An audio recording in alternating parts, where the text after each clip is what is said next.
to broaden my screen here. It is 7:50 and we have a big day ahead of us. I want to welcome everybody today. Today we're going to go through interviews of people that have an interest and qualify they're seeking the opportunity to fill Liz Archuletta's seat for District 2. We have 12 candidates. We did go through a paper screen last night in executive session just to review the resumes as well as the cover letters of the individuals. There was no decision to remove anybody. In other words, we want to hear from all the applicants today. So the first item of business is to call the meeting to order. Next up is the Pledge of Allegiance. So if you would please rise and join me for the Pledge of Allegiance. There is a flag on the screen. If you're on phone, what you would do is face to the east. I pledge allegiance to the flag of the United States of America and to the republic for which it stands, one nation, under God, indivisible, with liberty and justice for all. All right. What a good day to start our job. Just quickly, for the sake of everybody, we have 12 candidates. We're going to be doing interviews all day long, very methodical. People will be limited to their time. We'll have Eric come up in just a second to explain the process. The board itself will be passive. We have 4 questions, but we will be sitting back and watching the responses to the questions throughout the day. Later this day, the board has the option to go into executive session once we finish the interviews and then begin to deliberate. With that, one other piece is we've had a very open process, having a portal open since last Friday. The portal is still open, so you get to see candidates and you can provide comments. One thing that I would ask you to do, however, is this isn't, just throwing votes. It wouldn't be a statistically correct way to represent the large population that we have out there in District 2. What we would really prefer, and I encourage you to do, is be judicious. You might state a particular person's attributes. It would help us. It is the board's decision. You're providing input to help us, and we're listening. But it helps when we have stuff that's concise and might be items that are really unique that stand out that we would love to hear from you on. I think that's enough from me. In order to stay on the clock, I'll turn it over to Eric Peterson. He will be conducting the interviews throughout the day. Again, as noted, the board will be passive. Oh, and I forgot to bring up our supervisors real quick, as Supervisor Fowler is out there. So District 1, Supervisor Patrice Horstman, can you say hello? I am here, and good morning all. I'm very much looking forward to this day. So thank you, Chair. All right. And next I'll go to, numerically, I'll go to Supervisor Judy Begay, District 4. Good morning. I'm glad to be here, and we'll make the best choice for everyone that, will help us to address needs for the county. Thank you. All right. Thank you, Judy. Next, we have Vice Chair and District 5 Representative Supervisor Lena Fowler. Vice Chair Fowler, you muted. Good morning, Yate. I'm Lena Fowler, Coconino County Supervisor for District 5. Welcome, everyone. We're going to have a great day. Thank you. And just noting, we have a vacancy, and that's what we're looking to fill. So with that, I'll go ahead and turn the proceedings over for interviews to our government affairs, Eric Peterson, who's been, he and a bunch of staff have just been working so hard behind the scenes for this process. Eric? Thank you, Mr. Chairman. Good morning, everyone. Again, we have a process today of interviews that will be going on. I'll explain this briefly. I'm going to run through the schedule. In fact, what I'm going to do is a quick share up on the screen so everyone can see the website, the District 2 Supervisor vacancy website. This is on the front page of the Coconino County website, coconino.az.gov. Click on District 2 Supervisor vacancy, and you will see the interview schedule, which you can see my mouse rolling over. I'll read that in a second. Also, the public comment form. To date, we've received 105 comments on this form, as well as a handful of emails. We thank the public for their overwhelming numbers. Also, just some comments about process, the qualified candidates, and the position. So I encourage the public to use that website. It is posted on our YouTube link, which is where the public is viewing most of these interviews today. You can find the county YouTube. We go to youtube.com, just click for Coconino County. It will be the first video from Coconino County. On the top of that search result will be this live meeting that is streaming on YouTube, and viewers from the public can view the meeting there. Our candidate interview today, as you see on the screen at 8 o'clock, is Carol Mandino, 8:35, Carmelita Chief, 9:10, Chad Moore, 9:45, Geronimo Vasquez, 10:20, Anthony Garcia, 10:55, Abel Estrella, 11:30, Joe Washington. We will take a lunch break at 12 noon. At 12:30, Jacqueline Gencare. At 1:05 p.m., Jesus Molina. At 1:40, Bill Pribble. At 2:15, Tomas Tommy Hernandez. And at 2:50, Albert White. So that is our plan for the day. These are 30-minute interviews. We will hold tightly to the 30-minute time mark.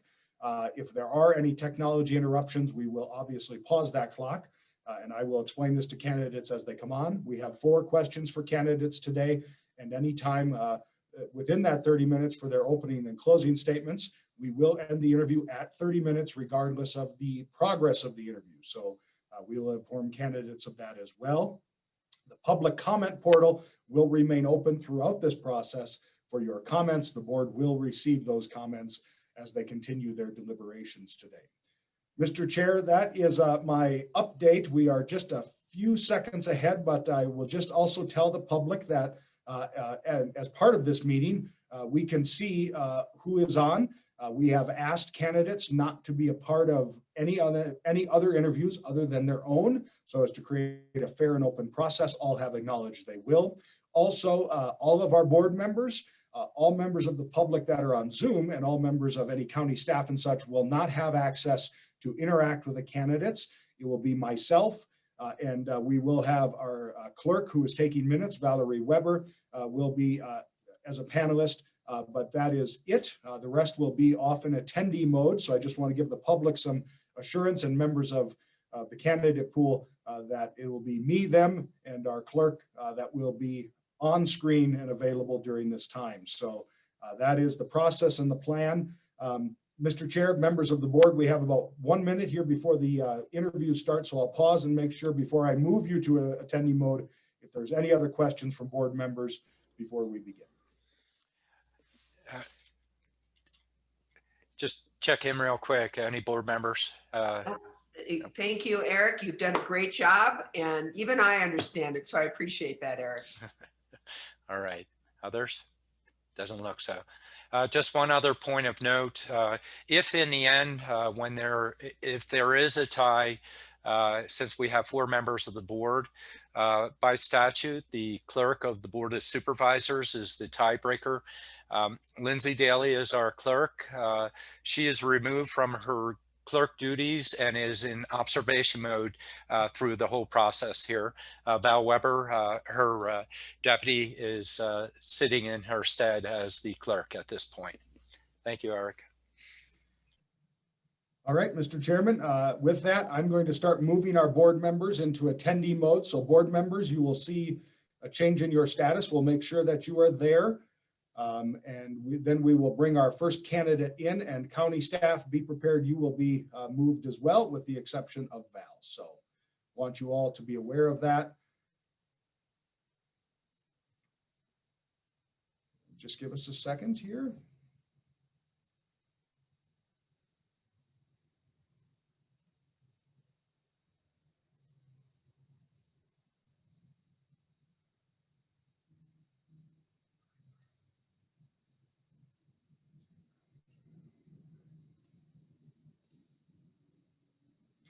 And Mr. Chair and members, I just want you to know that Lindsay Daly will appear in the panelist mode only because as she is the clerk and created this meeting, we can't move her to attendee. But Lindsay and I have quick chatted and she will not be on screen at all, nor part of the visible piece of the interview. So I just want everyone to know why that is happening. Since it is 8 o'clock, I am going to bring Carol Mandino, our first candidate, into the panelist mode and wait for Carol to appear. Carol, when you're on, you can turn your camera on, and if you wish, or unmute yourself, it is your choice. Good morning, Carol. Good morning. Welcome. I'm Eric Peterson, the Public Affairs Director. I think you probably heard our quick introduction, but I just want to go through, before we start the clock, our process for today. We have 30 minutes with you. We have 4 questions plus any time for your own introduction and your own closing statement. At 30 minutes, we will stop the interview regardless of where we are through that process. It is just you and I. So I will ask the questions. The board members are listening. We will put the questions up on a PowerPoint slide for about 30 seconds so you can see them as well as hear me read them. So if you see the slide come up, don't be afraid. Also, at about 5 minutes left in our time and about 1 minute left, I'll put a slide up marking those time marks so you know where we're at. Okay? Thank you. Do you have any questions for me before we start? No, thank you. Okay. Great. Well, then I am going to, just as a matter of way, I'm going to start my little stopwatch here and my timer. So we are starting our 30 minutes. Our first candidate is Carol Mandino. Carol, would you please introduce yourselves? Again, I'm Carol Mandino. I have lived in Coconino County since 1975. I came here to be a student at Northern Arizona University, and like everyone, fell in love with the community and the county, the city, NAU, all of the above, and stayed. I have been living at the base of Mount Eldon probably for the last 40 years. I moved and bought my first house in 1980. And so have been living at the base of Mount Eldon all that time. And a little bit different, this is my third home, but in a little bit different communities in Flagstaff. And I have lived in District 2 since 1986. So for about 34 years. I have my degrees from Northern Arizona University. I have 2 degrees, a bachelor's and a master's in sociology. I have a doctorate in educational leadership. I worked at NAU for 33 years with the Civic Service Institute, and before we merged with another unit on campus, it was the Northern Arizona Regional Gerontology Institute, where we worked with older people in communities throughout Northern Arizona. When we merged with another unit, we took on the AmeriCorps program and the VISTA programs and worked with communities throughout the state of Arizona. I grew up in Phoenix, so I did not move far. But I grew up, my parents were self-employed. I was lucky enough to be the youngest of my family. And so they were able to put me through school and in fact, helped me afterwards to purchase my first house. So I thank my parents for that. I have a love for this county. I have a love for this community. I have a love for the region. So I'll leave it at that and go on to answer questions. Thank you. And Carol, I forgot to mention, and for all the candidates, I'll mention this. Once we get to your first question, I will go off camera. So, but I'm still here. So okay, thank you. Just so you're aware. All right. So our first question, and I will pull it up on the screen as well. What is the role of county supervisor? Why are you applying for this position? And why should the board select you? And should you need me to repeat any question, feel free to ask. So there are many roles for the county supervisor, but it is overseeing what the county does in a large sense. And they do have a legal role in many different issues. So they look at the budget, they approve the budget, they receive information from all of the departments within the county and help make decisions for those departments. Now, they're informed decisions. They listen to the staff. That's why there is a staff. They're not supervising the staff. They supervise the manager who supervises the staff. But they do make decisions and they do help guide the county in all the different roles that the county has. And as you're aware, there's many departments within the county that they have jurisdiction over, from the courts and the jails to long-term care, to looking at sustainability, to helping with forest restoration, helping with looking at transportation, looking at housing, and even employment within the county areas. They, and I'm going to have to ask you to repeat the question now that it's not on the screen. Not a problem. Happy to, Carol. What is the role of county supervisor? Why are you applying for this position? And why should the board select you? Thank you. So the reason why I applied for this position is I have lived in the county for a long time. I've been interested in the county for a long time. I've respected Supervisor Archuleta and her role. She was a great leader for the county. She had been in the position for, I believe, 24 or 25 years. And I'd always been interested, if there was one position I'd been interested in ever running for, it would be for the county Board of Supervisors. I believe that my interest lies in helping with the county. I've served in the role of working on being an elected official representing District 2 on the Community College Board. And I'm aware of the diversity of the region and the diversity of the people of our county. Again, I have a love for the county. I think that I have the skills, the background, and the education to help guide the county with the other supervisors in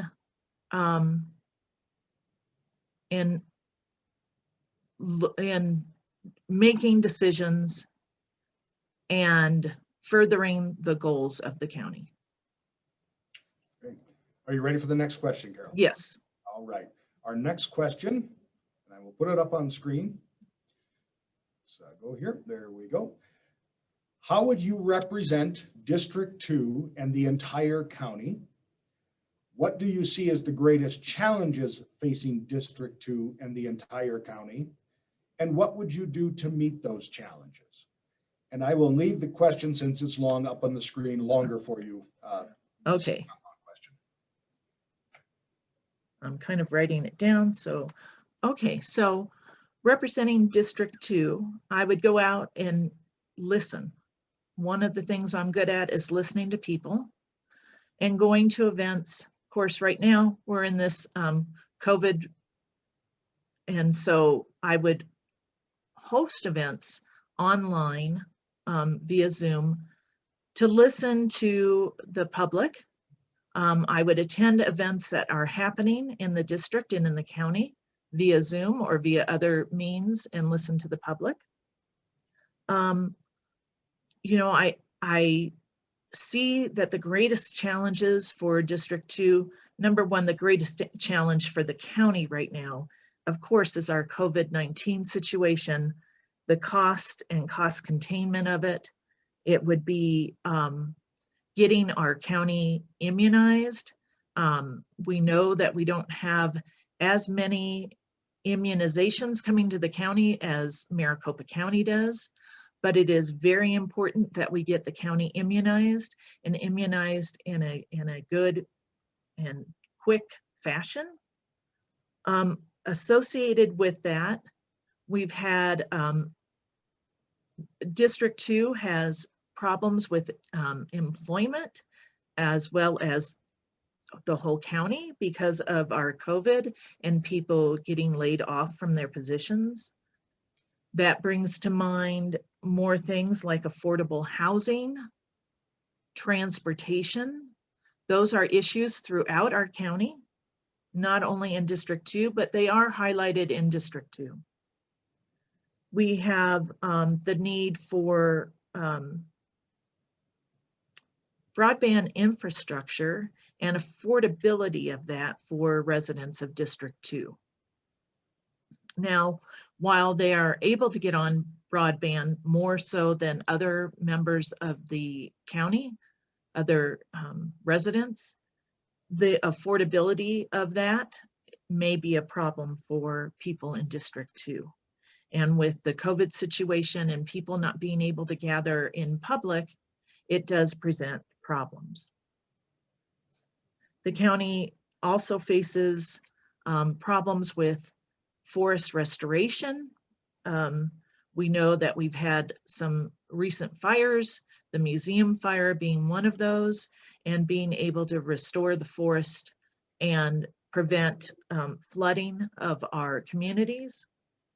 I live in District 2.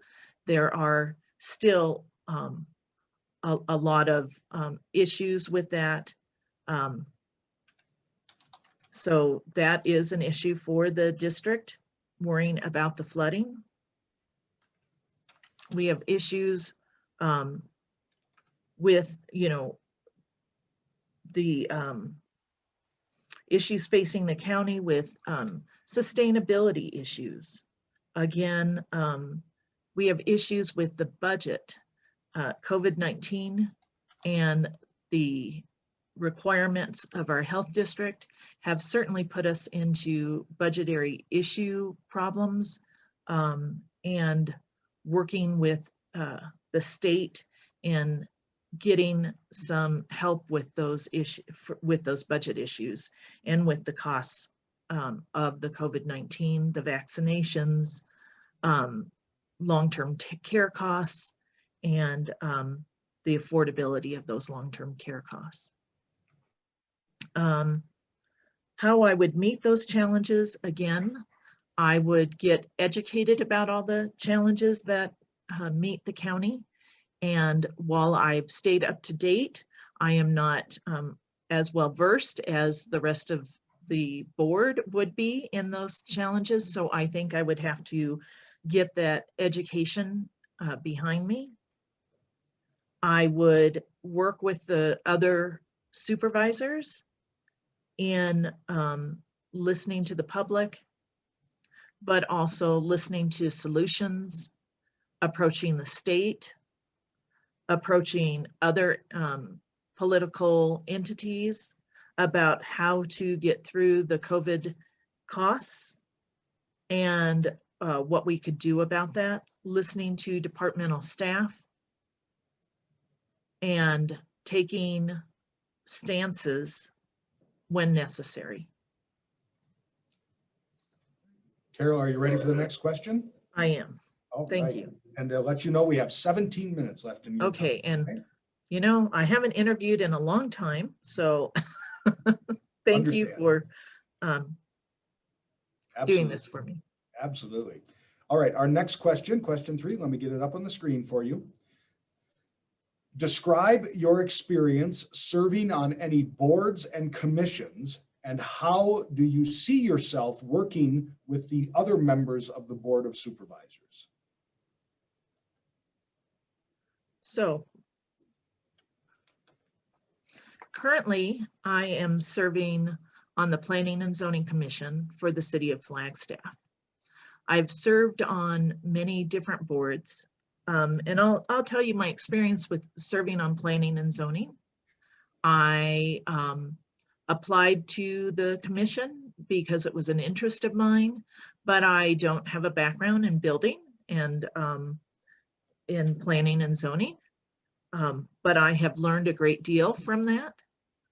I, again, listen, and I'll give you an example of that. There was something that, you know, when I got my information beforehand, I looked at it, I reviewed it, I go out and I look at the area where we're talking about.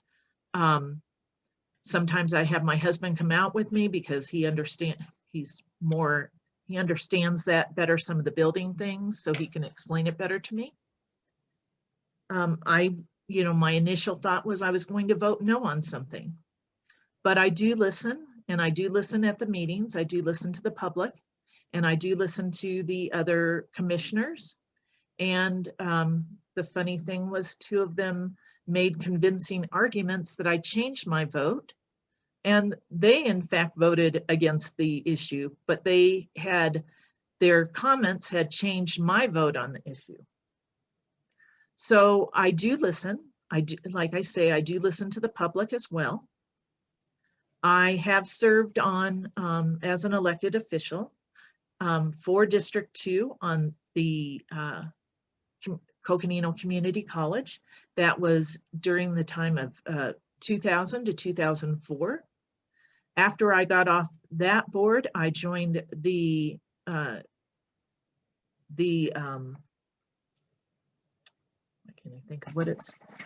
joined the College Foundation Board, and I worked on the College Foundation Board for 6 years. I have been on various boards, from a national board for senior companion program directors and helping shape that program and other programs while I served on that board for about 5 years. That meant trips to Washington, D.C. It was a national board. We met, we didn't have Zoom back then. Again, that was at the beginning of the of our current century, in the 21st century.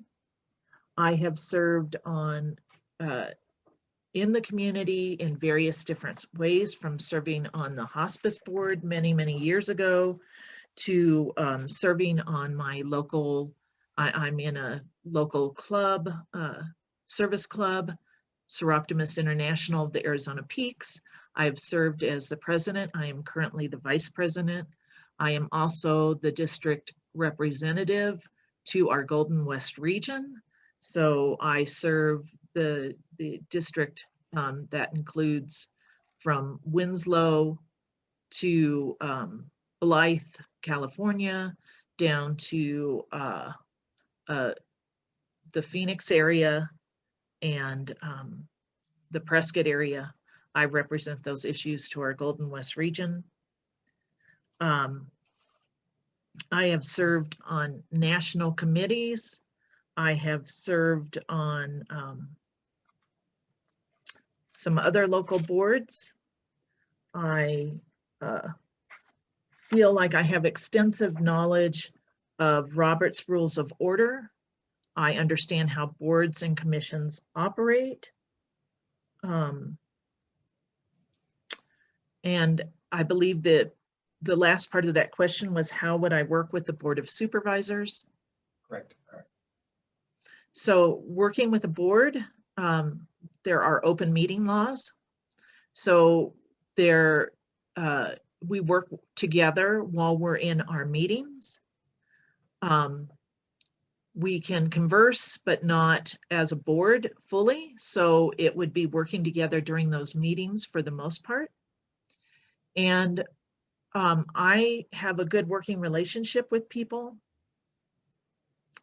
Again, there are board members, for instance, Chairperson Ryan, who's been a member of the board for over 20 years. I would look to him for his leadership. I would look to the other members of the board for their education and knowledge. And I would also give my opinions, hopefully educated opinions about the county and about District 2. I would represent District 2 by bringing the concerns of the people, the residents of District 2, to the rest of the board. It would be a good working relationship. I think we have to be, I've I would want that to be a good working relationship and look to them for their advice and knowledge whenever it was necessary. And have a good working relationship with everybody with the board, attend the board meetings, again, listen, take notes, and give my own opinions as well. Thank you. Thank you, Carol. We'll move on to our last question before your closing statement. I will share it on the screen. Just give me 2 seconds. What is your connection to District 2, and what is your commitment to inclusion, diversity, and cultural awareness to the district and to the county? So my connection to District 2, as I said earlier, I have lived in the district for over 34 years. I'm aware of the diversity of the district, and my commitment to inclusion and diversity is shown through my work. When I worked with the Civic Service Institute, I was a diversity trainer. I was a certified diversity trainer. I have done diversity training for different communities and for different organizations.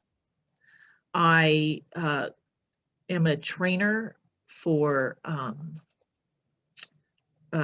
utilizing different tools.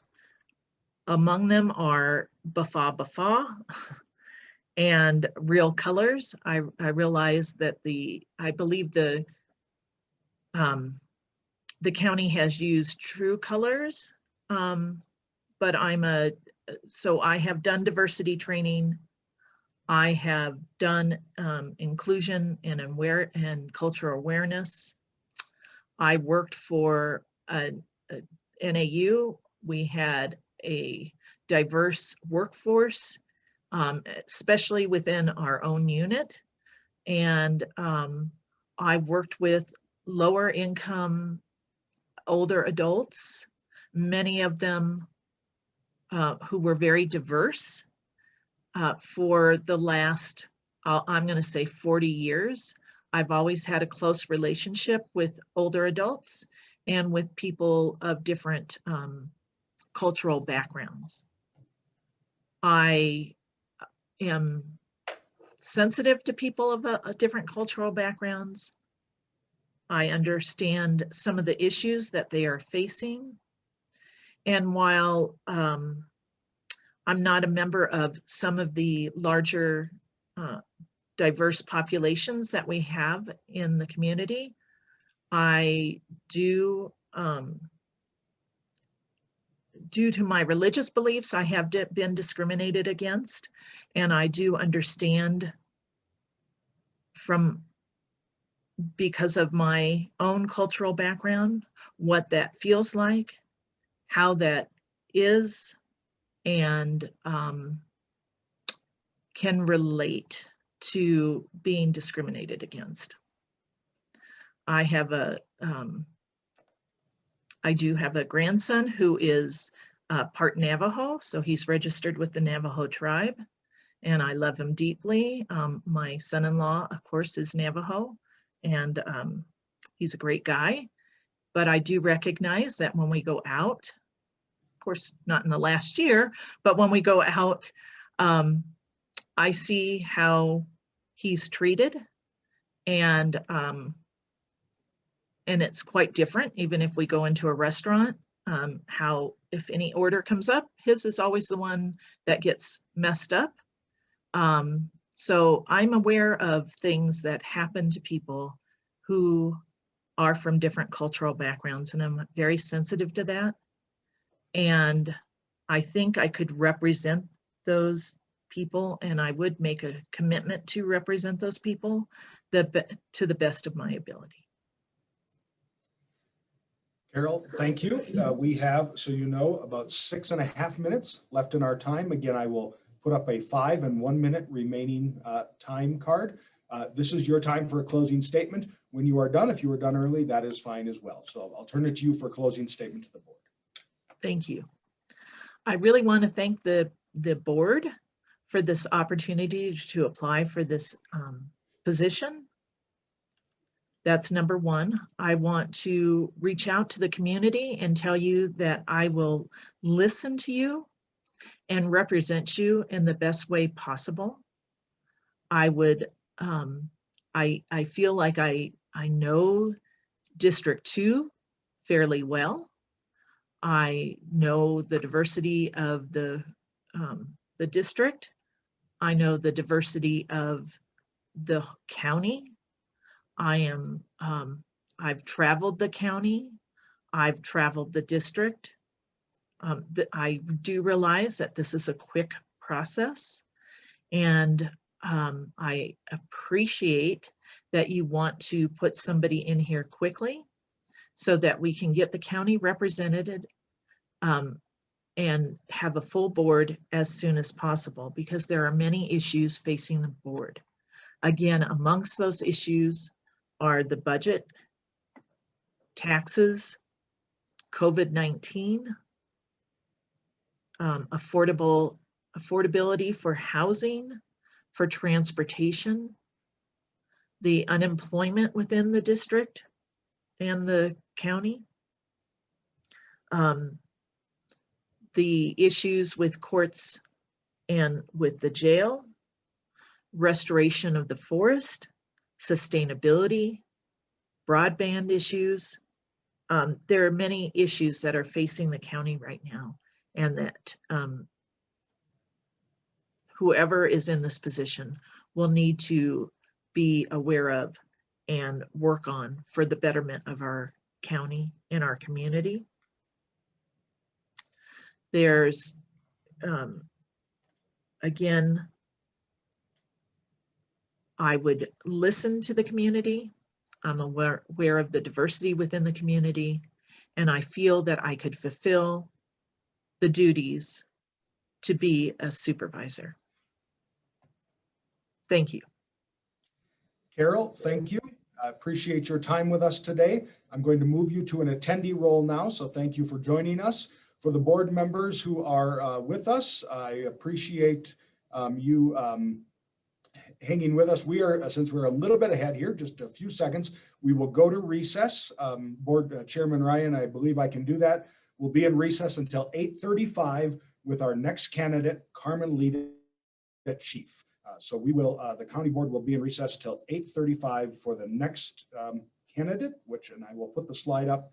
So again, 8:35, Carmen Lita, Chief. Thank you.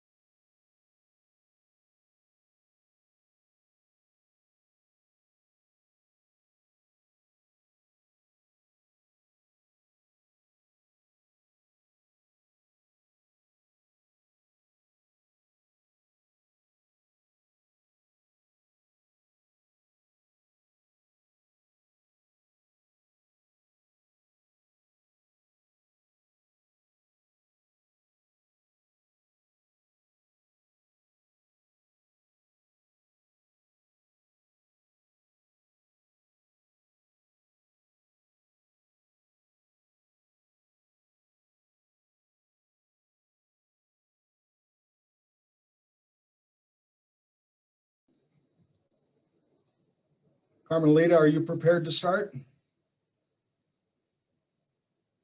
problem.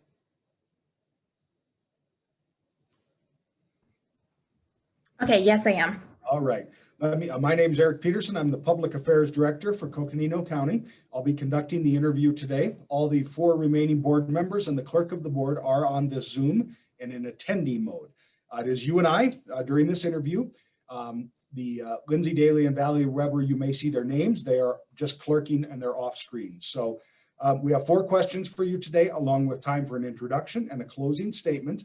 We have 30 minutes for your interview. We will end the interview at 30 minutes, regardless of our progress through. So if you end early, that's fine.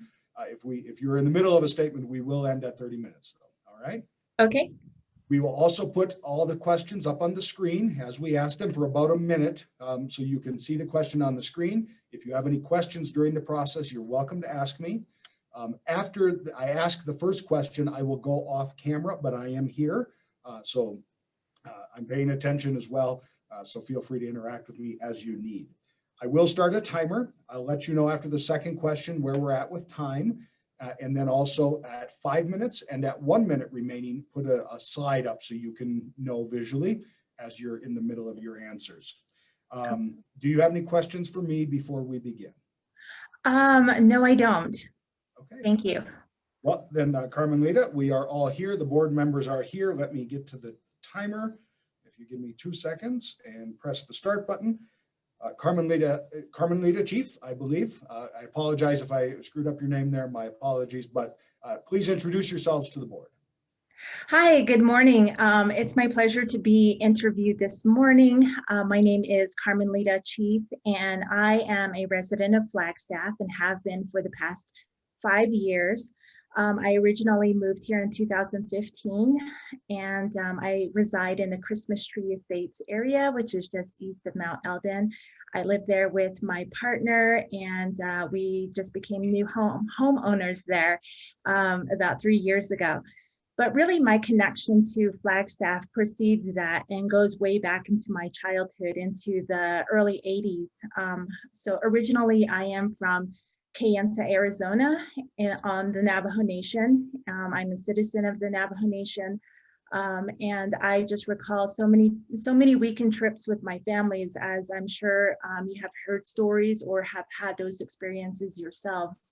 So Flagstaff is definitely a destination for many Indigenous and many people outside of the Flagstaff boundaries, because the city offers just so many resources and services that are needed to improve the quality of lives for people in Coconino County. But with that said, professionally and also personally, I'm very much guided by the values of fairness, of compassion, and honest communication. And so when I see myself as a leader, which I do see myself as a leader, I am very much guided by those principles. I believe in wanting to make the best informed decisions possible, and that involves a lot of critical thinking, data analysis, the ability to evaluate information, and consolidating all of that in a process that you feel a lot of responsibility to the people and also the non-people, and I'm talking about various life forms that are also impacted by these decisions that leaders make. And so I take all of those into account when I do make decisions. So that's essentially where I'm coming from. And I know that in the audience and also on the board, we do have Navajo people who are serving. So I think it's only necessary that I introduce myself culturally as well, because relationships, again, are very important. So Kinlichini Nashlon look at the net abashichin do Hanagani dashiche do yet the net attachini dashinala lay tonesha that nasha and ukut av staninishla. And that is who I am. I'm just all about effective leadership. I believe in data-driven solutions. I intrinsically just want the best for people, and that comes from a place of compassion as well. Thank you, Carmelita. Are you ready for the first question? Yes. All right. Oh, I'm sorry. I thought that was the first question. Nope, that's your introduction. So here's Okay. question number 1. What is the role of county supervisor? Why are you applying for this position? And why should the board select you? So from my understanding of the role of a county supervisor, it definitely is about setting an administrative direction, overseeing some of those administrative policies for a variety of programs and services and amenities that, that the county is in charge of. I believe it's also making those fair decisions, those decisions that will direct the county and the constituency into a positive direction in which everybody has a fair access to these services in order to really live a fulfilling and happy life. And we call that a high quality of life. So I know there's a lot of responsibility in that role. And I am applying for this role, for this position, because I really do believe the mission statement itself for the county aligns with a lot of the tenets in my own profession. As you have seen in my resume, I started out as a person who was involved in the environmental quality protection field. Initially, when I was going through my undergraduate program, I majored in conservation biology with the intention that I wanted to be a wildlife manager or help an environmental program on tribal land somewhere. So that was my direction. I ended up working for the Navajo Nation for many years, a lot of them for the Environmental Protection Agency. So that goes to the heart of wanting to care for the earth because we have that relational position and those relational responsibilities to care for the earth, especially as Indigenous people. So that really speaks to me, and I feel like I do qualify. I have the educational experience and understanding to help evaluate some of those issues that come to the forefront for the county.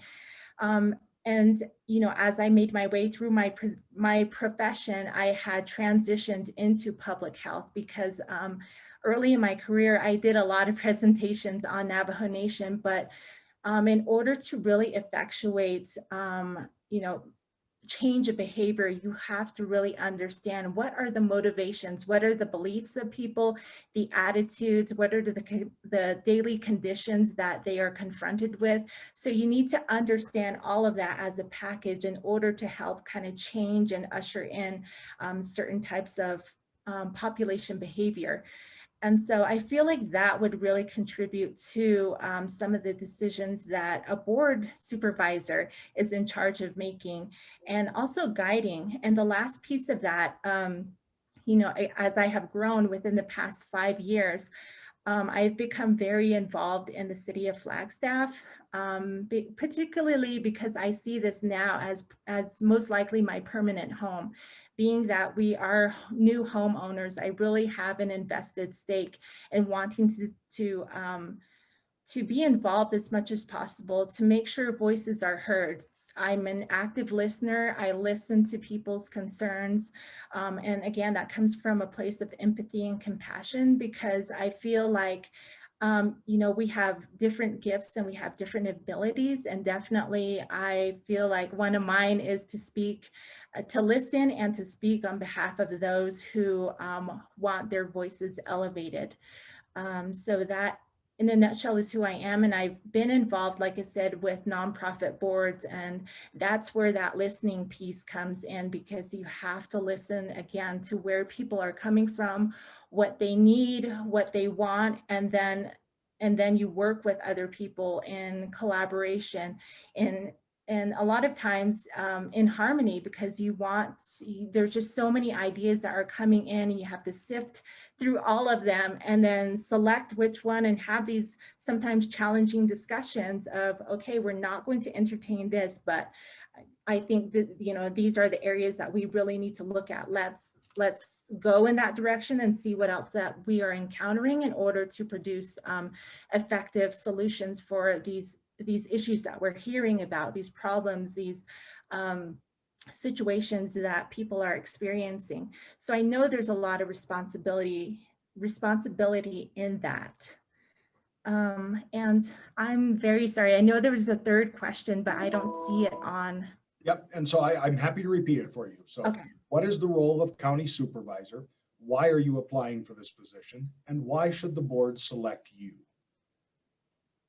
Okay, and so the very last question, I believe that the board should select me because I do have that unique combination of environmental knowledge, that scientific aspect, and I do I do have a blending and a balancing of Western science, Western understanding of what science is. I also have that Indigenous aspect of understanding what science is and the values that go into Indigenous science.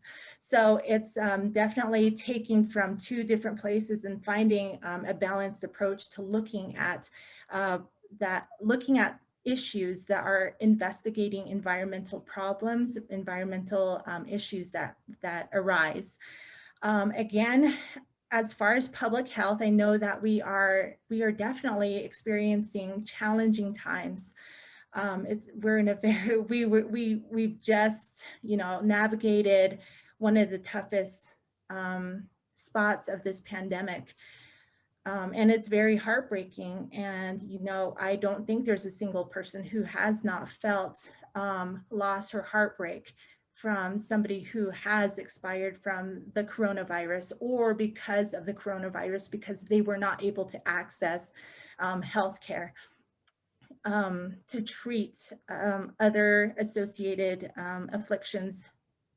So with that understanding, I just bring a lot of compassion, but I also bring a very evaluative, analytical mind with my environmental training and also my public health training in order to make those really hard decisions that definitely need data to support effective solutions to the issues that do arise, not just in the near-term future, but in the sense of public health is all about prevention, right?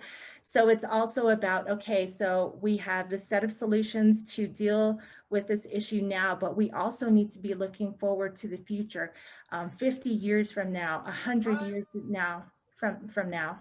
So that's my answer at this time. Thank you very much. We'll go to your second question, and I'll put it up on the screen. Again, it'll be up for about a minute. If you need me to repeat, let me know. How would you represent District 2 and the entire county? What do you see as the greatest challenges facing District 2 and the entire county? And what would you do to meet those challenges? Okay. So how would I represent District 2 and the entire county? What I do recognize about District 2, and again, this is also the positive and beautiful aspect of it, is its diversity. I know in the county of Coconino, about 15% of the population is Indigenous. 15% or approximately 15% is Latinx and Hispanic communities.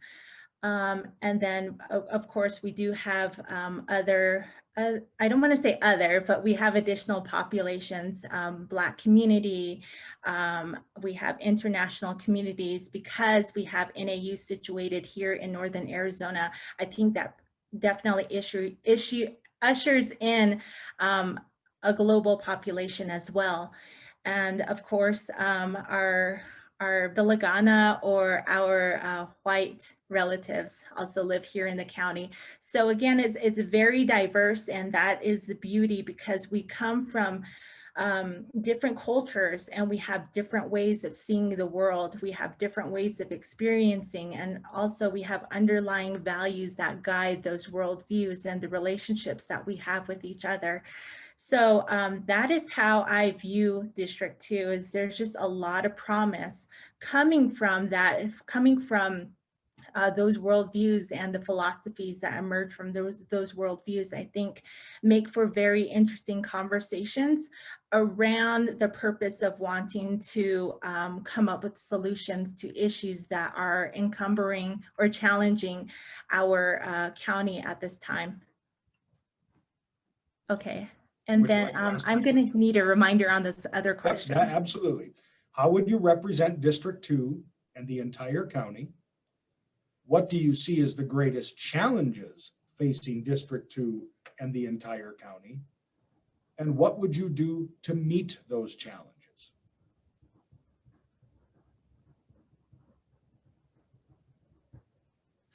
Okay, so I'm gonna answer that second question, or the first question of how would I represent. So with that understanding and knowing that different perspectives do enrich the solutions that we come up with, because in order to have effective solutions, you need to have ideas coming directly from people's lived experiences, and also things that they value in order for these solutions to be sustainable and effective long into the future. So with that understanding, I bring in my skills as a qualitative public health researcher. And what that means is, you know, anytime I say, oh, I'm a public health professional, I think most people will think that, oh, she is like all about numbers, which I am to an extent. And so most people will cast me as epidemiologist, but really when I say a qualitative researcher, I have a lot of conversations with people. I interact with people, and this is pre-COVID, when you could just go into a hospital setting or a community setting and, you know, grab somebody who's walking by within the confines of your research protocols, of course, but ask them if they would be interested in providing their thoughts on a particular issue. And making those interactions meaningful is a large part of getting rich information or data to inform an overall issue that you're looking at.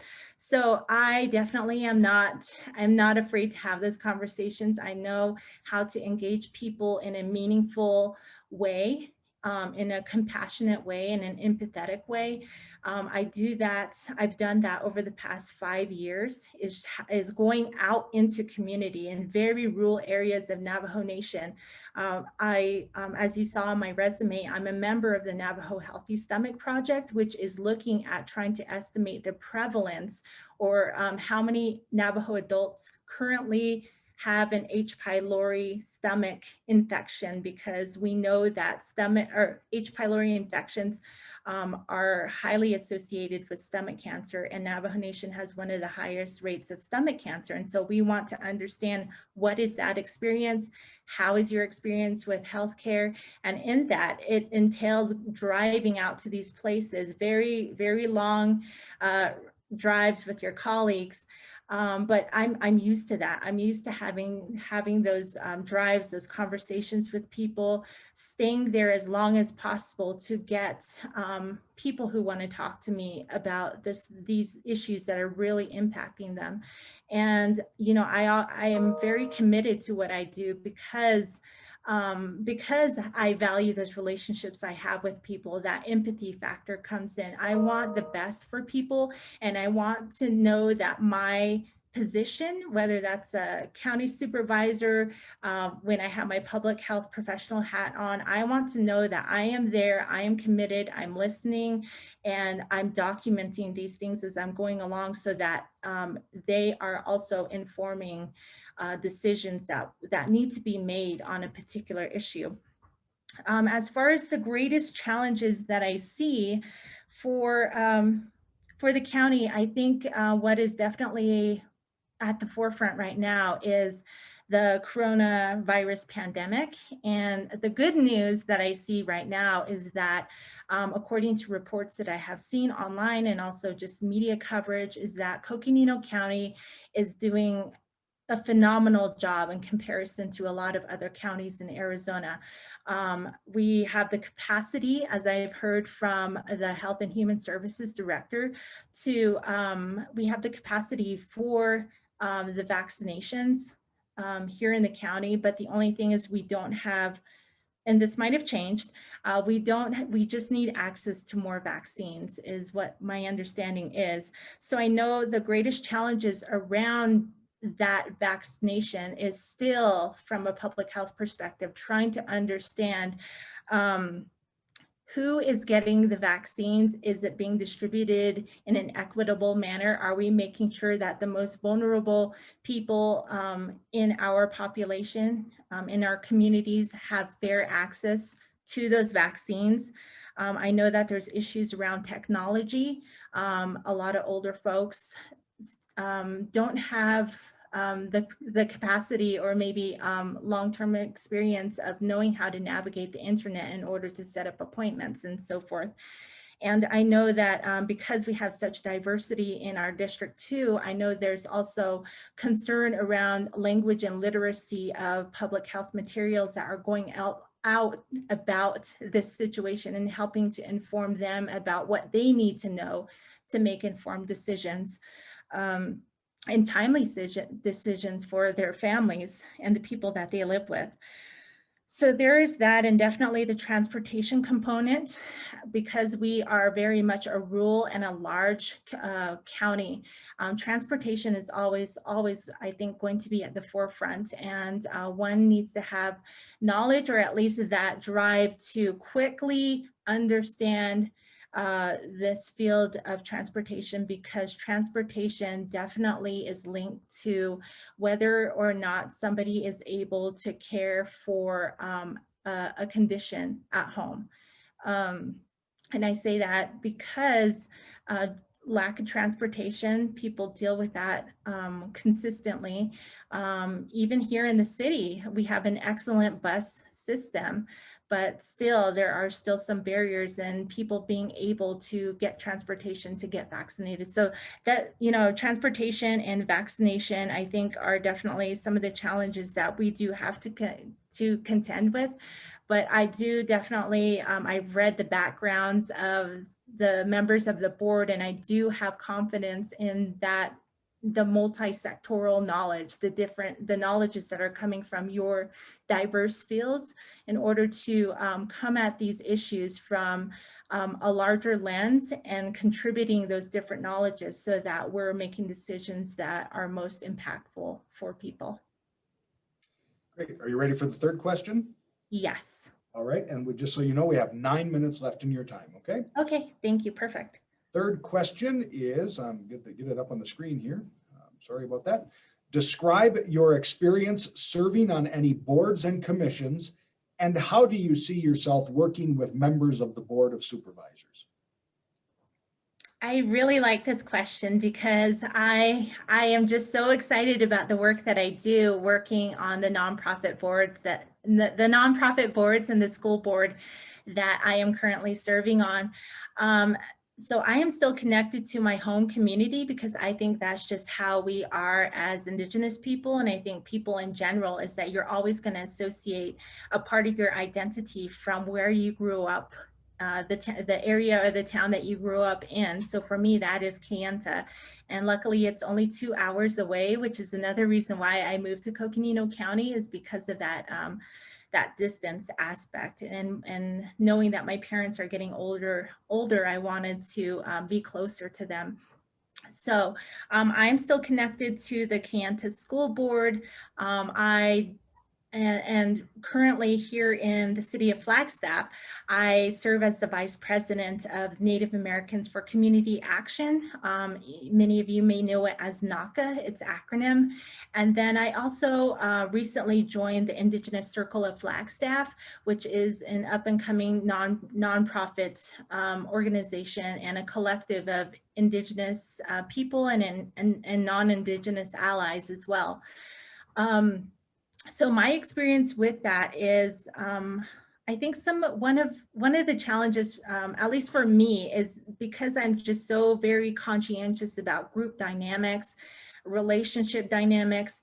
I know that sometimes it can be a little either intimidating or it can be uneasy coming in as a new person, particularly when you have a new person coming in fresh off of, let's say, a graduate program or just somebody new in general. You don't really know how to gauge them. And so as the new person, I'm always thinking like, okay, so I have this knowledge that I definitely want to contribute, but how do I do that in a way that I feel like is going to really contribute to these discussions and not lend to any elements of disharmony?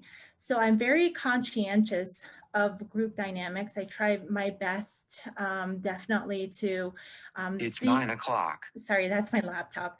To speak with a lot of kindness, with thoughtfulness, having respect for people. I think in general, that is just how I was raised, is to respect the essence of a person, everything that comes together to make them who they are.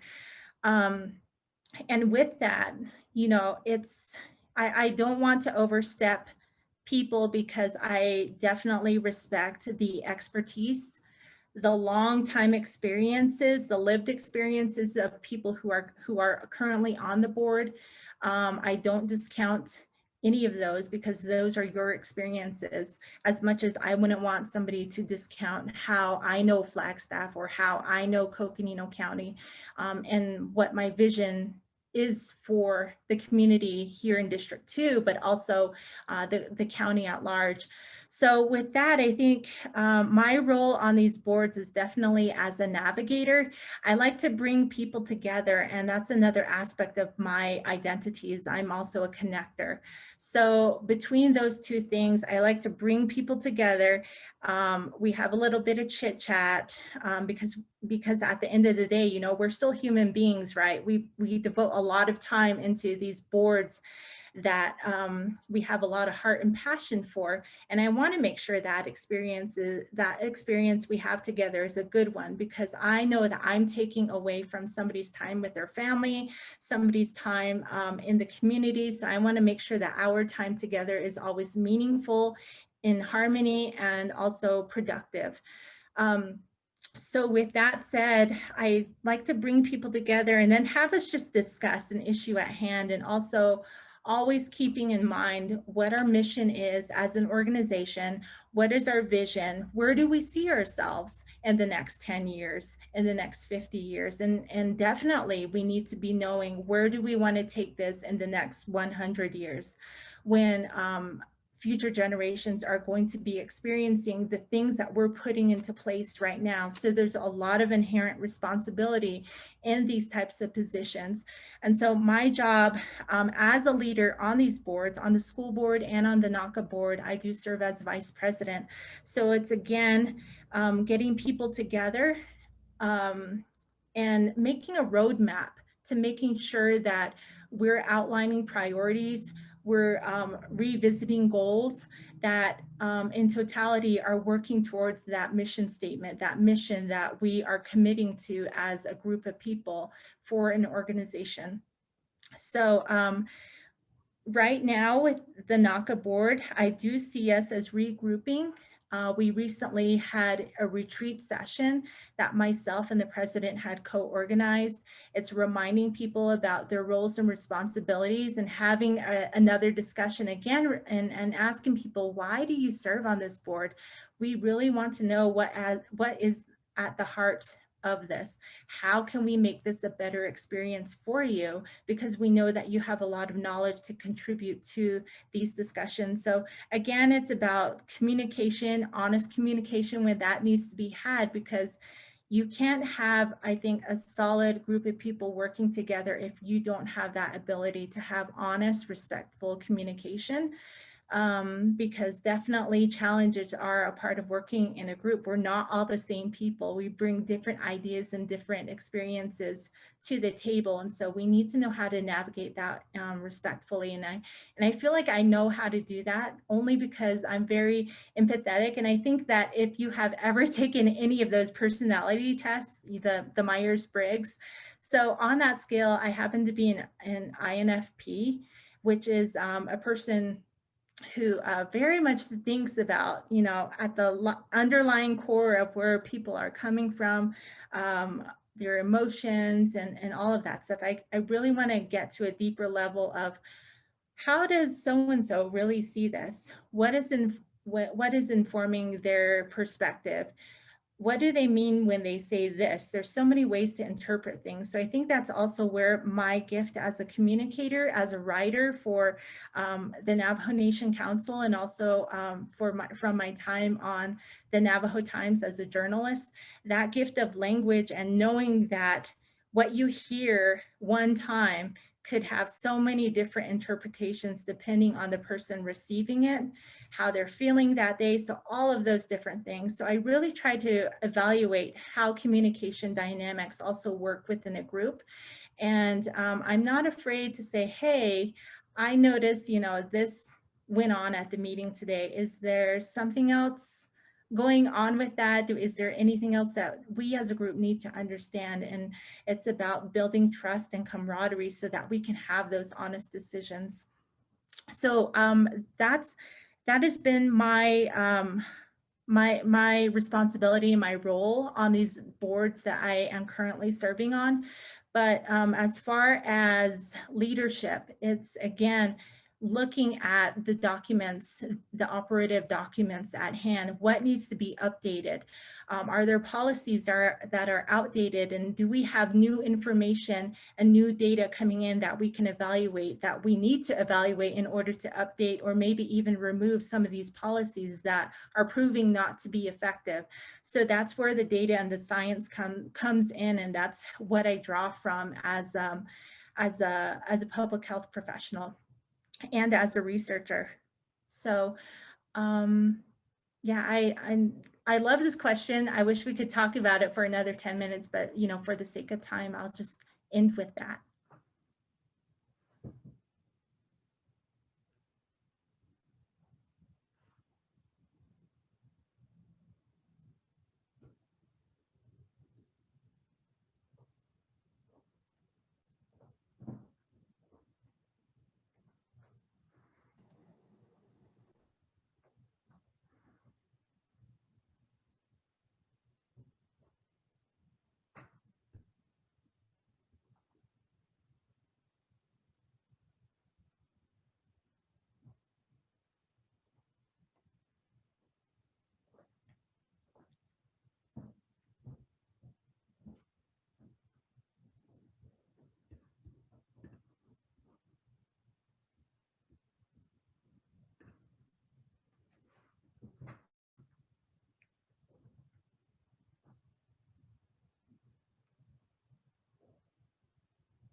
Okay, I believe we're having some sort of technical difficulty. Hopefully it's not on my end.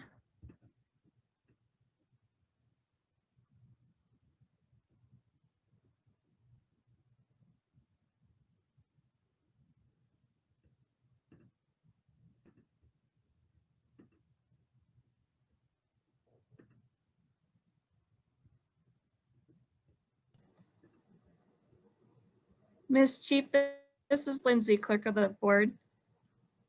Yes, I hear you. Thank you. Our internet went down here at the county building, and Eric is just joining and making him host. Hold on one second. Okay.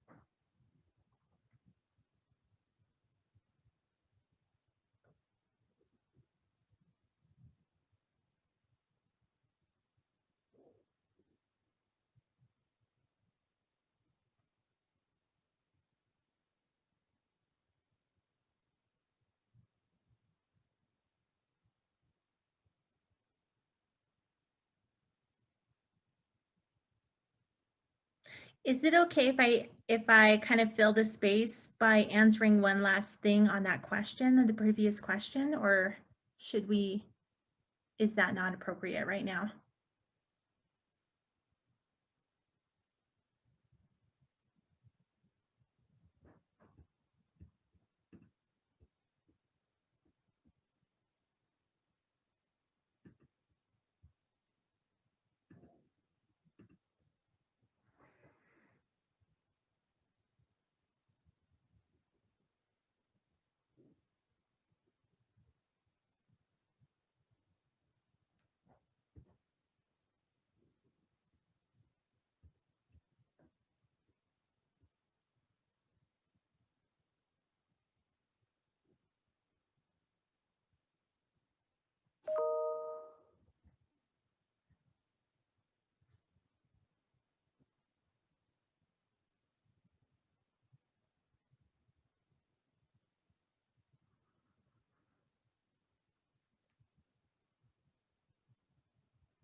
Miss Chief, Yes. this is Lindsay. Sorry, we're having technical difficulties on our end.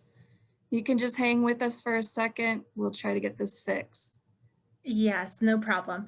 Thank you. Is it okay if I just filled some space in on that previous question? Sure, go ahead. Thank you. Okay, thank you very much. So one last thing I wanted to add to that, the question about my experience on the board is that another element of my identity is that I define myself as a systems thinker. And in that, I mean that in public health, and I'm sure in some other disciplines, we very much think about the situation that we have right now and what are the factors upstream that might be causing this situation that, you know, are factored into this situation. And then what this current situation that we have, how does this impact other factors downstream that are connected to this current issue? Ms. Chief, Yes. I'm sorry, can you please stop? We're just going to try to get this fixed and try to be fair with time with the other candidates. Okay, that sounds Sorry good. about that. Just hold on one second.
All right, so this is Eric Peterson now filling in as Lindsay Daly.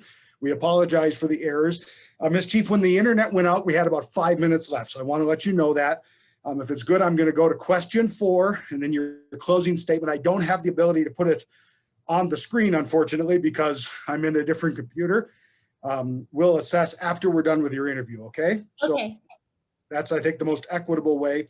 So let me just pull up the questions on my phone and read it to you. Question 4, what is your connection to District 2 and what is your commitment to inclusion, diversity, and cultural awareness to the district and to the county?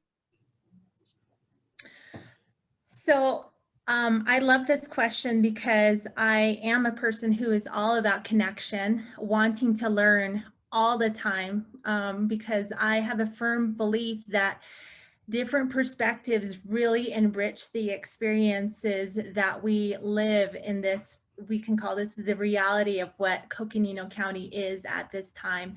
And in District 2, what that means, whether you're from Lower Greenlaw, the South Side, or in my neighborhood, Christmas Tree Estates, or somewhere along the Route 89, you know, we have different different ways of interacting with how, you know, on a daily basis, what that reality is for us.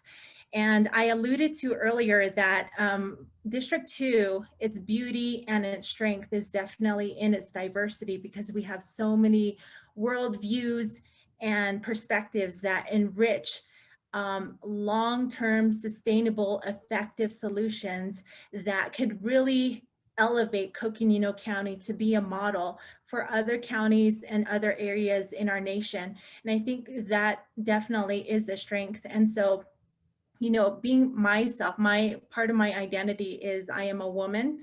I am an Indigenous person. So with that, I already know that there are different ways of understanding community. What does that mean? What values infiltrate and what values guide how you form community? How do you express that? How do you build it? And definitely you need to be aware of, you know, what are the harms that could disrupt that community, and how do we keep those things at bay?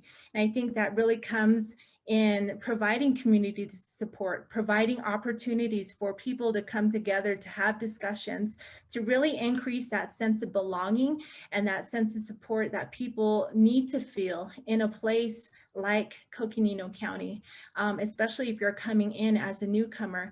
I know that there's some people who have been long-term residents, but we also have a lot of people who are coming in new from different areas. People are coming in from Southern Arizona wanting to make their home here. And I think we also need to be inclusive of their perspectives and their visions of what Coconino County could be and should be at this moment. So that is my connection. And again, I'm a person who's always learning. One of the values of being an NAU employee, definitely, I'm sure you know, is the tuition discount. So even though I already have my master's degree, I'm continually seeking new knowledge. I'm taking more classes. And most recently, you know, I wanted to diversify how I'm able to look into different perspectives. 1 minute. Yes. So recently I had taken an introduction to feminist theories. I've looked at the ways that Indigenous peoples around the globe, what their experiences have been with criminal justice systems. I last semester took a class on public administrative ethics and what that entails as one who is interested in administrating programs that are being directed to them by a body of decision makers. So I want to just gain all of this knowledge so it can help me inform different ways of how I can talk with people, connect with people, for this overall goal of enriching people's experiences here in the district and making sure that their knowledge and their experiences are heard and they're valid and they're appreciated. I think that goes a long way in helping us as decision makers really understand the daily realities that people experience. And and how they want to contribute to the future of the county. I think that we need to have more of those discussions, and I'm willing to do that as a communications person and as a public health professional who I do that for my work. Ms. Chief, thank you very much for your interview. We have arrived at the time, and I really appreciate your professionalism throughout the interruption with technology. So I want to say thank you. Given the little flub ups, I'll give you 1 minute to make a closing statement if you wish to the board, and then we'll end our interview, and then I'll give the board some other information about the technology. Thank you. Thank you very much for this opportunity to interview and to have this conversation with you, so that you know where I'm coming from. At the end of the day, I'm also a Coconino County District 2 resident. I am an Indigenous person who provides a lot of my own personal time to help enrich the community. I'm a connector, I'm a builder, I'm a honest communicator. I feel like honesty goes a long way in making equitable decisions, making sure voices are heard. And so I'm all about that fairness approach and wanting people to be heard, because I think, my experience as an Indigenous woman, I think without knowing me, people already assume stereotypes or a vision of who they think I am. But there's these other elements that I know that enrich my identity, and I know that can be the experiences of other people. And it really comes down to making sure that we listen to one another, that we hear, that we use that we validate their knowledge and ideas that they contribute. And I'm willing to help make those conversations happen and come up with ideas all the time. That's how I see myself, is always thinking, always wanting to learn, and definitely having a positive attitude through it all. So thank you. Thank you, Ms. Chief. We appreciate your time with us today. That will conclude our interview. I'm going to move you to an attendee as best we can with the technology, and then give the board some updates. All right? Sure. Thank you very much again. Thank you. Board members, just an update for you on a couple quick things.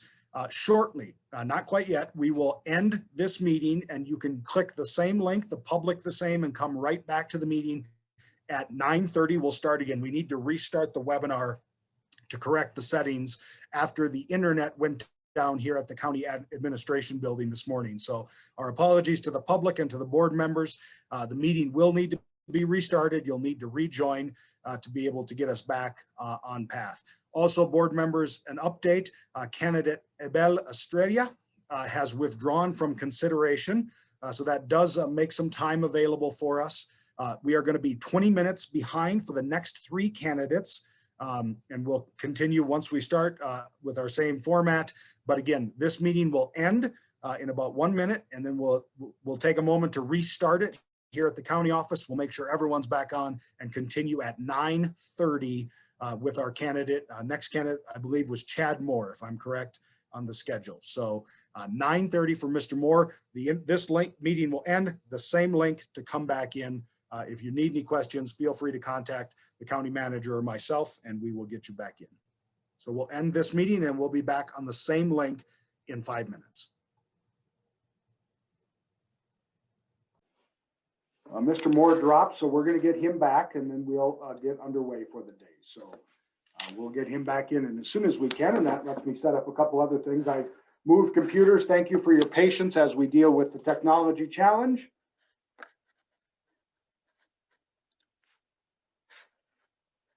All right, we're going to bring Mr. Moore back in and see if he can speak with us.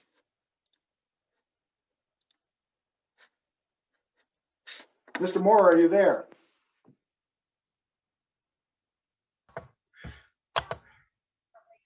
All right, can you hear me, sir? I can hear you, Mr. Moore. Yes, and I can see you now. Oh, yay, good. All right, good.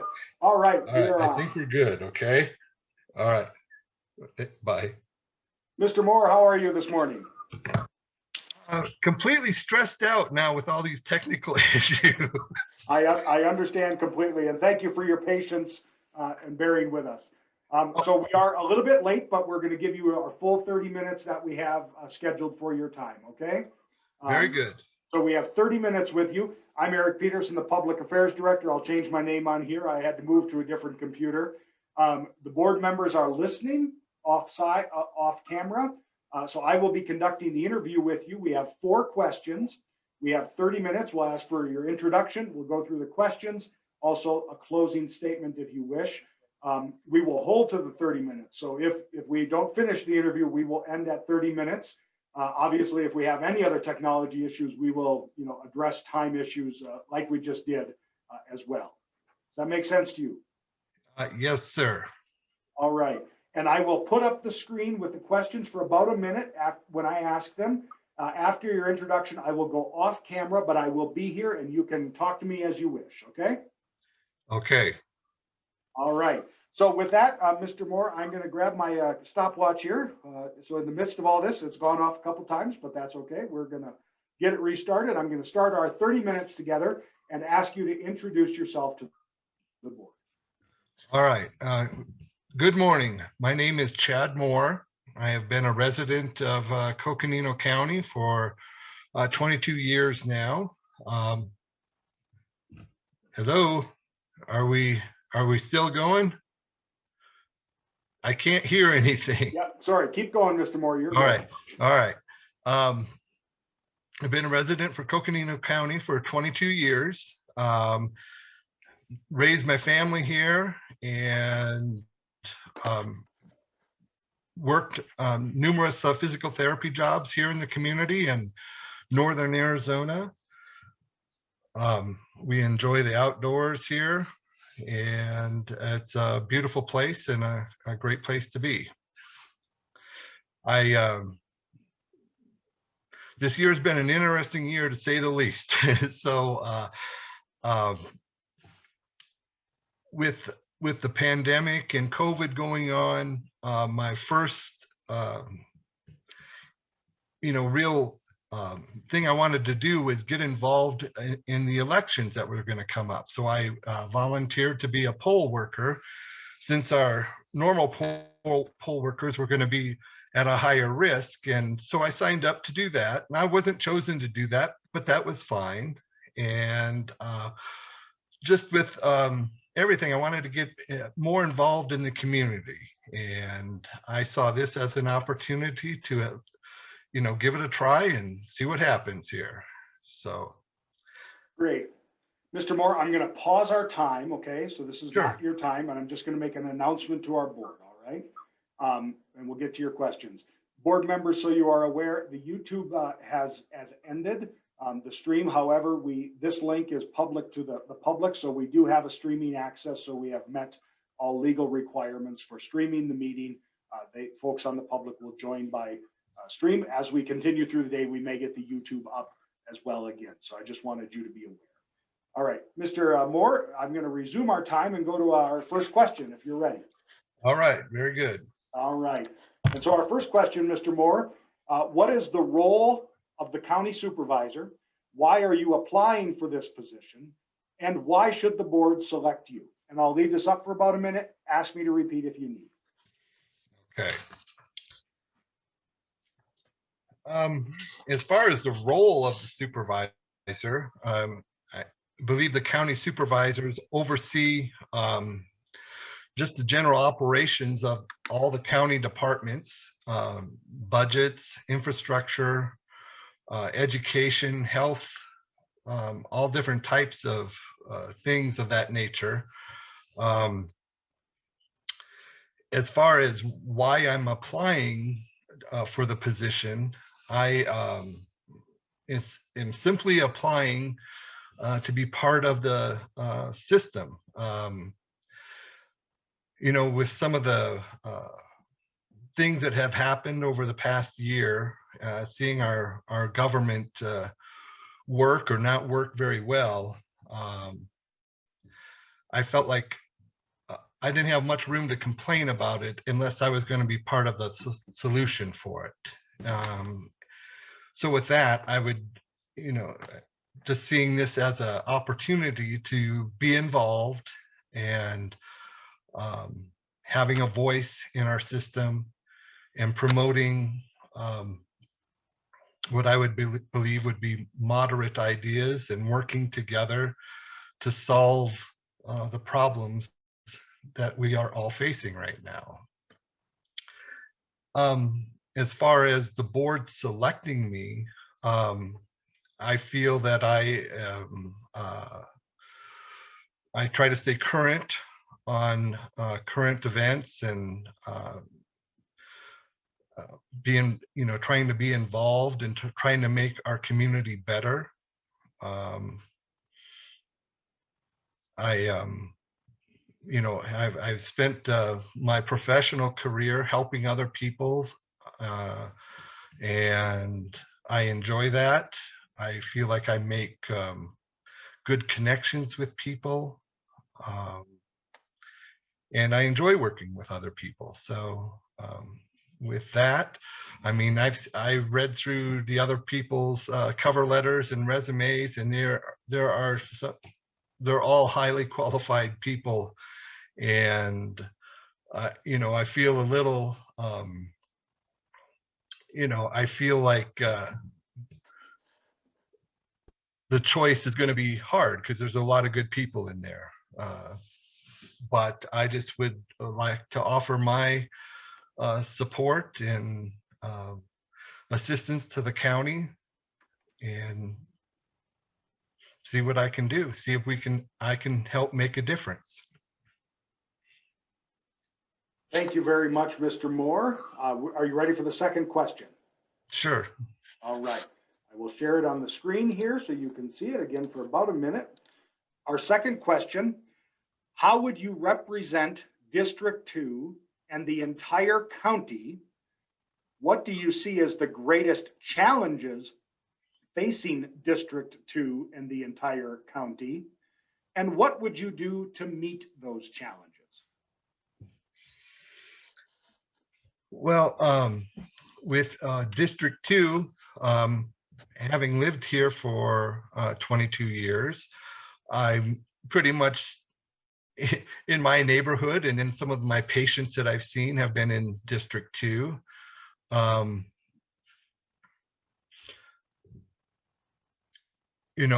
would hope to be able to meet with people, however that takes place, community meetings and getting input from people. As far as our biggest challenge right now, it's got to be getting through this COVID-19 pandemic and getting people vaccinated, so we can get back to some sense of normalcy here. Right now, that seems like the biggest challenge, getting that done so then our economy can get going back up here, because of course you all know, with COVID-19 hitting us so hard here, so many of our restaurants and tourism industry has been devastated by this. So getting people vaccinated and getting people back into the economy safely and productively, it would be one of the biggest challenges. As far as doing that, the logistics of getting people vaccinated is extremely difficult. I understand that. And it's a challenge, but through hopefully education and some really good communication to let people know when they are eligible to get vaccines, or how to sign up, or alternative sites, things of that nature. I think that's really important the next couple months to get that out there, so people understand. And not everybody's connected to technology. Many of the elderly people aren't, and they still read the paper, listen to the radio, and it would be, I think that would be a good part of that, to get that out there a little more. All right, Mr. Moore, are you ready for your third question? Sure. All right. And just to let you know, we have 21 minutes left in your time. Okay. Okay. So I'm going to put it up on the screen here. The question is, describe your experience serving on any boards and commissions, and how do you see yourself working with members of the Board of Supervisors? As far as working on any board or commission, I have not officially ever done that. The closest thing I would have probably come to would be my experience working with Flagstaff Medical Center, with doctors, discharge planners, and surgeons, as far as setting up protocols for patients when they discharge the hospital. Are they going to be able to go home? Do they have the support systems at home that they can count on, that they will be successful after a surgery, after a knee replacement or hip replacement? Or do they not have that support system, and setting up the criteria to go to a skilled nursing facility or subacute care? As far as how do I see myself working with other members of the supervisors, the Board of Supervisors, I would welcome it, and I think I work well in a group, and getting their knowledge and input, and hopefully myself offering my input and knowledge of certain issues, and hopefully working together to make things better for the citizens of Coconino County, and making the county successful. Okay, Mr. Moore, are you ready for your fourth question? Sure. All right. I'm going to put it up on the screen again for you. What is your connection to District 2, and what is your commitment to inclusion, diversity, and cultural awareness to the district and to the county? Okay. As far as my connection to the district, it's simply just being a citizen of the district for 22 years. Some of my patients live in this district, and treated them in their homes, or treated them at a skilled nursing facility. As far as diversity and cultural awareness, I've done that my whole professional career as a therapist. Most of my time has been in working at a skilled nursing home in Winslow, which we serve probably 95% Native American population. And I've absolutely loved my time there, and loved the culture and the families I've got to meet and the patients I've got to work with. It's just been a very rewarding experience. And I think I'm very sensitive to people's different cultures and belief systems. And it's so important just to take that all in, and just acknowledge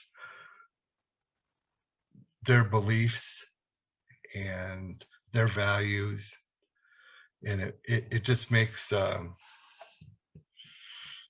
a rewarding experience. All right, Mr. Moore, thank you. Those are our 4 questions for you. We do have, and I'll just check time, we have plenty of time. We have about 17 minutes left in your period. So this is your opportunity for a closing type of statement to the Board of Supervisors. They all 4 are listening. And again, I will put up a slide at 5 minutes and 1 minute if you're not done before then. And this is your time, so feel free. Okay. Well, I just want to say thank you very much for letting me participate in this system. I felt it was just important to be part of the system, to make it better. And I just appreciate being able to be involved in that. I know I went through my questions pretty quickly. Sorry about that. But I just very appreciative to be part of the people that you brought in to interview. One of the reasons I had done that was you never know who's going to sign up to be part of or to go on the board. And I was just hoping to, bring a moderate voice into the picture and at least be part of the system, at least be able to reach out there and be part of the change or whatever to make it better. Beyond that, I don't have much to say other than just thank you, and I appreciate all the work that you've done, and you've got a tough choice with the very qualified candidates you have, and I wish you luck in that, and I wish all the other candidates good luck in their what they're pursuing also. Mr. Moore, thank you very much for your time with us today. I appreciate it. You do have some time left, so I'll just check. Are you done, or do you have anything else you want to say to the board? I don't have anything else to say at this point. I again just thank you very much, and let's hope no more technical difficulties for you all today. We appreciate that, Mr. Moore. Thank you very much for being with us. We'll consider this the end of your time, and I'm going to move you to an attendee, so you're feel free to go and then address the board with a couple announcements, okay? Very good, sir. And thank you very much. Have a good day. Thank you very much, Mr. Moore. Board members, we do have a moment here. The schedule has been revised, obviously, and sent. So at 10:15, Geronimo Vasquez will be appearing before you. At 10:50 a.m. will be Anthony Garcia. Abel Estrella has removed himself from consideration, withdrawn. So that will put us back on time for 11:30 with Joe Washington for our noon lunch break. Board members, we do not have the next candidate with us yet, which is per the agreement that they have all made, as is fine. So we're going to be in recess, and we will spend this time trying to get our technology snafus put back together. And but again, 10:15 for the next candidate, Geronimo Vasquez. Thank you, board members.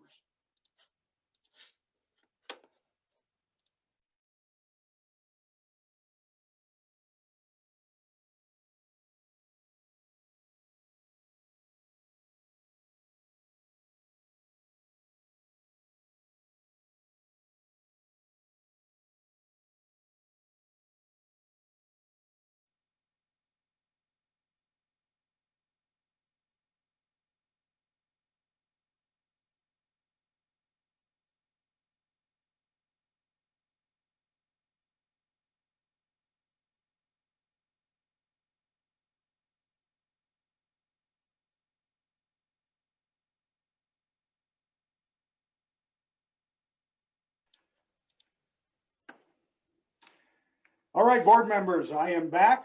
I see all of you here. I'm just running through the list. Take a moment to check in, make sure we've got everyone. I see you all there.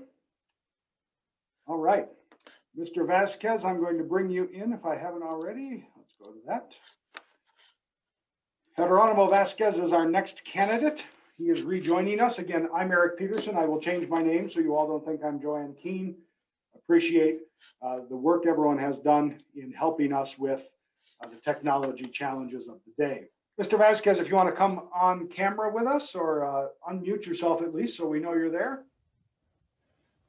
Hello, can you hear me? Yes, I can. Hi.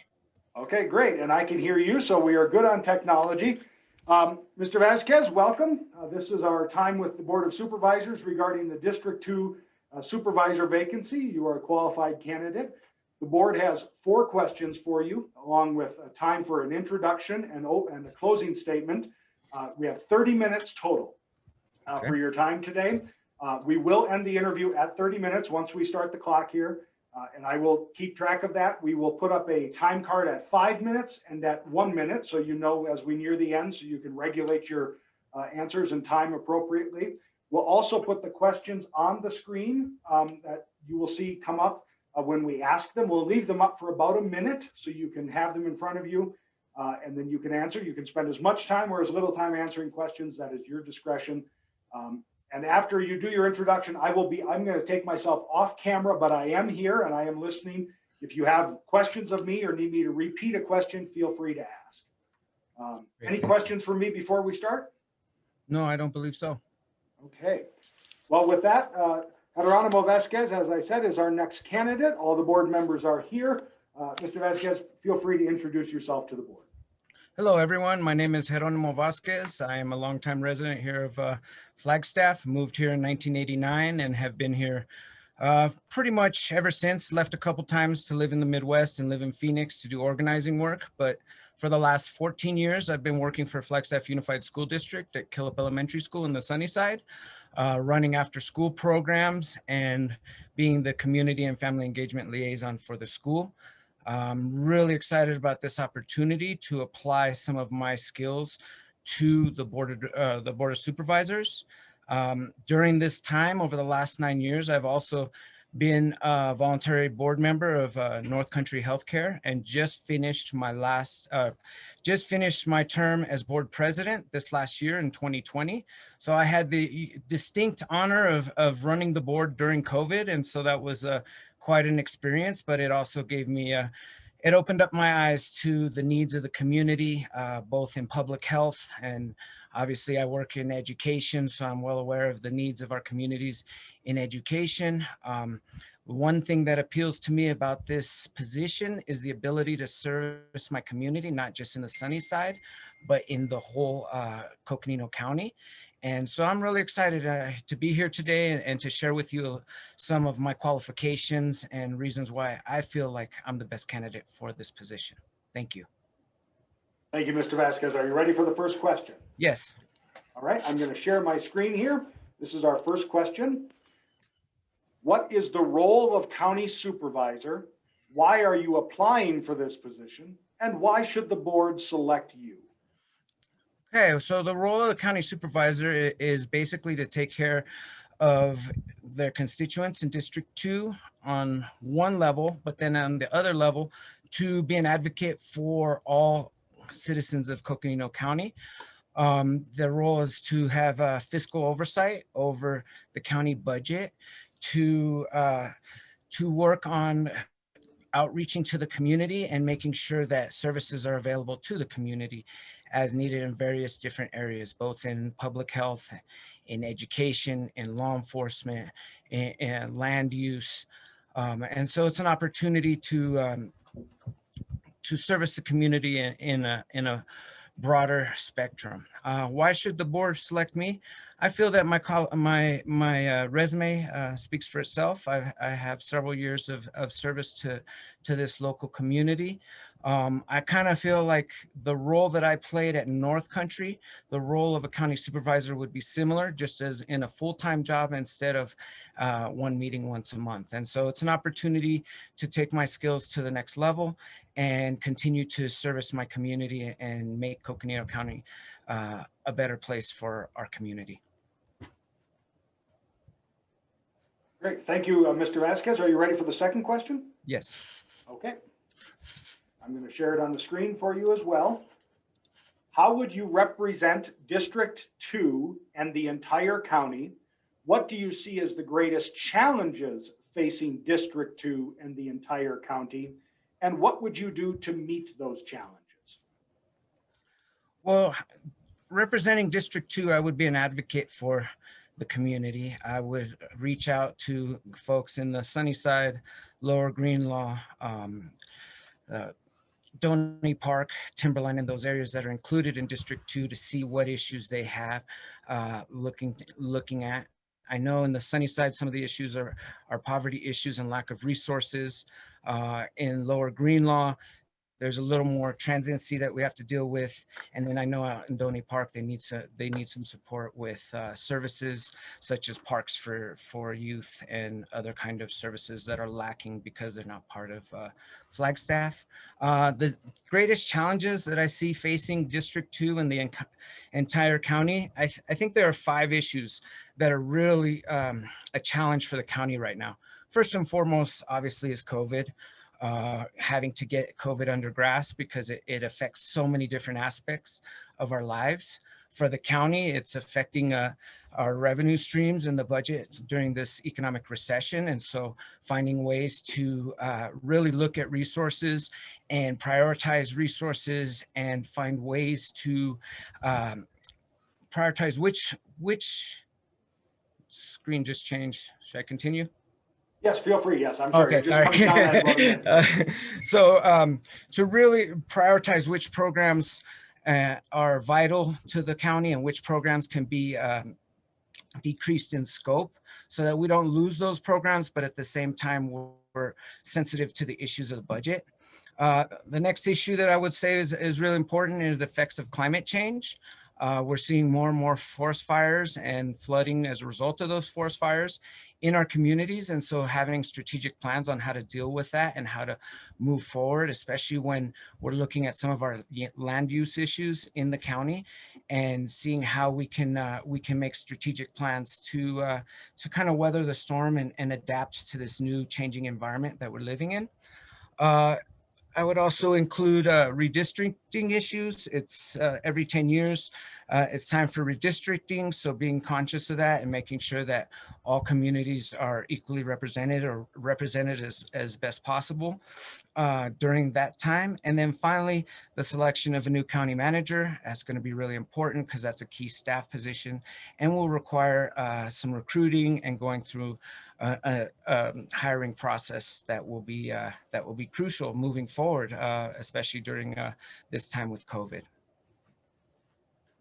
Thank you, Mr. Vasquez. And if you ever need me to repeat a question after I pull the screen down, feel free to ask, okay? Okay, thank you. You're very welcome. Are you ready for question 3? Yes. All right. And you do have about 20 minutes, a little over 20 minutes left on your time with us. So we have plenty of time, okay? Okay, thank you. Let me get it up on the screen for you. Describe your experience serving on any boards and commissions, and how do you see yourself working with members of the Board of Supervisors? Okay, so first and foremost, my biggest experience serving on the board is I've spent the last 9 out of the last 10 years on the board of directors of North Country Healthcare. I was selected through my role at Killip Elementary School. Back in 2010, North Country received a grant from the Kresge Foundation and got funding for a program called Hermosa Vida, which was looking at childhood obesity in the Sunnyside neighborhood. And there were several school-wide initiatives that were implemented. I oversaw those school-wide initiatives and was part of the Hermosa Vida Steering Committee. And through that experience, I was pulled into the board of directors. I served 2 terms my first time. So I served 6 years and then I had to take a year off and then I came back for 3 years. During that time, I have served on the Human Relations Committee. I have chaired the Board Development Committee. I have been on the Finance Committee. I have chaired the board of directors itself as the board president and run the executive committee.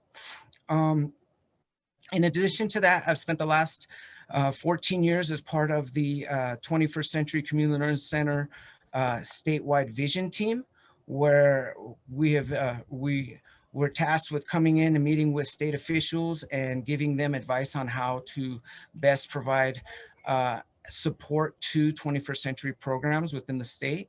In addition to that, I've also been on the FACTS Advisory Council, looking at after-school programs here in Flagstaff and how we could best support the community. Those are the main boards and commission experiences that I have. I have also been part of the Chalk Advisory Council, the Longevity Project. I've been a founding member of the Market of Dreams on the 4th Street corridor. So one of my strongest suits is that I am very much a team player. I very much work towards collaboration, listening and learning all different perspectives, and trying to find a solution that's win-win. You know, especially when there's hard choices to be made, it's really important to be able to listen to other people's perspectives and needs and find something that we can all live with. And that might mean that I have to sacrifice something and you have to sacrifice something. But if we can find something that we can each sacrifice and find the common good through that, then it's win-win. And so that's always my perspective and my approach, is looking for that way that we can all get what we need out of it and provide a solution that we can all live with. And so that's always been my approach over the years in my service to the community. Besides working in some of these commissions and boards, I've also been a community organizer and worked in substance abuse prevention with kids. And so one of my strong suits is reaching out to the communities, listening to needs, and then trying to provide that perspective to the boards and commissions that I provide so that we can best serve the community as needed. Could you repeat the last, did I miss anything on the question? Now that I can't see it, I'm not sure. Yeah, sure, not a problem. I'll repeat the question for you, okay? Describe your experience serving on any boards and commissions, and how do you see yourself working with members of the boards of supervisors? Okay, so again, like I mentioned before, my biggest experience and probably the experience that best prepares me for this new opportunity is the last year managing the board of directors of North Country during COVID. That was definitely a unique experience and forced me to really look at COVID in a different way and in more a macro level rather than just on a personal level. And then in addition to that, like I said, I'm a people person. I like to work with others. And even if I don't get along with someone or I don't agree with their position, I'm willing to listen and find a solution that we can work towards. So I feel that I would work very well with the board. I'm very open and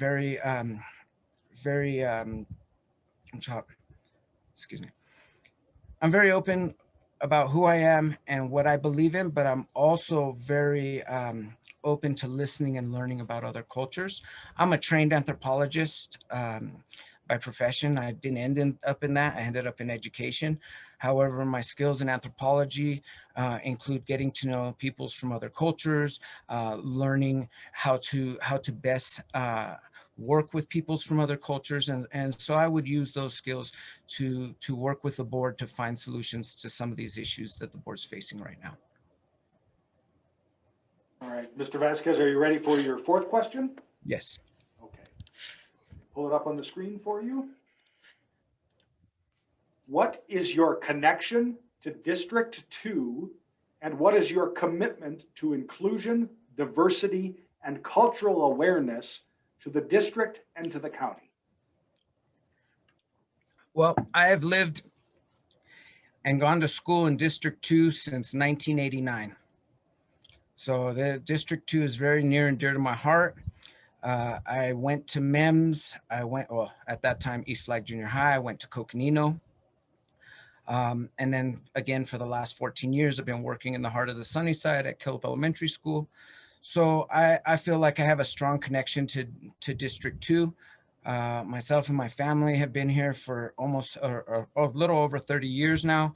And so we have been very involved in the community. I've served on the Coconino Hispanic Advisory Council, or I've served on several of the commissions. When I was at NAU, I actually worked as a graduate assistant for the Committee on Ethnic Diversity. So inclusion, diversity, and cultural awareness is very important to me. When I was at NAU 10 years ago, I taught for several years and taught in the Chicano Ethnic Studies Department. My primary class that I taught was Intro to Chicano Studies and Race Identity in Film. And I really enjoyed those classes and sharing different cultures to different people and open up their eyes to the fact that we all have actually more similarities than differences. And a lot of times, unfortunately, especially now in this day and age, we tend to focus on the differences of our cultures instead of the similarities in areas where we can work together and that we can find that common good. When back in 2006, I organized through Valley Interfaith Project in Phoenix. And one of the things I learned through that experience was that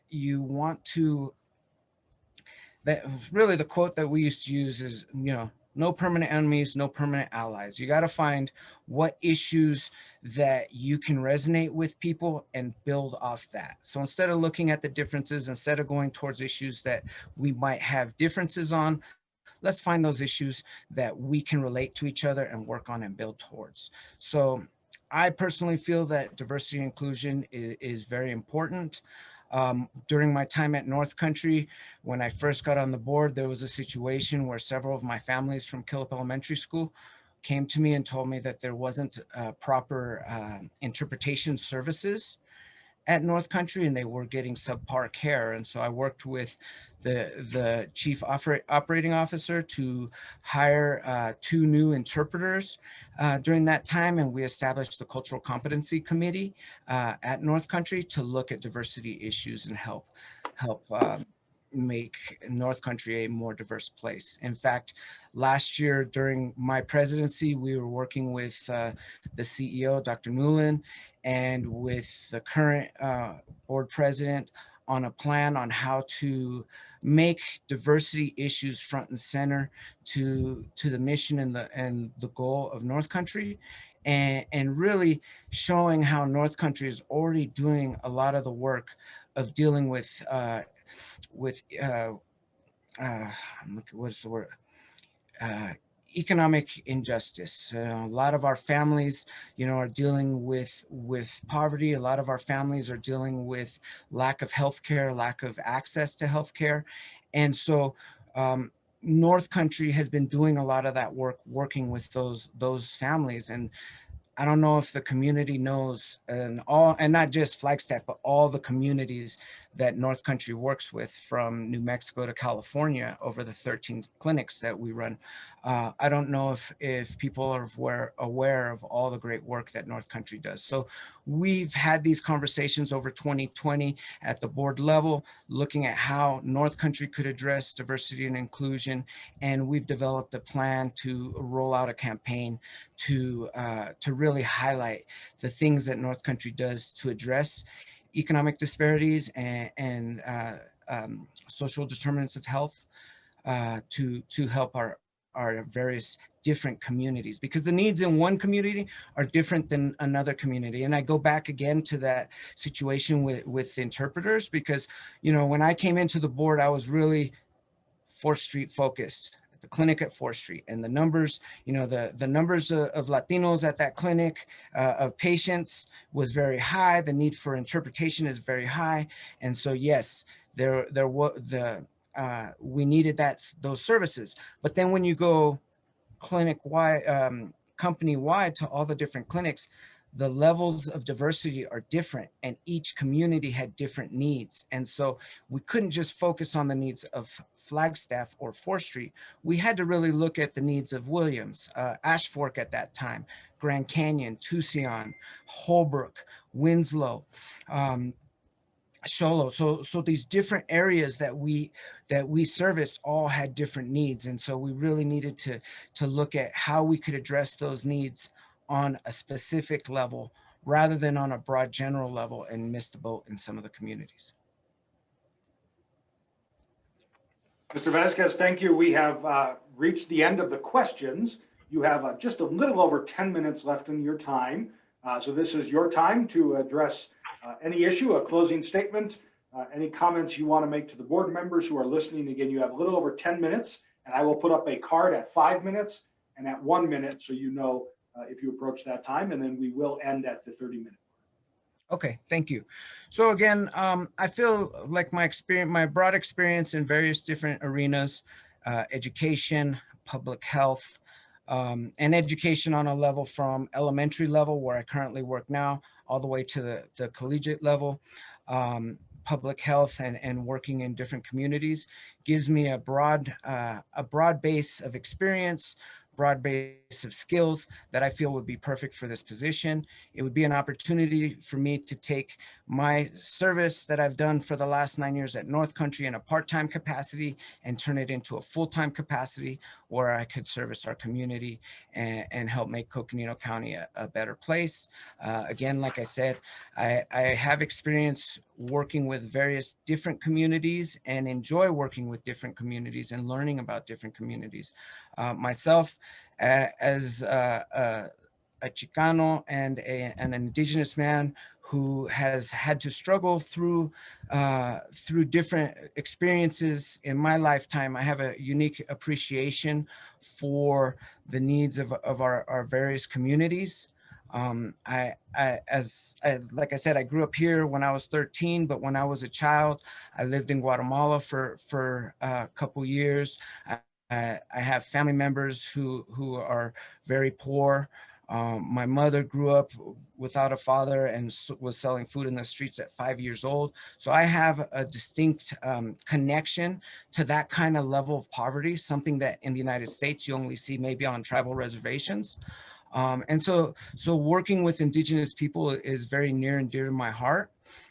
Growing up, my father was an anthropologist and worked with Hopi, Navajo, and Havasupai farmers. And so I was constantly exposed to the reservation life. And for me, it was always comforting because it reminded me of Guatemala from my childhood.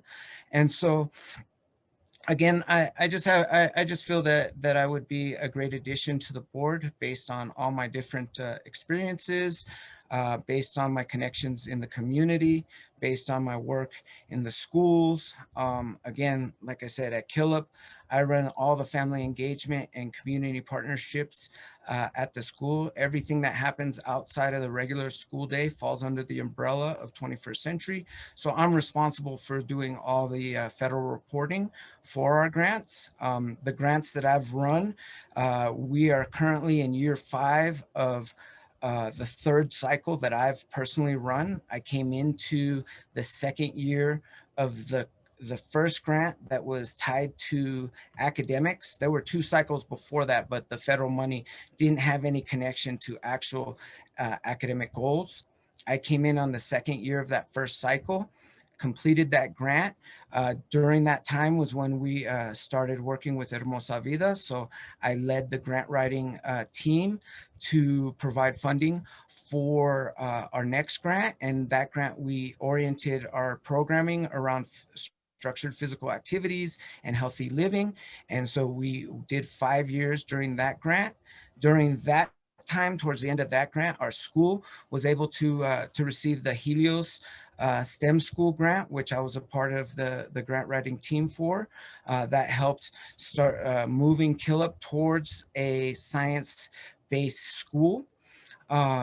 When that grant phased out, we rewrote our grant again for the 21st Century Grant and were awarded funding this time as an after-school STEM academy. We are currently in year 5 of that grant, and I'm currently leading the grant writing team for applying for another 5 years of funding. One of the things that I'm really proud of my time here at Killip is the fact that we are now a STEM certified, Cognia STEM certified school. And in order to get this certification, we were held against international standards on STEM education. And we were one of 200 schools in the world that met this standard. And so that's really exciting because it all started, science at Killip all started in my after school programs in 2009 when we were awarded the Northern Arizona site for a science camp with the Arizona Science Center. And that kind of got the ball rolling. Once that happened, we started having science camp every summer. Then we started orienting our after school programs in science related classes. It allowed our teachers to teach a class and experiment with different with different teaching techniques, in particular problem-based learning techniques that maybe they were a little uncomfortable trying out in their own classroom because the pressure of, you know, of test scores and whatnot. So our after school program kind of gave them a little freedom to experiment and explore and try out new things. And so little by little, we went through the steps. You know, we got the pilot grant in 2009, and we were awarded the Cognitive STEM certification in 2019. Now, the next step of that is a process we are currently going through, which is the building of our new school, which is going to be a state-of-the-art 21st century STEM school, which is really exciting. We're hoping to get in August of 2022. And in fact, they're going to start the first demolishing of this building at the end of March, beginning of April. And so it's been quite a process, and I'm very honored and proud to have been part of that process. And during that time, I have had the opportunity to represent and support my community, and I hope to do so in this new capacity. Let's see. Yeah, thank you. Mr. Vasquez, you have about 3.5 minutes, so any final words that you wanted to offer? Sure. Can I ask a question of the board, or at least ask a question to get answered, or is that not allowed? You can pose a question. I will Okay. not answer it. No, but no problem. We'll record it and we'll get an answer for you if you wish. So my question to the board would be, this is a new position that needs to be filled quickly. The process has been super fast. How does the board plan on bringing the new board member up to speed with all the different issues and challenges that the county is facing? Because I understand that in this position, it's not going to be like there's going to be a 6-month time or a 3-month time to orient someone and prepare them. And there's some immediate needs of the county. And so my question to the board is, what's the plan? Whether it be me or any other board member, what's the plan to bring the new board member up to speed so that they can contribute as quickly as possible to the needs of the county? Great. Thank you, Mr. Vasquez. Again, we won't answer the question, but we will note it and we'll get it to the board for them to consider and answer. Okay? Great. Thank you very much. I really appreciate the opportunity to participate in this interview. Well, we appreciate it, Mr. Vasquez. And with that, I'm going to move you to an attendee role. And for the board members, we will be going on the recess until 10:50, so about 6 minutes, when we will hear from our next candidate, Anthony Garcia. So the board will be in recess for the next 6 minutes.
Mr. Garcia, if you would, can you just turn your camera on or your audio? Make sure we have you connected. Yes, are you able to hear me there? I can hear you just fine. Yep. Excellent, thank you. All right, we're going to give it about 1 more minute and then we'll start, okay? That's fine, thank you.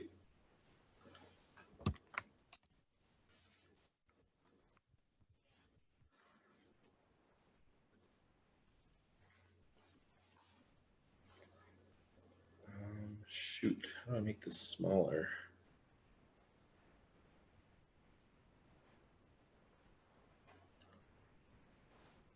Okay. All right, folks, we are back. We are ready to re-begin. The board members are logged in. I do see all 4 logged in. So again, welcome. This is Mr. Anthony Garcia, our next candidate. Welcome, Mr. Garcia. I'm Eric Peterson, the Public Affairs Director, and I'm conducting the interviews today for the board. Okay. Thank you, Mr. Peterson. It's great to be here. And I want to say hello to the board members. Thank you for holding such a transparent and open public process. Well, thank you. I'm going to give you, before I start, our 30-minute clock, because we have 30 minutes with you, just the background of a couple things that'll happen during your interview. The board has, again, allotted 30 minutes for the interviews. We have 4 questions to ask you. You can introduce yourself and also have time for a closing statement. You can use all 30 minutes of your time. So if we get to the end and we're through questions, you can offer your opinions and thoughts to the board on whatever you may wish. And we will also end the interview at 30 minutes. So we want you to know how to balance your time. I will put up a card on the screen at 5 minutes and at 1 minute remaining. And throughout the day, you'll see through your interview, slides will come up and down. Don't worry, you're still on camera. You're still with us. That's just me adding the slide, which will either be those time marks or we'll put the questions up for you when I ask you a question. The question will be on the screen for about a minute so you can see what the question is as well. Excellent. And you can ask me if you have a question about the questions or need me to repeat something, feel free to ask and I will be here. After your introduction, I will go off camera, but I will still be here and you can just ask me and I'll be on a microphone and be able to talk to you, okay? Okay, thank you. You're very welcome. With that, Mr. Garcia, I'm going to get my little stopwatch here and I'm going to start if you're ready to begin. Yes. Okay, I'll start our time and allow you, Mr. Garcia, to introduce yourself to the board and the public. Okay, hello, my name is Anthony Garcia. I want to thank you guys for giving me the opportunity to come before you today to apply for this position and thank everyone else who is running for this position. I think it's good to see this much community activity. I am Anthony Garcia, a 3rd generation son of Flagstaff. As a lifelong resident of District 2, I feel that I am uniquely positioned to provide a local's perspective to our County Board of Supervisors. This is a perspective that is focused on leadership that honors our historical heritage while embracing innovations that will help shape a more resilient future. I currently serve our community on the Beautification and Public Art Commission, and during this interview, I'll probably be referring to that as BPAC, and I have served in that capacity at the City of Flagstaff since 2017, with a focus on cultivating robust community engagement. And I believe in the power of our people and connecting our community with those programmatic resource outputs, I believe injects authenticity into our landscape. Also, public, private, and personal partnerships within our community are the keys to inclusion. And that'll help open new doors of opportunity for all. This may be one of our more important times in our history to make well-balanced, thoughtful decisions regarding public health and the overall growth of our community here in District 2. I think that diversity is extremely important, and I will be hopefully adding some diversity to the board if elected so. Equity and social justice have to be focused on all of our policy decisions and endeavors as we progress in order to have a more holistic view for the community. I hope that my experience helps shape Coconino County in the likeness of our constituency since like I said, I've been here an awful long time, and I know a lot about the community. I'm ready for question 1 if you'd like. All right. Thank you very much, Mr. Garcia. I will pull question 1 up on the screen. It'll be up for about a minute. And again, if you need a repeat, just ask me and I will be happy to read it for you again. What is the role of county supervisor? Why are you applying for this position? And why should the board select you? Okay, so I believe that the role of county supervisor is to help make decisions based on what the community values. And I'm applying for this job because of my wealth of experience in community activities. I think that all our decisions at the county level should reflect our community as much as possible. And that will be done by garnering more public participation. Also, a big part of being a county supervisor is communications. So while being a county supervisor is a leadership role, we often I will often, if elected, be taking a back seat to the citizens, putting them up front. Also putting the staff ahead of myself. Being a leader, it's important to know in a leadership role, it's important to know when to stand up and be the person that everyone's listening to, and also when to take a step back. Now that communications piece, I think that, building personal relationships is a huge part of being a county board member. Throughout over the last decade, I've built some significant relationships here in the community. And the reason we need those relationships is to be able to communicate what our shareholders are interested in, what our constituencies are focused on, and also to help garner, those to get our fair share from the state. We have to have those personal relationships. And that's one thing that I've always valued when it came to Liz Archuleta in her tenure on the board, was her focus on those personal relationships and how she was able to, always have that personal interface with people at the local, regional, and state level. And if you were ever at an event with her, you could also see how she was able to connect with the community and listen to what they had to say. We're a very diverse population here in District 2, and it's important that we include everyone, especially those who have been disenfranchised. And I think that's a huge role as a county supervisor. Also, making those higher level decisions on the board is going to take a lot of input from our community and from our staff. I believe as a county board member, putting our staff first is important. Having a good working relationship with your staff is important as well, since they're going to be doing all the work.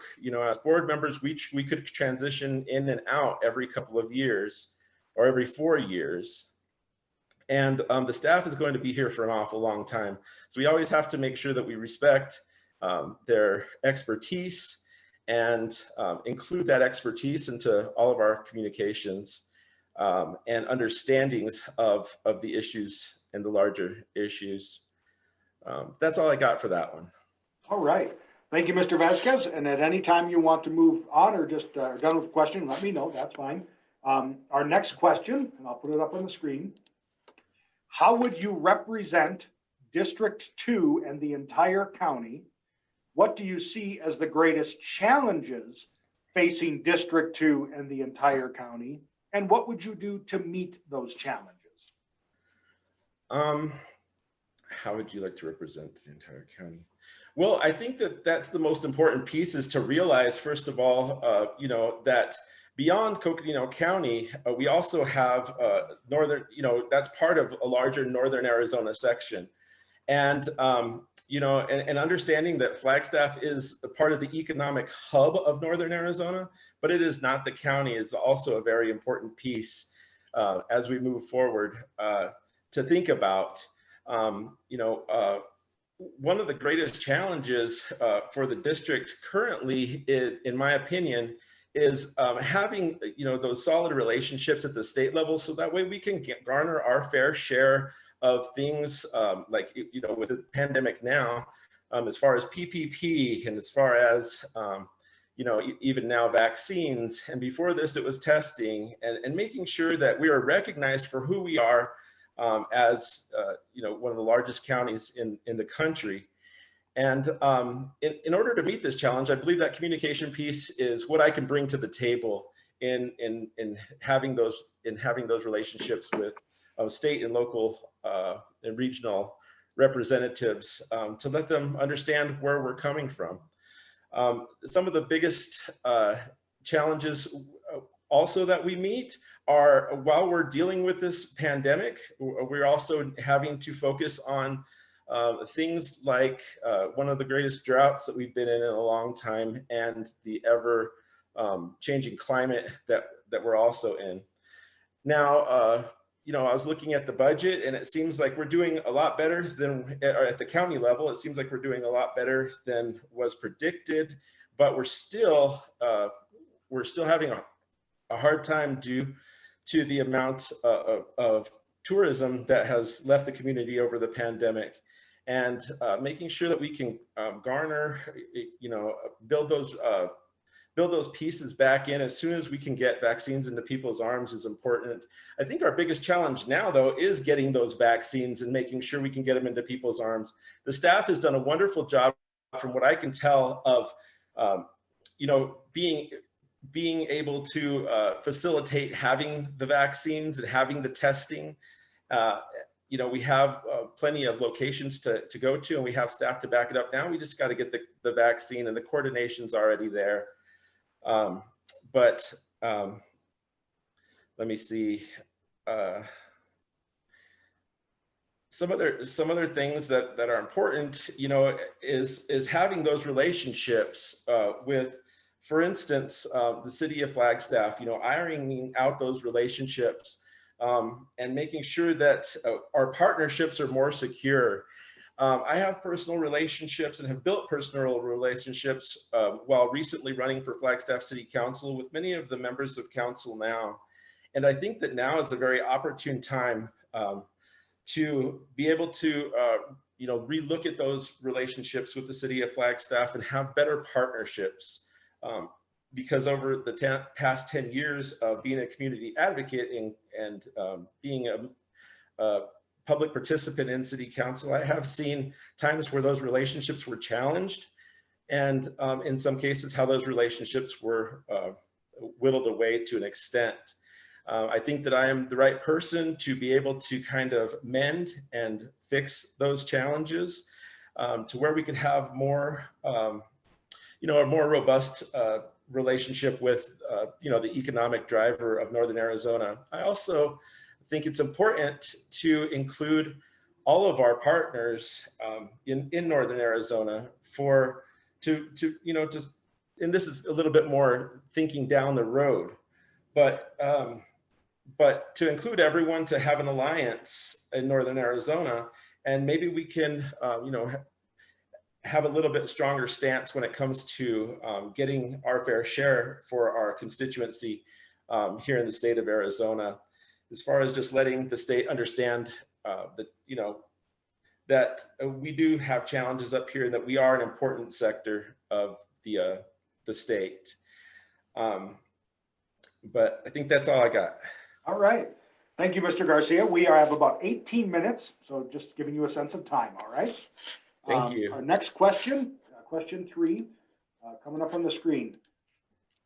Describe your experience serving on any boards and commissions, and how do you see yourself working with the members of the Board of Supervisors? Well, thank you for that question. I think that this is a really, in my case, it's a very important question, since I do have a great deal of experience as a commission chairman for the BPAC here at the city of Flagstaff. And I'd just like to share a couple of stories with you while I'm on this topic. And I think it's important for us to focus on some of the challenges that we have all faced over the last couple of years. one of the challenges that we have overcome during my committee time serving on the committee was last March when the coronavirus hit. We, it was something that it was unprecedented. We had never experienced anything like this before. And the Beautification and Public Art Commission oversees about 27% of the bed, board, and beverage tax funding which is a convenience tax of 2%, primarily paid by the city tourists that visit our city. So as you can tell, when tourism stops, we are directly affected considerably. But this is going to be a bit of a two-part answer. So the first part of this answer is in the beginning stages of the pandemic, we realized that our community that we serve, the artists, culture, and science community, was going to be hard hit primarily because many people that work in this community are freelance and they need public performances in order to make a living. Quickly, within a week to 10 days of putting our heads together collectively, myself and staff and city management, and here's where I kind of take a step back on that leadership position. And that's because, it had a lot to do with staff and management and less to do with me, although I was there to work, with them on this.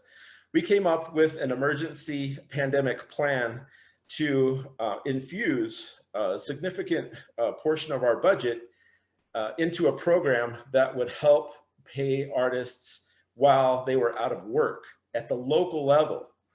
Now, the challenge to this was, where are we going to find that money within our budget?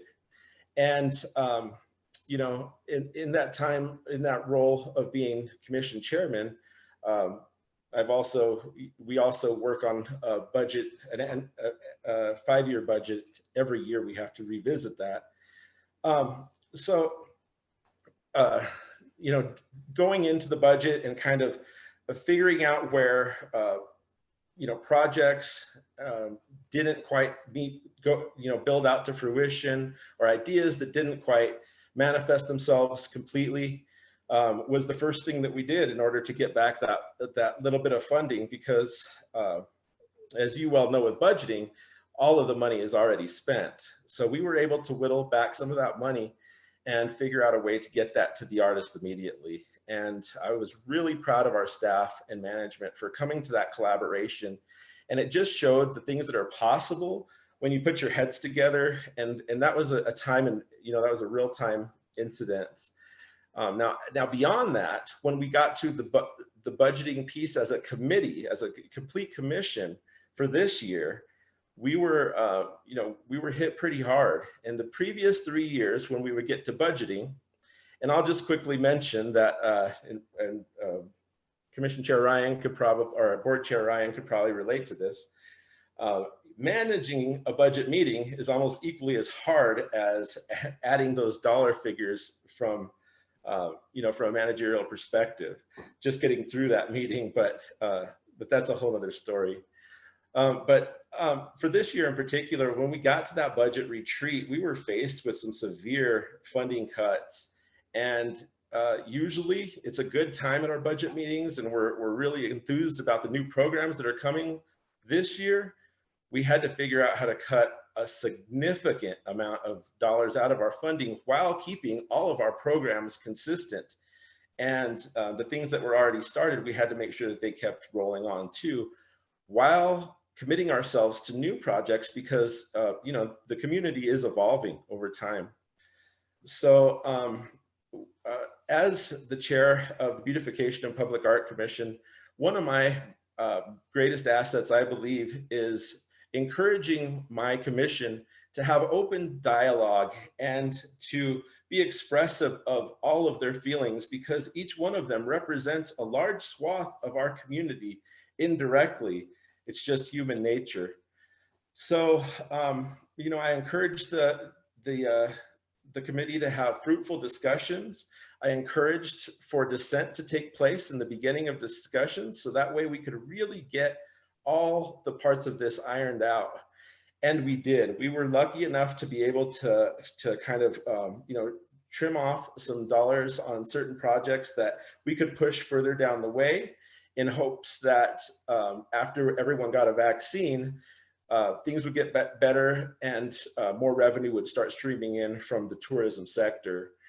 And we were able to get to that, to a balanced budget once again with severe cuts in line without having to, remove any any started projects, I'll say it that way. And also adding some programs that are reflective of the now times.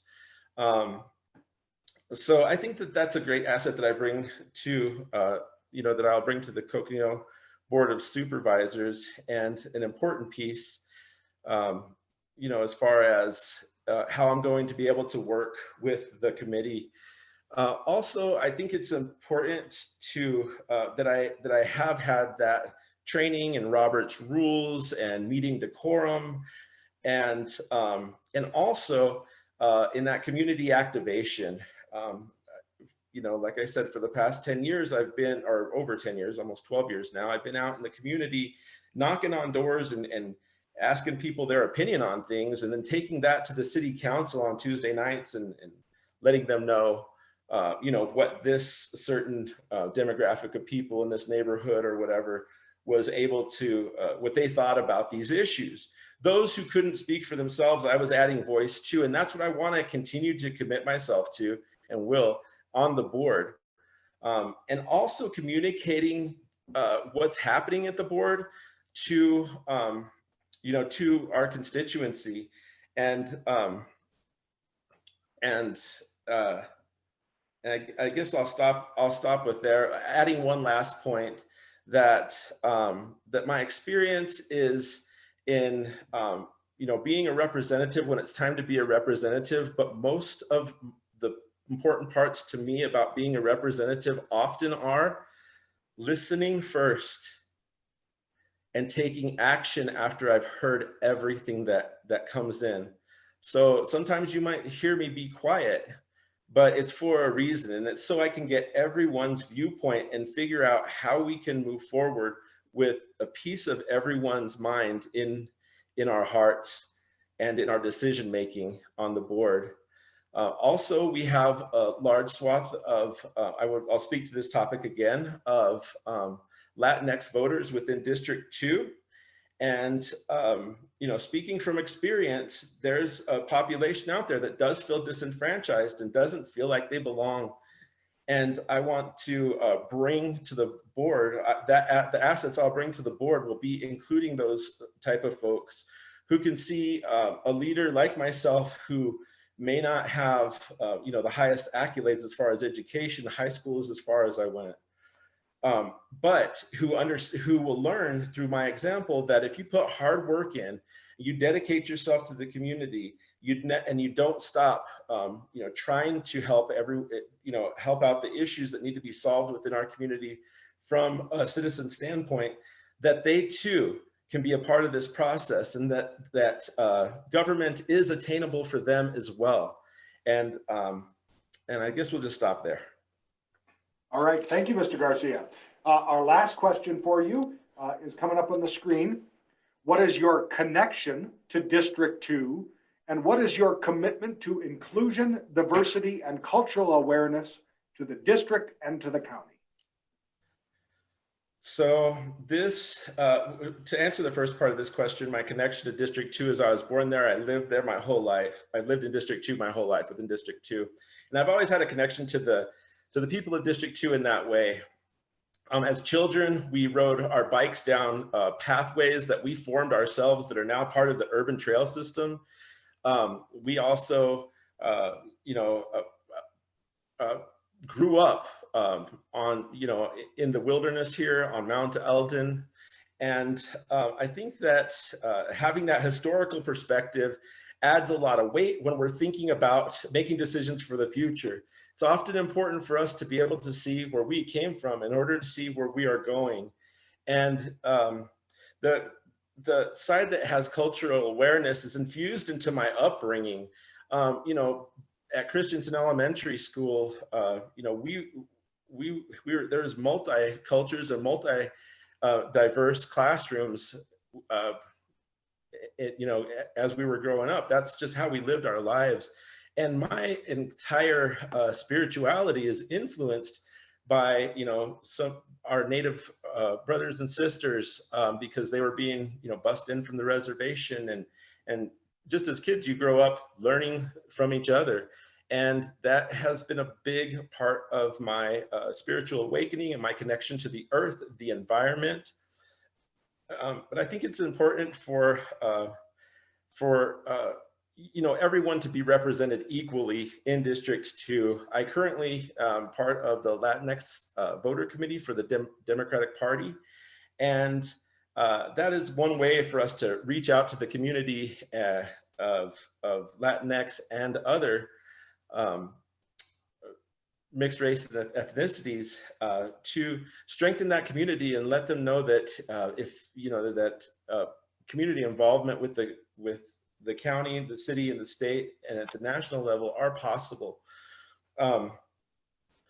Now, I think it's important for all of us, for anybody who represents District 2 moving forward, to really be able to get out to those who might not be so computer savvy, and who might not have the technology, you know, the broadband access and things like that. It's important for us to get out to them any possible way that we can, and let them know that they are the ones that make the decisions that we are suggesting as a committee. And having that cultural awareness piece is important to us. But it goes beyond that. It goes to the point of, you know, realizing that the equity in our community and building equity in our community is seeing everyone as a person first, and taking the ideas of everyone and including them directly into our policy making and our judgment matters at the county level. I think it's important that I think that one part of the disconnect, or at least has been for me in the past 12 years, you know, showing up at local community events, is that some folks feel that their voice doesn't really matter. I'll never forget when I first started going down to city council about 12 years ago. My father was one of those people that would say, you know, what are you doing down there? You don't belong there. My goal as a community activist up to this point is to let everyone know that they do belong there, and that it is important for all of us to be engaged with local policy, because that's where we could actually make things happen and make things change. But being involved with the organizations that I have been, that are stated there on my resume, I think are the most important pieces. And sometimes leadership is just speaking up on every platform where you have the ability to. So I would just like to take a brief moment to express to those who are watching today, especially those candidates who sent their resume in for this position in District 2, that the Latinx Voter Committee and other committees that deal with equity, diversity, and inclusion are here within our community, and we really need your support moving forward. Regardless who wins today, it's the most important part of this is for you to get involved and come on down and hang out with me. Let's be friends. Let's move forward trying to get our community together. Only one person wins this position, but gets voted in by the board to represent the community. And the other 11, I would welcome to be a part of the community. And if you are, you know, I can't wait to see you out there on the Zoom meetings or whatever, and get the ideas on how we can move forward by making sure everyone in our community's voice is heard. And, you know, I wouldn't want to waste this time in this public forum without at least asking for everyone to participate in the process. It's the most important thing. Mr. Garcia, thank you. We have 3 minutes left, so if you have any final comments you want to give to the board, feel free. Okay. Well, yeah, I just wanted to speak to me running for office, I recently ran for Flagstaff City Council, as you all know, came pretty close to, to getting the votes. And that was because I built great relationships with the community, the arts, the business foundations, the nonprofits, the governmental affiliations.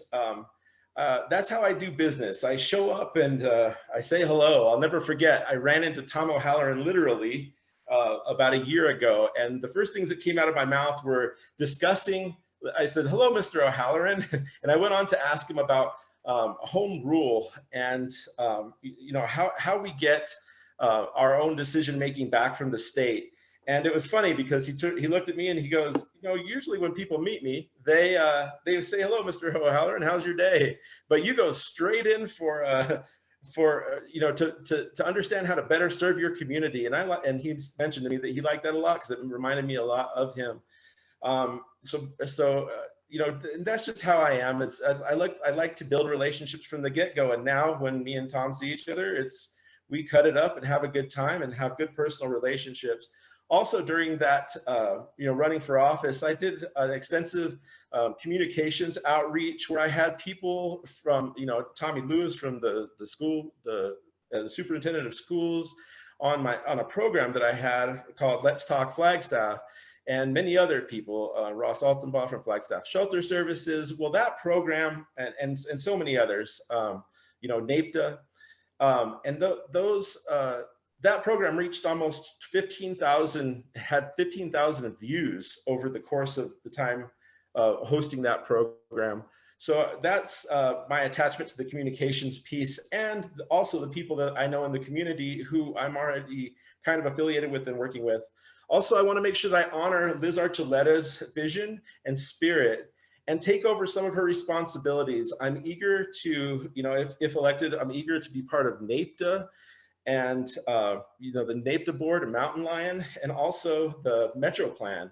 I live right out here off of South 4th Street, and some people say this is going to be the middle of Flagstaff in the next 20 years. So making those bigger decisions for our constituency is important, and making sure that their voice is heard at every opportunity is the most important part for a person like myself, who has built his career off of being community engaged and focused on volunteerism. And that is my satisfaction in life, is to reach out and help people, lift the community up, bring the community on my shoulders, help the community out as much as possible, and be there for the people of Northern Arizona, Coconino County, District 2, the city of Flagstaff, on a more broader level, regional. Mr. Garcia, we've reached our time, so I'm going to give you one more sentence to wrap it up, okay? Okay, well, thank you, board, for having this meeting today. And regardless of the choices you meet, you have very good candidates in front of you, and I am just honored to be one of them. Have a good day. Thank you, Mr. Garcia. We appreciate it. I'm going to move you to attendee. I appreciate you being with us. Board members, we will be back at 11:30 for our next candidate, which is Joe Washington. So again, 11:30 this morning, Joe Washington will be our next candidate in about 8 minutes. So we'll be in recess until that point.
Hello, Mr. Washington. Can you hear me okay?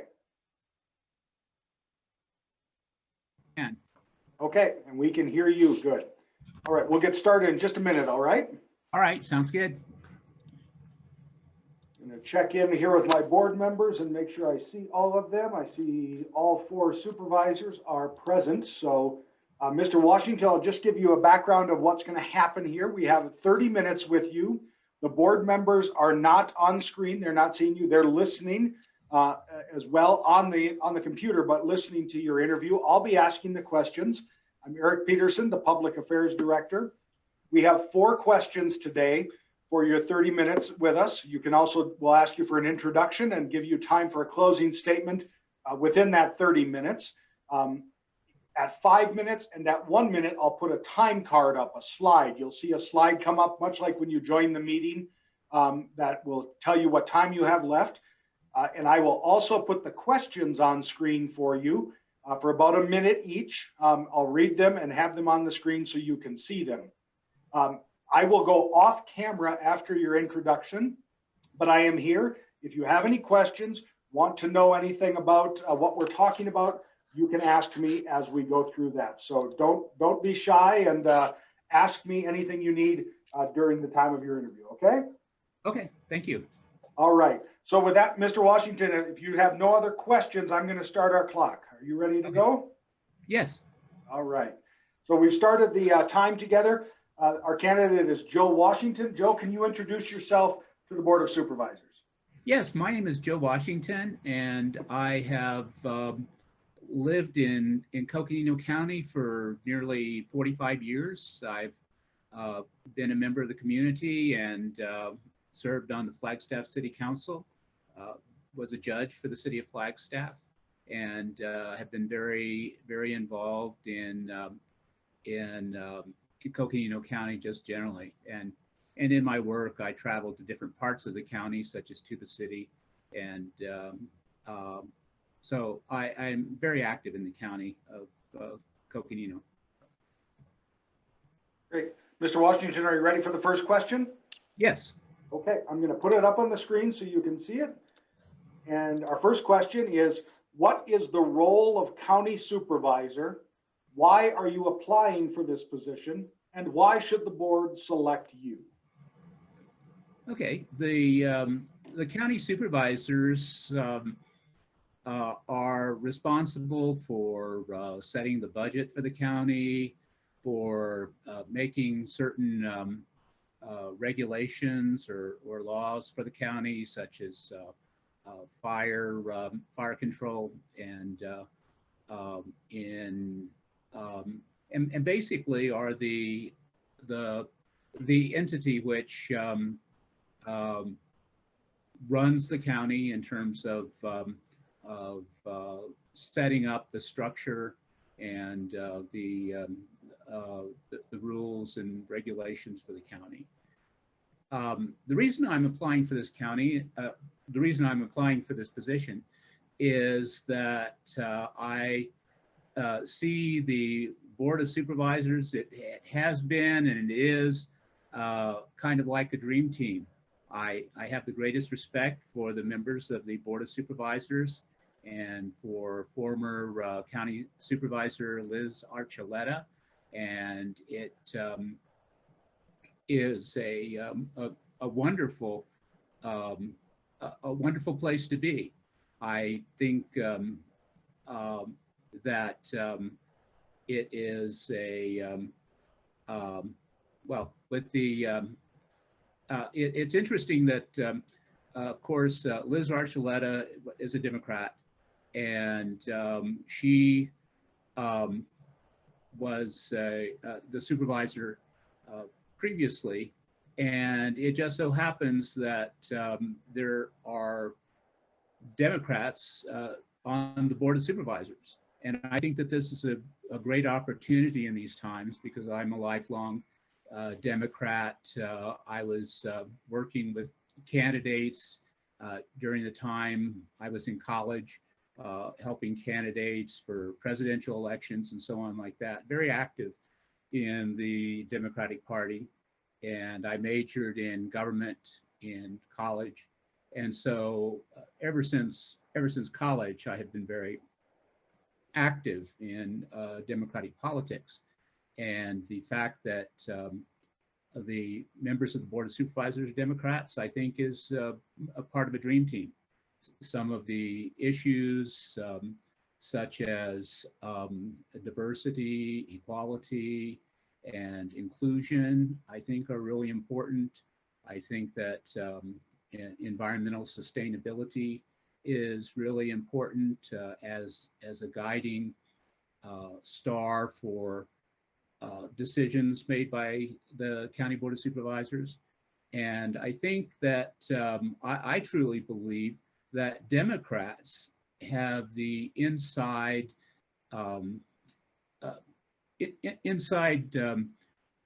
chance of really stimulating economic revitalization and economic vitality. I know there are struggles with the budget because of the pandemic, and I believe that that with those kind of guiding insights about how to deal with this kind of adversity, I believe that this would be a wonderful board to be on. The reason I would like to be selected is because I feel that it's good to have someone who has been on a body similar to the Board of Supervisors, which would be the Flagstaff City Council. It's an elective office, and I have gone through an election and been elected to a position on the Flagstaff City Council.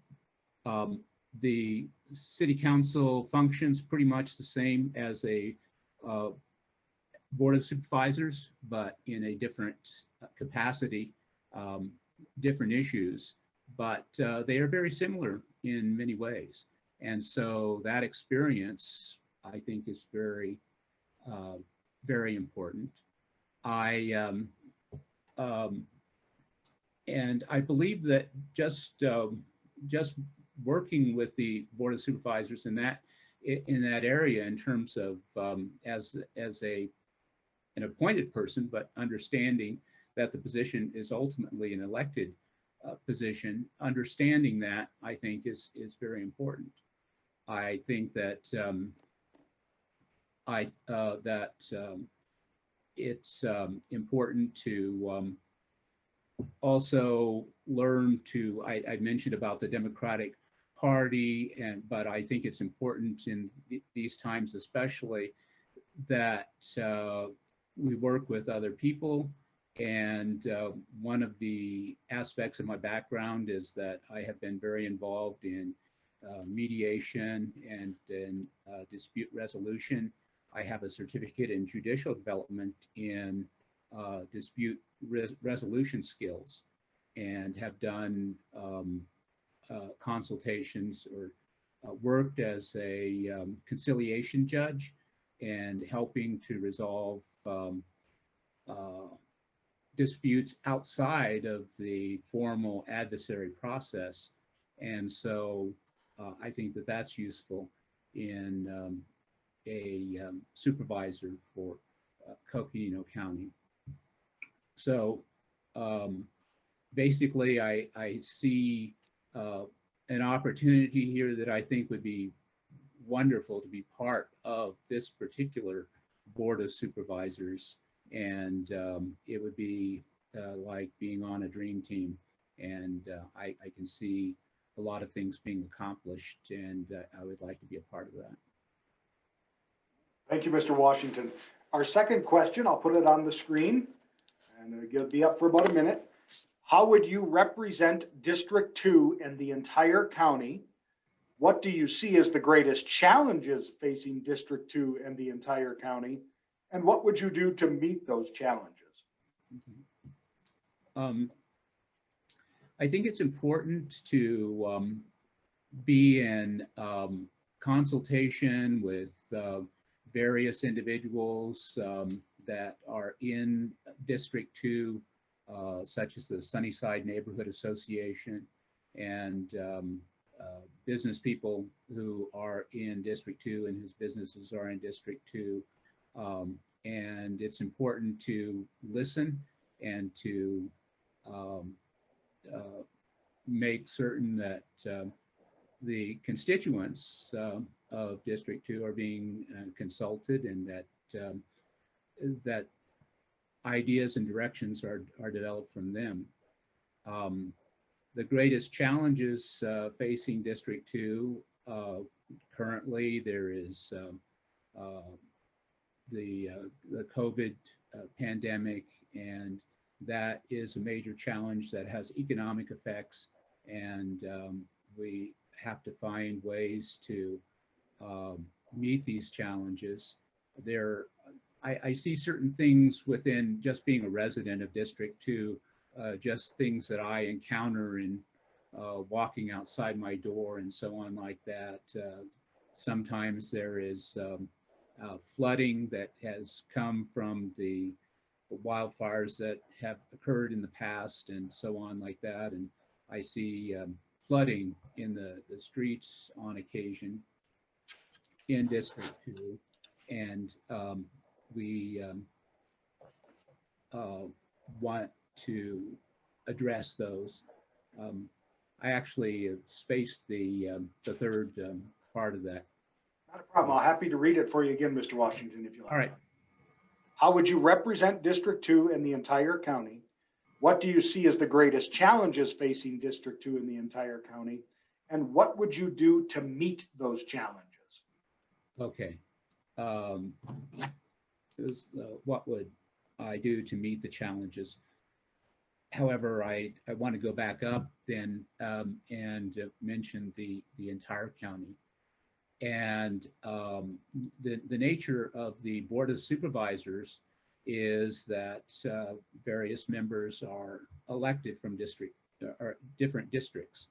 And the best person, the best advocate for that district is the person who was elected in that district. And so it's a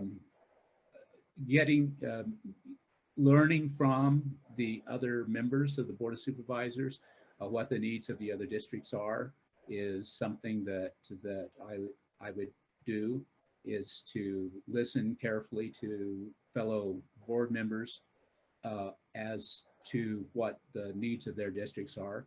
And it would be my obligation to let the other board members know the needs of District 2. And so, so I think it would be very, that's the way that I would represent the entire county. And I do place a lot of emphasis on the fact that that I have respect for the other members of the board and can learn things from them. When I first was on the city council, I was elected with a number of people, or people were already on the city council who shared views similar to mine. Things such as I mentioned, diversity, equality, inclusion, and environmental sustainability. And it was really wonderful in that first term the first section for the next election.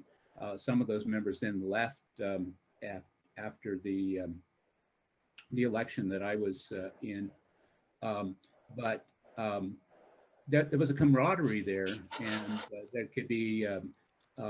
We sometimes disagreed on a specific issue, but it was always camaraderie, and I enjoyed working with that group. And I see the same thing happening on the current Board of Supervisors, that it would be easy to work with those individuals.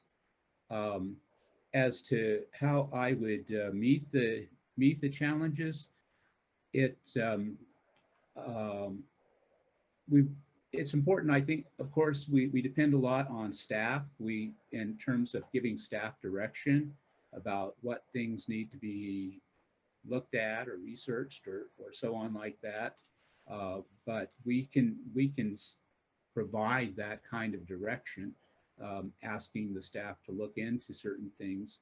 And so the budget problem is a really major problem that's being faced by everyone throughout the United States, businesses and governments.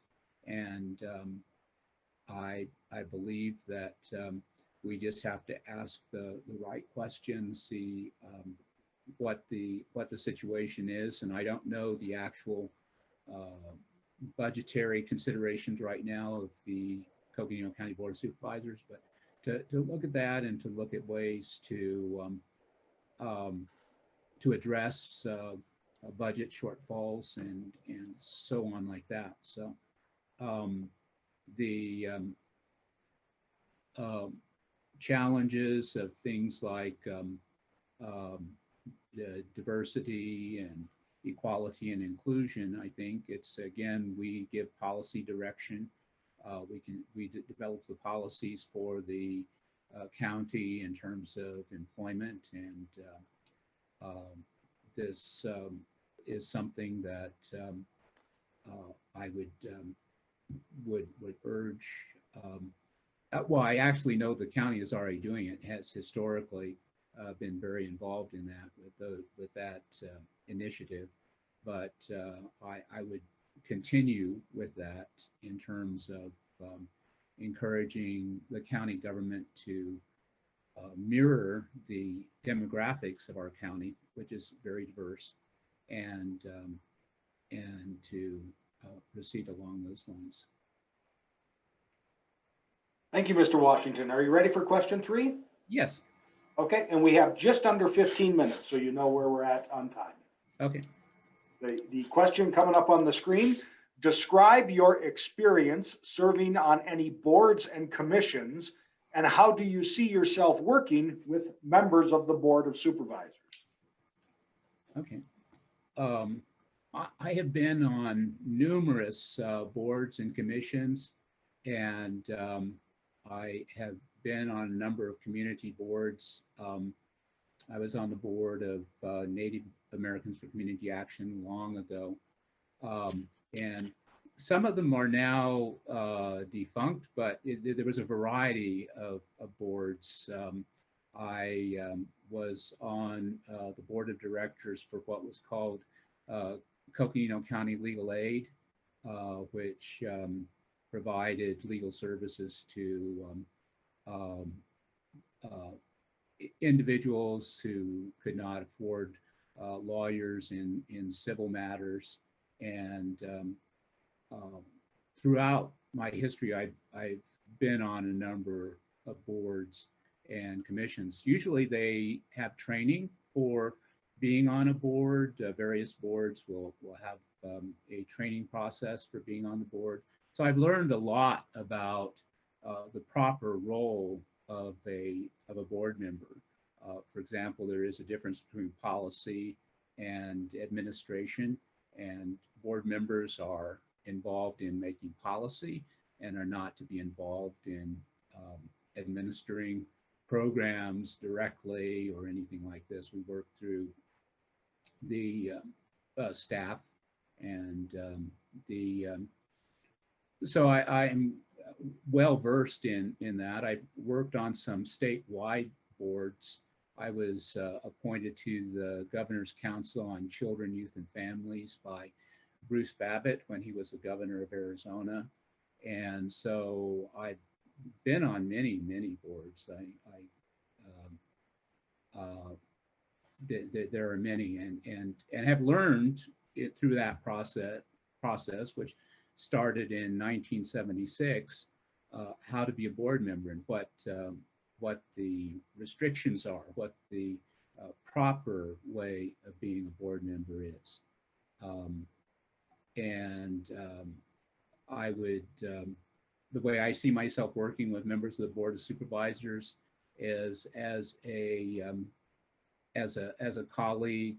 And again, I think that was specifically, I learned a lot of that serving on the Flagstaff City Council. I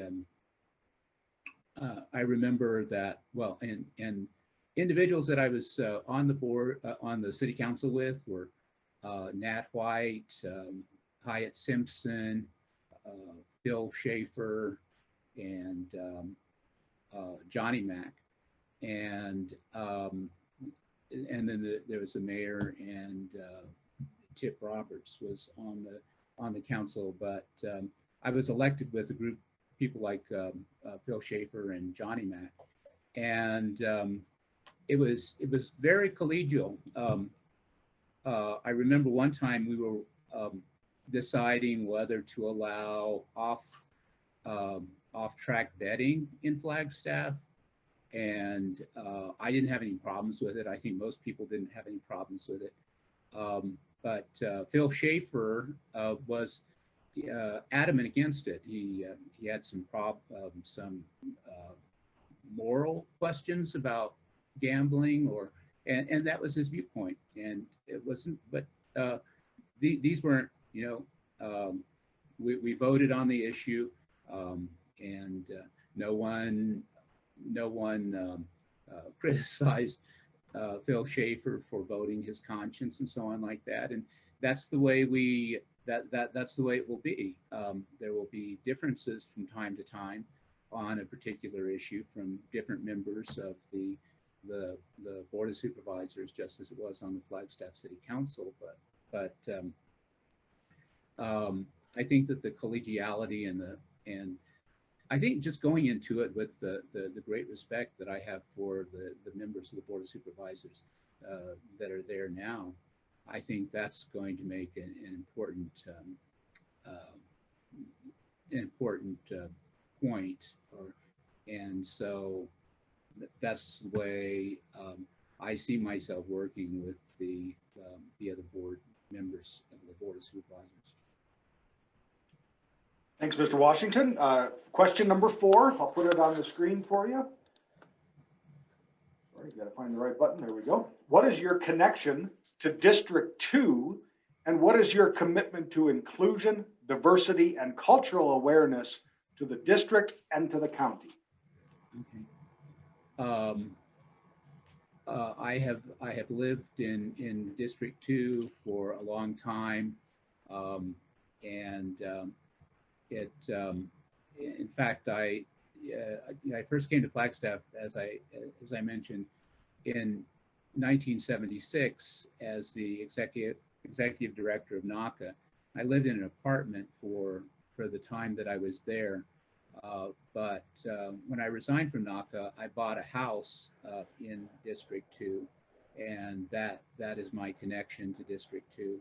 And I've lived in District 2 in that house, in this house, where I'm in there right now, and that has been my District 2 connection, and my commitment to inclusion, diversity, and cultural awareness is absolute.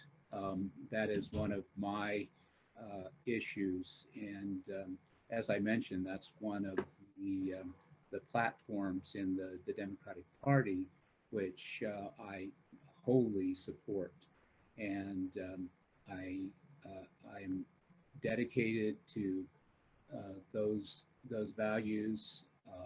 I work for it daily. I'm a member of the board of the Indigenous Circle of Flagstaff, which has those goals as their as part of their mission of supporting those goals, and I am absolutely dedicated to it. I think it's absolutely necessary to reflect our community, the demographics of our community, and I will work hard to see that is done. All right, Mr. Washington, thank you. We have 7 minutes left, so this is your time to make a final statement, to offer any words to the board, and I'll put again up at 5 minutes and at 1 minute a time card up but this is your time to address the board. Okay, thank you very much. I think it's useful to select someone who has been in a position similar to the Board of Supervisors, an elected official, someone who has run for election and has been elected to public office, and someone who has experienced working with other, in this case, board members, but previously with city council members in that capacity, in dealing with how you develop those laws, regulations, appointments, those various things, how you do that. And so as a member of the Flagstaff City Council, I was doing similar things to what the Board of Supervisors does. I think that's important. I also believe that it's important to have those issues that was in the questions in terms of diversity and inclusion, equality. I think that's important, and I am dedicated to those. Those have always been my lifetime kinds of considerations. I think those are very important. And like I said, I would love being a member of this team, and I would really enjoy having a seat at what I consider a dream team for Coconino County. I will campaign vigorously for whoever the Board of Supervisors selects for this position, even if it is not me. And so as a Democrat and as a person with great respect for the decisions that this board makes, whoever is selected will face an election next year. I will, if it's not me, I will campaign vigorously for that person and support that person. And I would welcome the opportunity to be a part of this board in any way. All right, Mr. Washington, we have a little over 3 minutes. Anything else you want to add before the board takes over? Just that I know that there are many issues, and we touched upon many of them, and some of them are very difficult, the budgets and so on like that. But I think that this team can resolve those and show particularly things like economic vitality, that this Board of Supervisors will be in the forefront of economic vitality and bring a better living situation for the citizens of Coconino County and District 2. All right, thank you, Mr. Washington. I appreciate your time with the Board of Supervisors. I'm going to change your role to attendee, and again, appreciate your time with us. Okay. Thank you. Board members, we will be taking our break here for our lunch. Chairman Ryan, I'm going to bring you up just real quick if you are there, and bring you back in as a panelist. Mr. Chair, I think what I'll do is have the board members, when we reconvene just a little before 12:30, be as panelists so we can run through the roll call and make sure everyone is available if that works for you, Mr. Chair. So I lost you when we went out. You brought me out and brought me back in, and you were still talking. Sorry, I apologize. I got to remember that. I think what I'll do is have when we come back at 12:30, I'll put the board members in as panelists so we can run the roll call, make sure everyone's here, and then we'll move folks off and continue with the interviews. All right, that would be good, Eric. And just for the sake of just pausing for a half a second, for the public. We've worked through technical issues. Boy, you handled that well, Eric, and I compliment Ms. Chief for how she handled it as well. One thing for the sake of the board, we're not going to get into any deliberations or anything like that. We're staying in an observation mode until after all interviews occur, and then we'll have the opportunity when we get into executive session later today. For the general populace out there, we also have these recorded. So if you missed a particular interview, there's always an opportunity to check in and look at that. Any other housekeeping, Eric?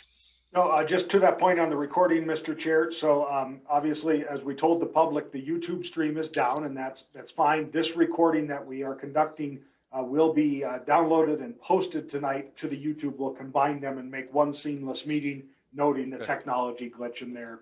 We'll make some edits to make sure people know what happened. So.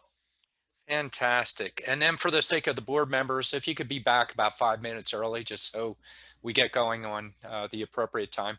I figured 5 minutes will be cutting it short, but if you could do that, that would be wonderful. All right. Thank you, Eric. Thank you, everybody. Thank you. And for the public, we'll be in recess till 12:30.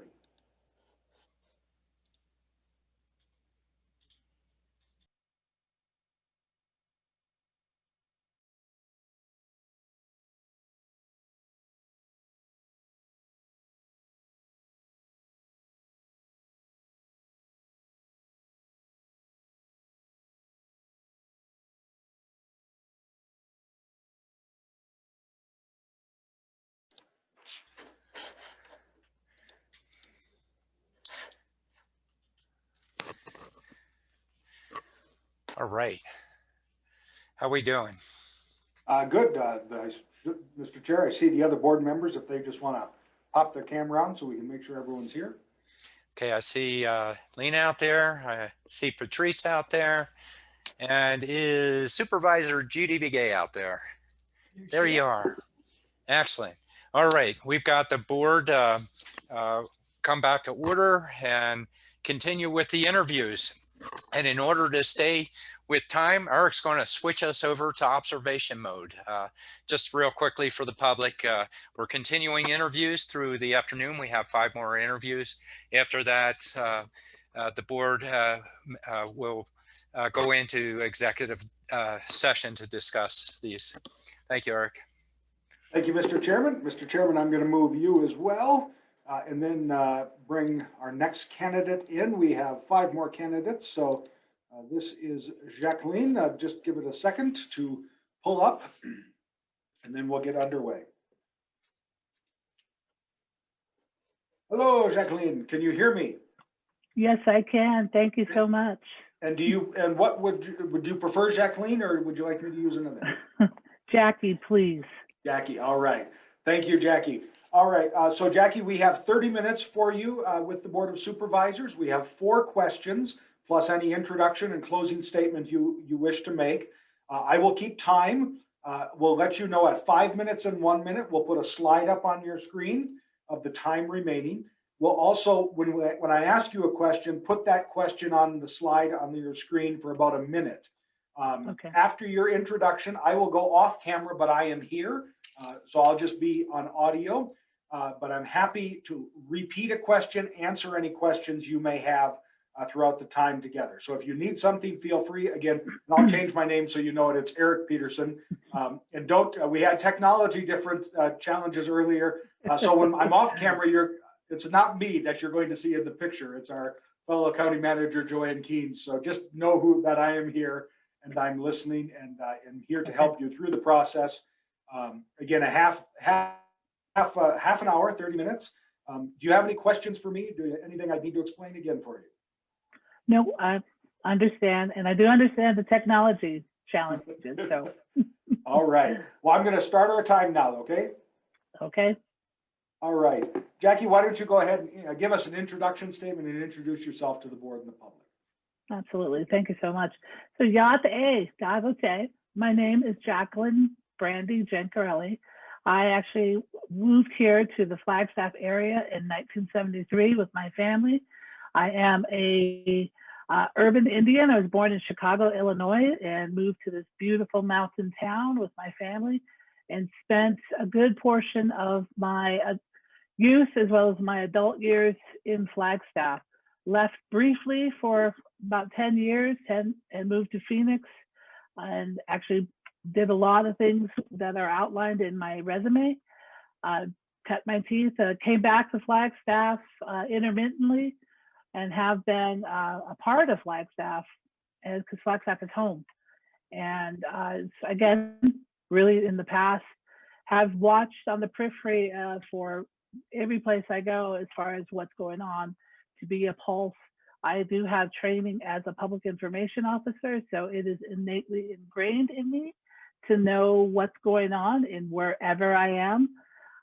This is the first time that I've actually honestly have felt that I was in a position to step in and make that next step as a public official. I feel that it's definitely time. The stars aligned and what have you. And again, I do have a lot of experience in community outreach, community development. Again, like I said, I am a public information officer by trade. I did receive a degree as a visual communications at a trade school. That's something a little different as opposed to a lot of folks that I interact with.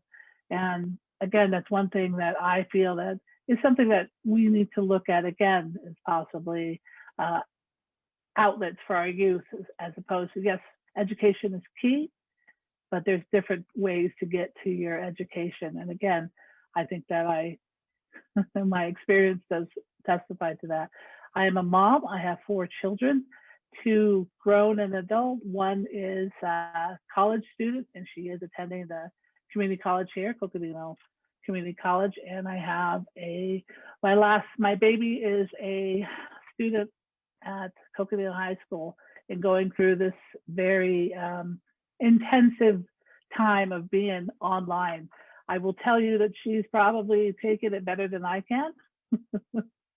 And she's excelling, which is wonderful. But again, I know that many of her friends and partners are not. So we, as ourselves, are just kind of reaching out to them to see how we can help them. And is it connection issues? If it is, try this agency. If it's maybe web got cut off or something crazy, we definitely try to help them out in that respect. But that's just something that I've done innately, is just helping. Currently, right now, I do sit on the board for the Native Americans for Community Action. I'm going into my 3rd year with them.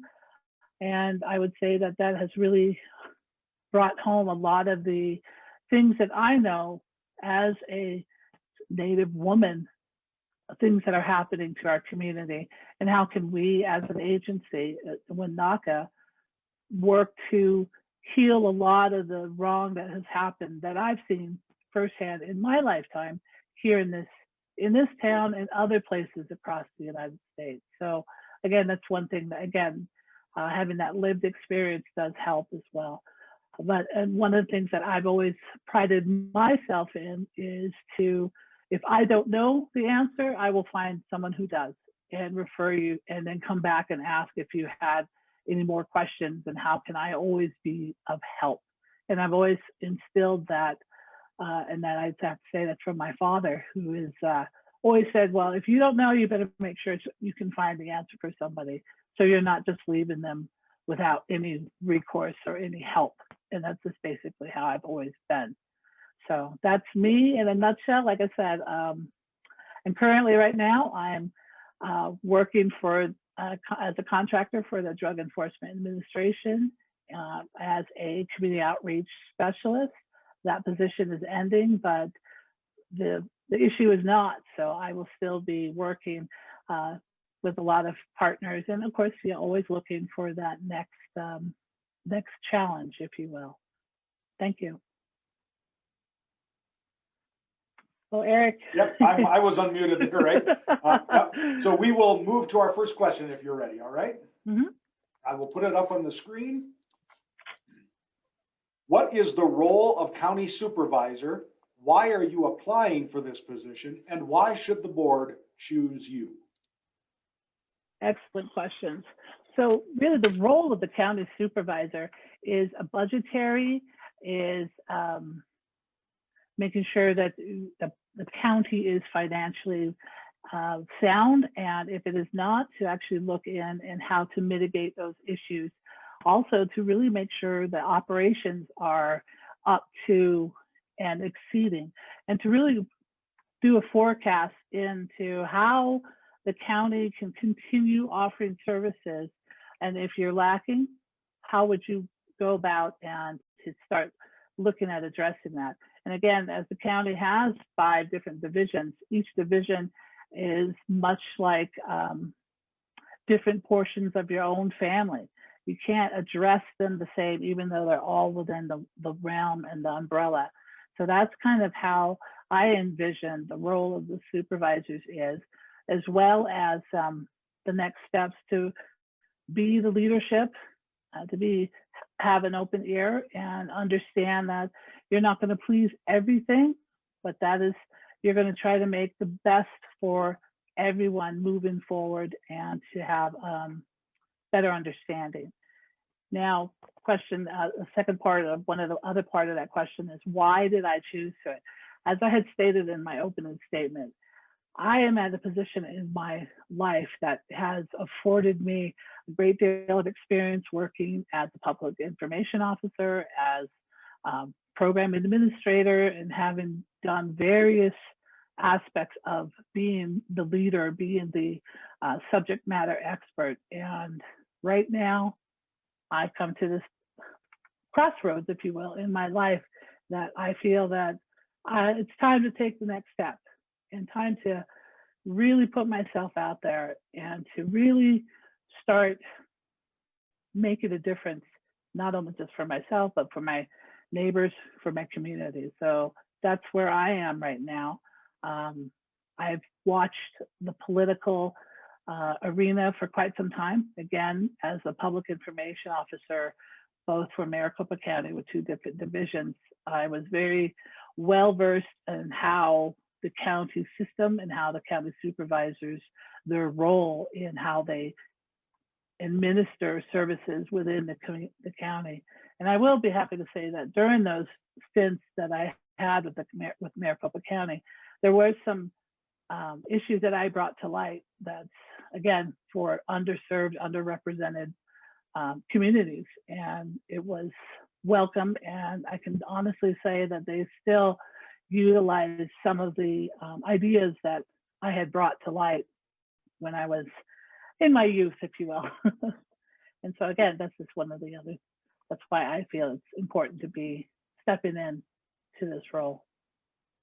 And why should you pick me? I'm sure you've heard many whys. I will tell you, I do have a lot of enthusiasm. I am a people person, and I do like to just help my fellow community member. Again, like I said, I have a wealth of knowledge. I've worked with lots of folks from the higher federal government, including where I'm at right now, to the person on the ground. And I know that I'm easy to approach, very approachable, and I definitely, again, I do have that tenacity. If I can't solve your problem, I know someone that can. And that's what I bring with my application to the board. Thank you. Thank you, Jackie. We will move on to the second question. Let me get it up here on the screen. How would you represent District 2 and the entire county? What do you see as the greatest challenges facing District 2 and the entire county? And what would you do to meet those challenges? Wow. Okay. So how would I represent District 2? So District 2 is one of those very diverse, both economically and demographically, and even environmentally, because we have a good portion of eastern Flagstaff that goes all the way out toward Donny Park, and even further out encompasses part of the national forest. So all of these constituents in there, they all have different needs. And some of the basic needs are definitely, I would say, the greatest challenges about District 2 is right now it's economics and it's water. Because again, you can only grow so far and you have to have water, because water is life. And that is something that is definitely reminded of us from our neighbors to the the Northeast, Navajo Nation, as well as the Hopi, and any tribal nation always tell you, you have to have water, and you do, because that's who we are as humans. So again, that's one of the biggest challenges, but we're starting to see a lot more growth out in District 2, out in, say, the Sacred Mountain area, as well as Sunset Crater Estate. So again, those are things that it's good, but how can we balance that delicate balance? And that has to be there as well. And again, economics does play a large part in that. And one of the things that's happening right now with COVID is, are we definitely reaching out to the smaller business owners? What are we doing as a county? The city's doing a pretty good job, and there has been some outreach, but I think that we definitely have to reach out to those smaller, I don't like calling them mom and pops, but a lot of them are, but the smaller businesses that are starting to close, we really need to reach out to them. And I think that East Flagstaff tends to have not so much focus, we focus a little too much on the higher level businesses, but the smaller ones are the ones that are hurting a lot, and maybe even more so. So doing some outreach to them and seeing if we could definitely assist them. And again, it goes to the point for, should I come into that? How would I look at that? And again, that's questions that, are, as a minority-owned businesses, female-owned businesses, how are we going to reach out to them? How are we going to, definitely maybe a survey, or if it's not even a survey, just, getting on the street, just socially distancing, of course, and making sure that it's like, are your needs being met? What are your needs? And because that's something that, even though the climate has settled via political, the issue is still there. So how can we mitigate those? And I think we need to really start getting out there and asking them, what do we need? How can we help you? And sooner rather than later. Thanks, Jackie. Are you ready for question 3? I'm ready. All right, and I'm just going to give you a time check here. We've got about just under 17 minutes, okay? Right, excellent. All right, question 3 coming up on your screen. Describe your experience serving on any boards and commissions, and how do you see yourself working with members of the Board of Supervisors? Boards and commissions. So obviously, yes, I am a NACA board member currently, and I will be, again, that was about 3+ years. But in my previous experience on a board, actually was the chairwoman for a small nonprofit in Maryvale, which was, again, it's an underserved, underrepresented area.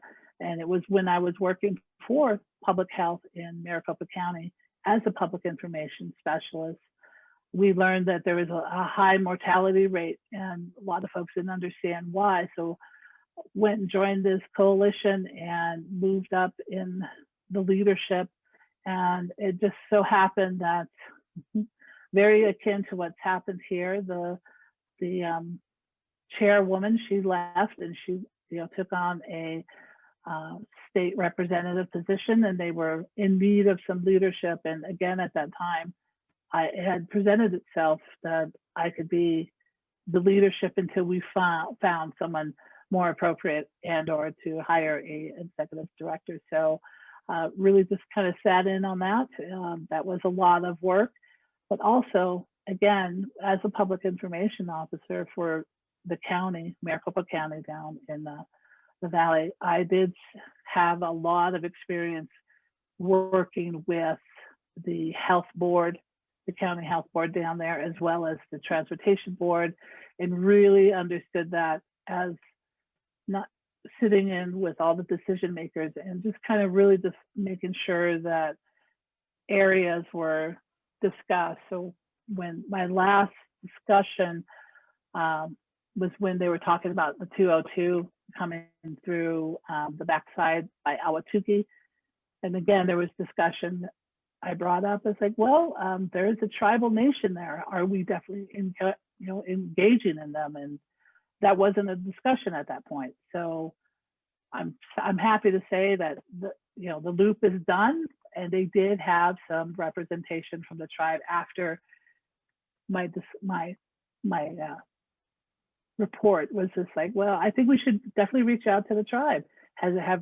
Was it a phone call? And it started with a small phone call, and they were very grateful that they were included in that. So again, that's just things that I've worked on.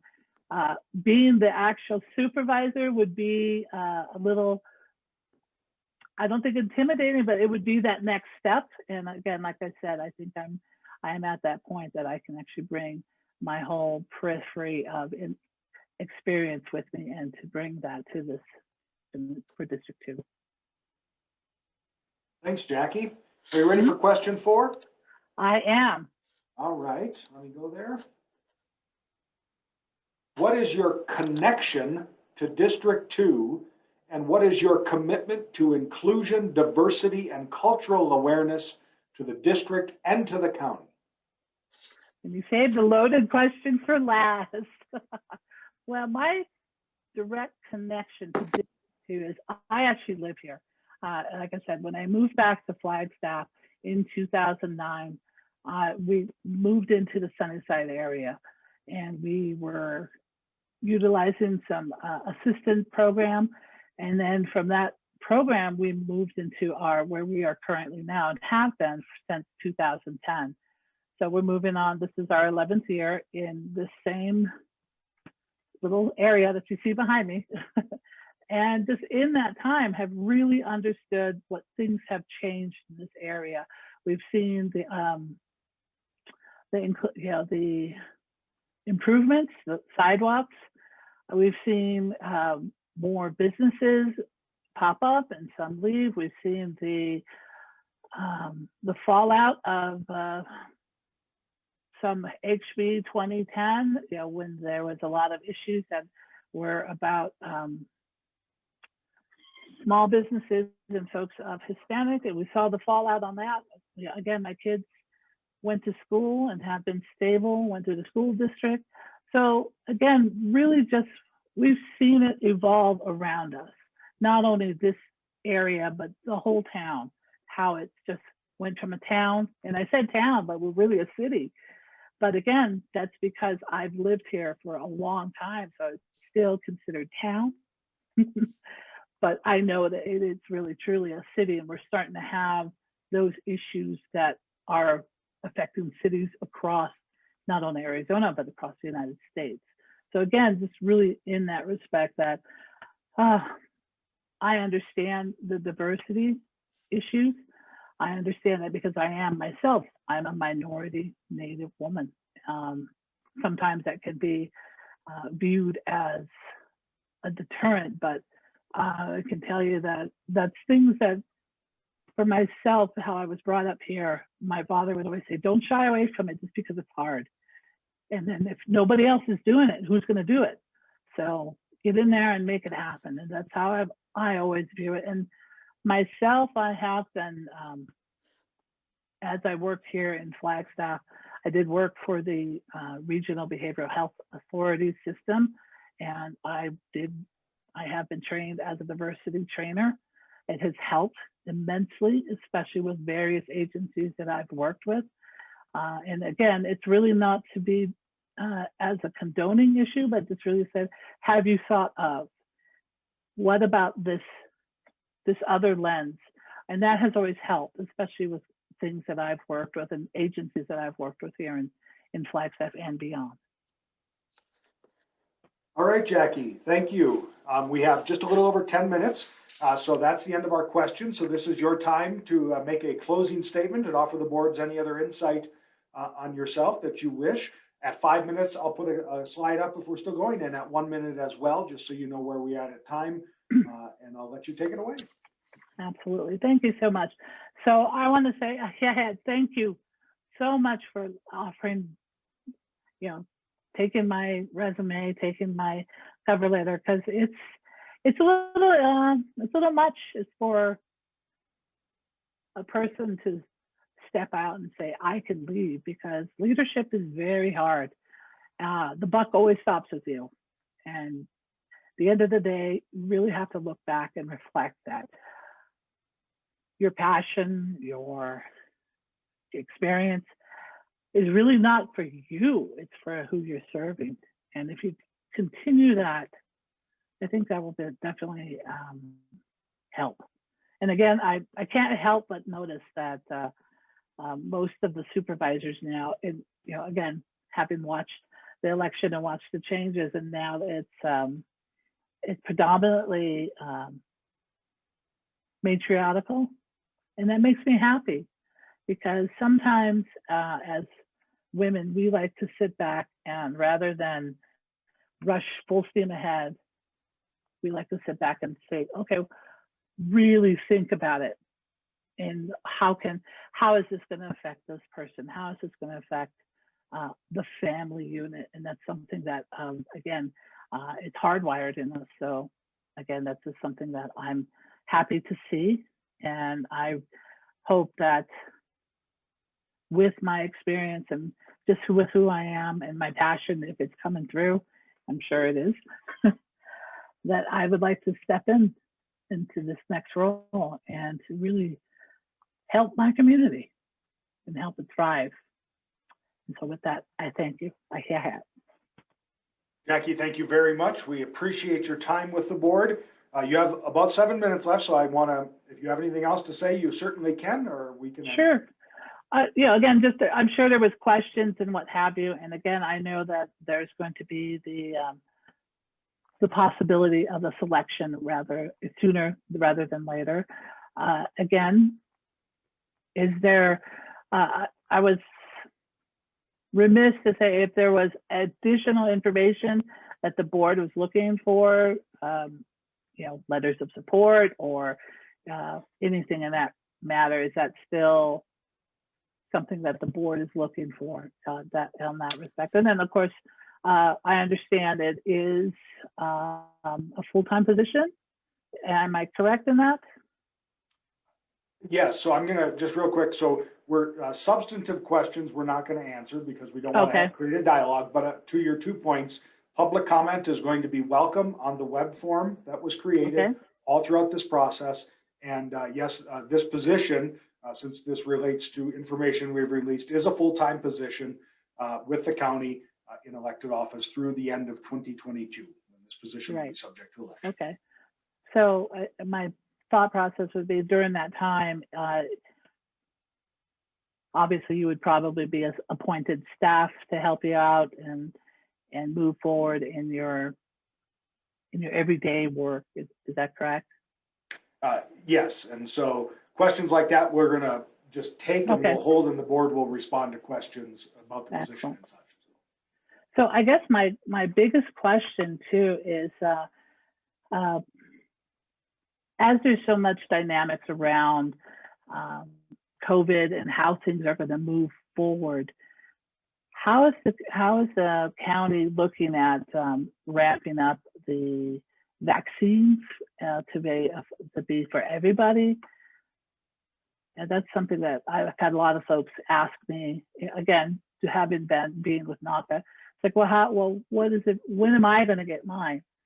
And so that's the question I have. And again, it's just more question and statement to the board. I know you can't really answer that right here, but I definitely would like to challenge the board to see if they could definitely start making some progress on that, because we've had some folks ask, well, when's it for me? And I have to kind of say, well, okay, have you gone and through the registration and what have you? So again, that's just something in that respect. And like I said, I'm grateful and thankful to be allowed to be be right here, to throw my hat in, as it were, to be a leader, step up.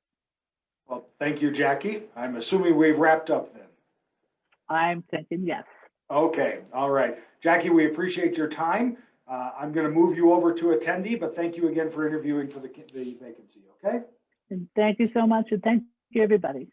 Thank you Have a very good much, day. Jackie. And we, for the board members, we are scheduled at 1:05 to resume with our next candidate, which I will just check to make sure I have it absolutely correct. Jesus Molina at 1:05. So the board will be in recess until that point. Again, 1:05 is when we will return.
Jesus, would you like to start your camera so we can make sure everything's working before we begin?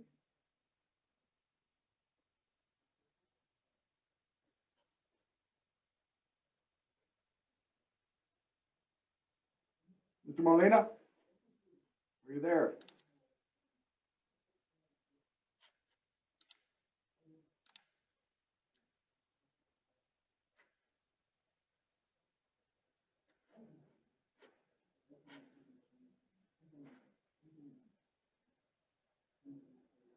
Mr. Molina, all right, I see a camera, there we go. And can you unmute and we'll just check your audio. Whoop.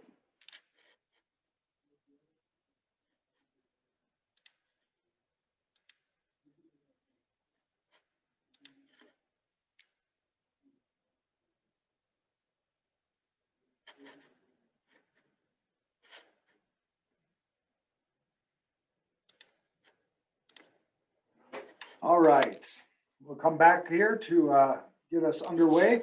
Mr. Molina, if you want to join me on camera, if you want to click your camera down there, you should be able to see the controls.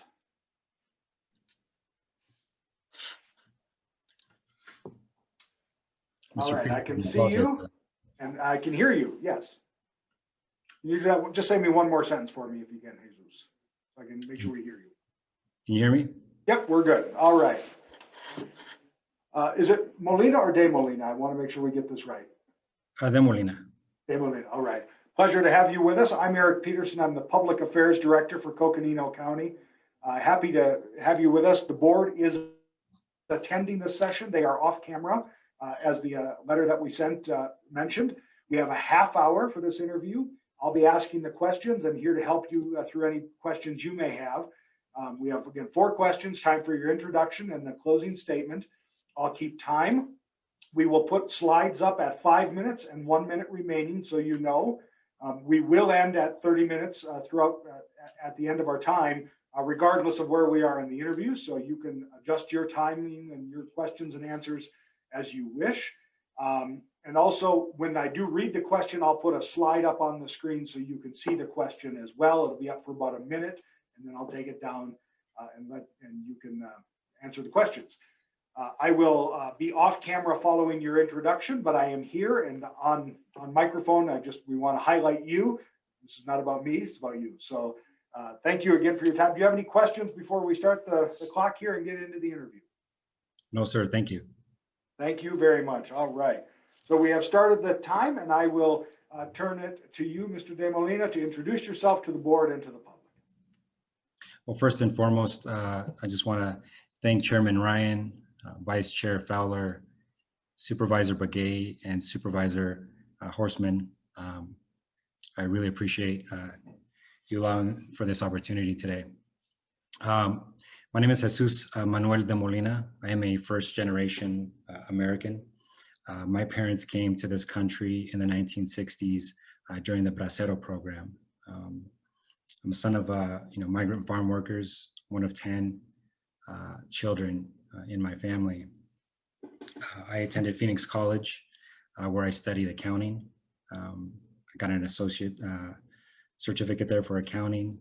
And it was there where I met several professors that really inspired me. The reason why I changed my major to political science and attended Arizona State University. Being the son of migrant farm workers is really the reason why I'm extremely passionate about helping people, and really feel why it'll allow me to contribute to help people in this particular district. We're living in extremely difficult times, living in unprecedented times during COVID, and not to mention a political climate where this country is extremely divided, extremely polarized, and recent events have really made people feel uneasy. I think I think this is one of those times where you have to ask yourself, what am I doing? You know, what can I do to participate, to make things better? You know, at the very, you know, the most local level. You know, how can you care for your neighbors, look out for them? And so that's really kind of why I'm here today, is really to hopefully take this on. It's a little bit more about my upbringing. Being a son of migrant farm workers, we did a lot of traveling, a lot of moving. Really, you know, I probably moved 14 times, went to 14 different schools as a child, and there wasn't much continuity. And you know, that seasonal work for my parents is really what brought me to Arizona. I grew up in Poston, Arizona. It was essentially the remnants of a Japanese internment camp. There was about 15 homes there, and my father would work in the fields. I also grew up there in Park, Arizona, close to the Colorado River, population of maybe 1,200 people at the time. And those experiences has really shaped who I am and why I'm here today. So thank you. Thanks for the introduction. I will pull, if you're ready, question 1 up on the screen so you can see it and also read it for you. And if you needed me to repeat it at any time, just let me know. What is the role of county supervisor? Why are you applying for this position? And why should the board select you? That's a great question, Eric. Thank you. You know, my understanding, the Board of Supervisors, it's the county is the arm of the state. The authority comes from the state, and the role of the supervisor is to work together to meet the needs of the people of Coconino County. Ultimately, the role of the supervisor board member is responsible for advocating for funding at the state and federal levels to meet the challenges of our communities, establish partnerships, and work with constituents to help solve their concerns. Personally, I guess I just think Board of Supervisors is tasked with, you know, creating a vision for the future and working with a community to form that vision and to bring that vision to fruition. There isn't probably in our history, right now more than ever, this role of supervisor is extremely important. And so meeting these needs are paramount. Why am I applying for this position? I think it's one for me, again, son of migrant farm work, is really access. You know, just the political process has not always been accessible to everybody. And, you know, I just can recall the struggles and the obstacles that my parents faced as immigrants, not knowing the language, you know, not having any family here in this country, not having any contacts, really trying to navigate, you know, navigate all the different obstacles that they were going to face. And so whether that be parent-teacher conferences and me having to translate for my parents, translate for, you know, translate for my father for his work, you know, creating access has always been really something important to me, and it has not always been easy for somebody that has difficulty navigating these obstacles. And you know, why the board should select me. I feel that my experience, particularly working with nonprofits, I work with Protecting Arizona's Family Coalition. And essentially what Protecting Arizona's Family Coalition was to legislate or lobby on behalf of these nonprofit organizations at the Capitol to ensure that they have the funding to provide the social service programs to the most vulnerable populations and most marginalized groups in our society. The nonprofits range from community health clinics like Mountain Park, you know, food banks like Interfaith Christian Ministries, you know, programs, Meals on Wheels, programs that would, you know, excuse me, programs that would help the most marginalized groups. I can recall, you know, working, volunteering at food banks,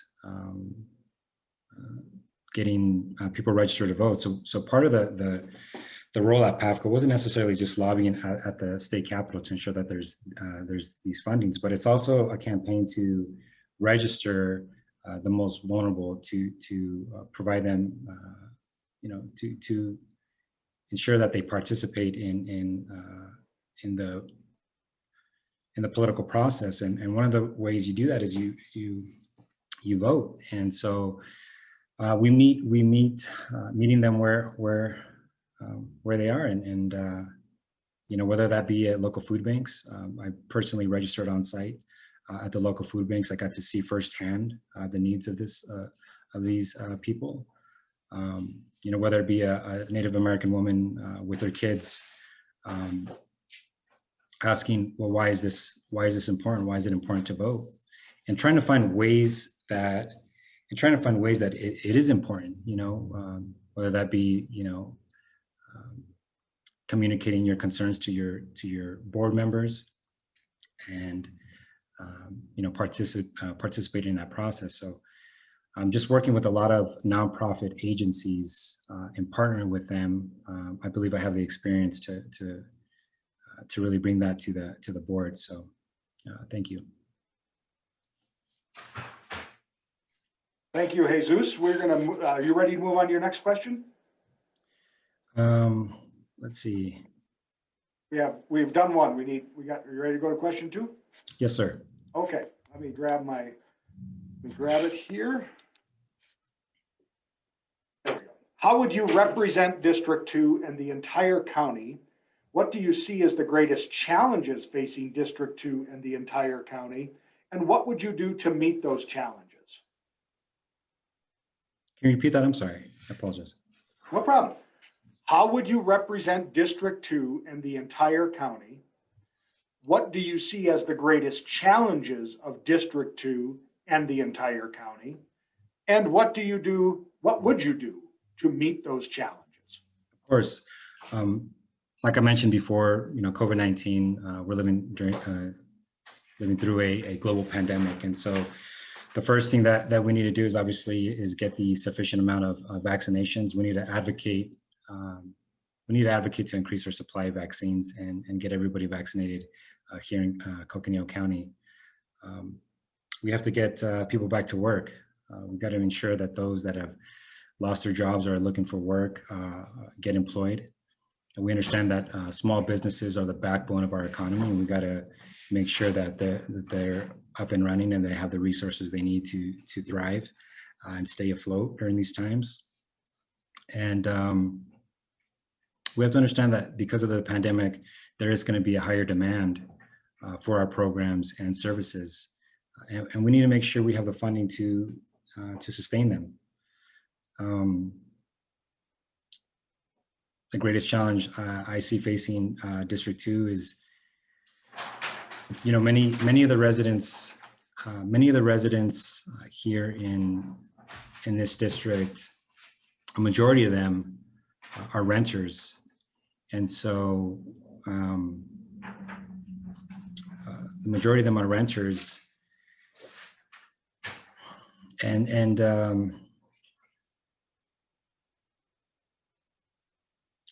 the concern is, excuse me, may I pause and restart? Just absolutely, yep. The greatest challenge I see facing District 2, like I mentioned, is that many of the residents here in District 2 are renters, and we have to anticipate when the moratorium expires, moratorium on eviction expires. We need to anticipate that there's going to be an increase in demand of our services. We need to anticipate these needs, and we need to have the sufficient funding to meet these needs. Another challenge is we need to balance growth. We need to, the character of the community and the environment. For example, I can think of the current revised plan, the Donny Park Timberline Fernwood area plan. I understand it's going to be revised, and I would look forward to participating in that process and ensuring that members of this community have, participate in this process and are able to have the opportunity to shape this discussion. It's pretty obvious with the pandemic. There's a lot of small businesses, cottage industries here that are suffering. Small businesses that are based out of people's homes, and we need to make sure that we're advocating at the state and federal level for these micro businesses, these small businesses, and ensure that they have the funding they need to not only thrive, not only to survive, but to thrive. And how would I meet these challenges?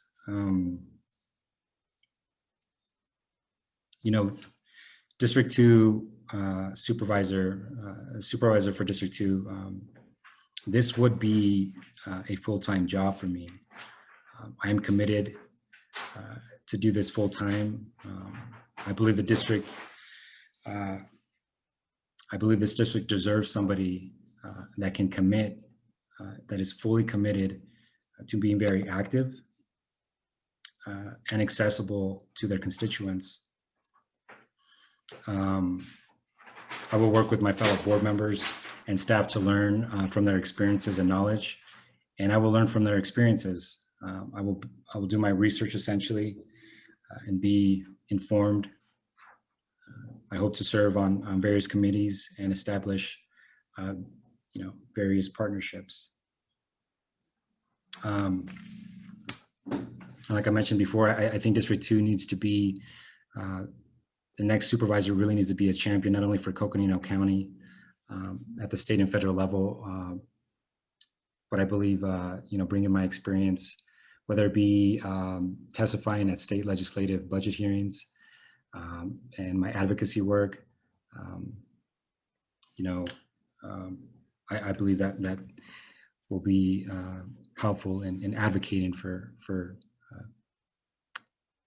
some of this funding. So thank you. Thank you, Mr. De Molina. All right, are you ready for question 3? Yes, sir. All right, and we have about 14 and a half minutes left, so you know where we're at in time, okay? Thank you, sir. Rob. So our next question, describe your experience serving on any boards and commissions, and how do you see yourself working with members of the Board of Supervisors? Thank you, Eric.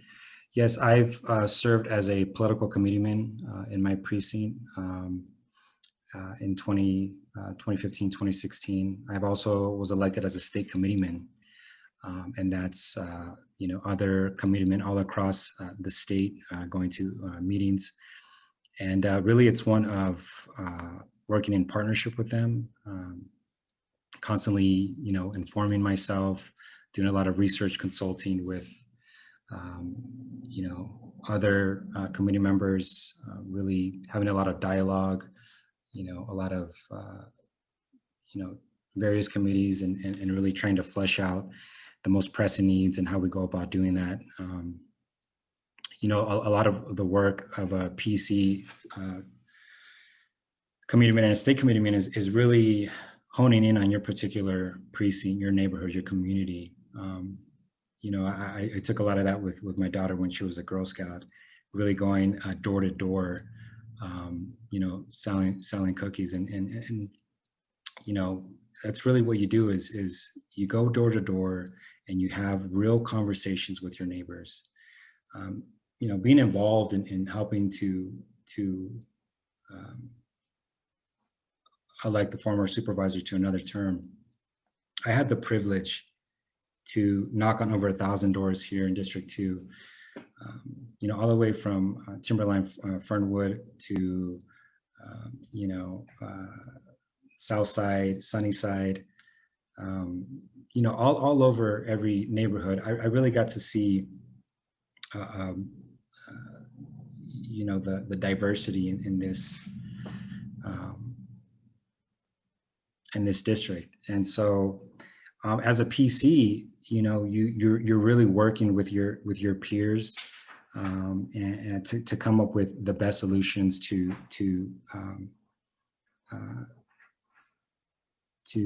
provide outreach and to create opportunities of participation in the political process for members of the community. Essentially, we want to amplify their desires and and share their concerns. So the best ways to really bring them on board and get them registered to vote, teach them about the request to speak at the state capitol, ways to advocate for themselves. So, you know, going off a bit on a tangent, but in terms of working with members, it would be to constantly find ways, in particularly in this district, to do the research, to consult with staff and things of that nature. So it's one of just partnership with my fellow board members and you know, to empathize and to be a good listener and things of that nature. So thank you. Thank you. You ready for question 4? Yes, sir. All right. Up there for you. What is your what is your connection to District 2, and what is your commitment to inclusion, diversity, and cultural awareness to the district and to the county? Thank you, Eric. You know, I think that the question itself was really a good starter for the intro. I mean, that's essentially why I want to run. I think I live here in District 2. I reside in Sunnyside, and I chose to live in Sunnyside because it reminds me of the neighborhood I grew up when I was a kid, and the many neighborhoods that I grew up as a kid. Sunnyside is extremely, it's economically and ethnically diverse. In canvassing throughout these neighborhoods, all throughout District 2, you really see that. Urban Native Americans, African Americans, Latino, in every neighborhood that I lived, it's always been one that is very similar to Sunnyside. And so my commitment to inclusion, diversity, and cultural awareness to this district is one that, you know, I recall as a kid and constantly moving into these neighborhoods is how extremely important it is.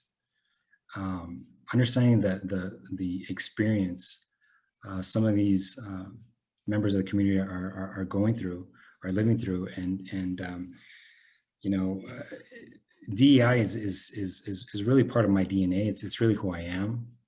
I don't know if that's just being the son of migrant farm workers, being a first generation American, just seeing how difficult, you know, I'd always ask my mom as a kid, I said, Mom, why does everything have to be so hard? And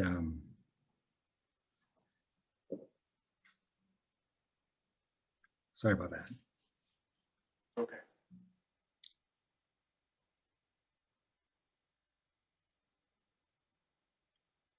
I always ask my mom, why does everything have to be so hard? And so, as a potential member of this board, particularly in the time that we're living, canvassing these neighborhoods means a lot to me. Getting to meet members of this community, seeing the the kids playing in this, how active these kids are in this neighborhood, wanting to protect that. Yeah, so DEI work is very important to me. Thank you. Jesus, thank you very much. We have just a little under 8 minutes left. This is your time for a closing statement. Any thoughts and comments you want to give to the Board of Supervisors? And appreciate your candor, and I'll turn the time to you. Yes, sir. Thank you. You know, I just a moment to compose myself. I apologize. Just to share a little bit more about the previous question. Since I have the 8 minutes remaining.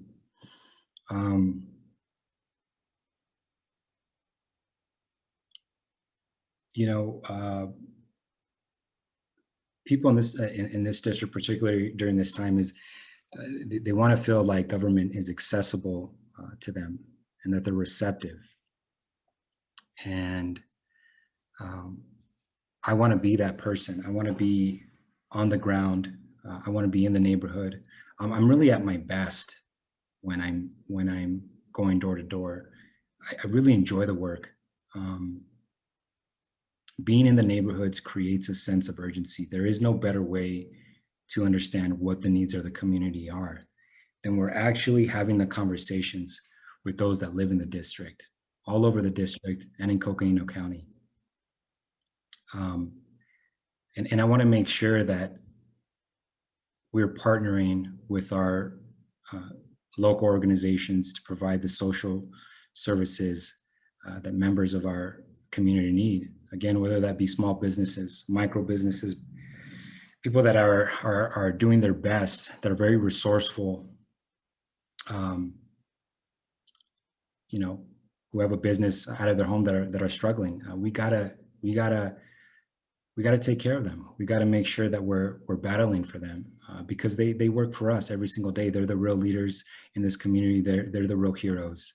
You know, I'm in awe at some of these workers. I'll get up at 4, 5, 6 in the morning sometimes just to watch the men and women plowing the streets of snow and clearing the roads for us by the time that we wake.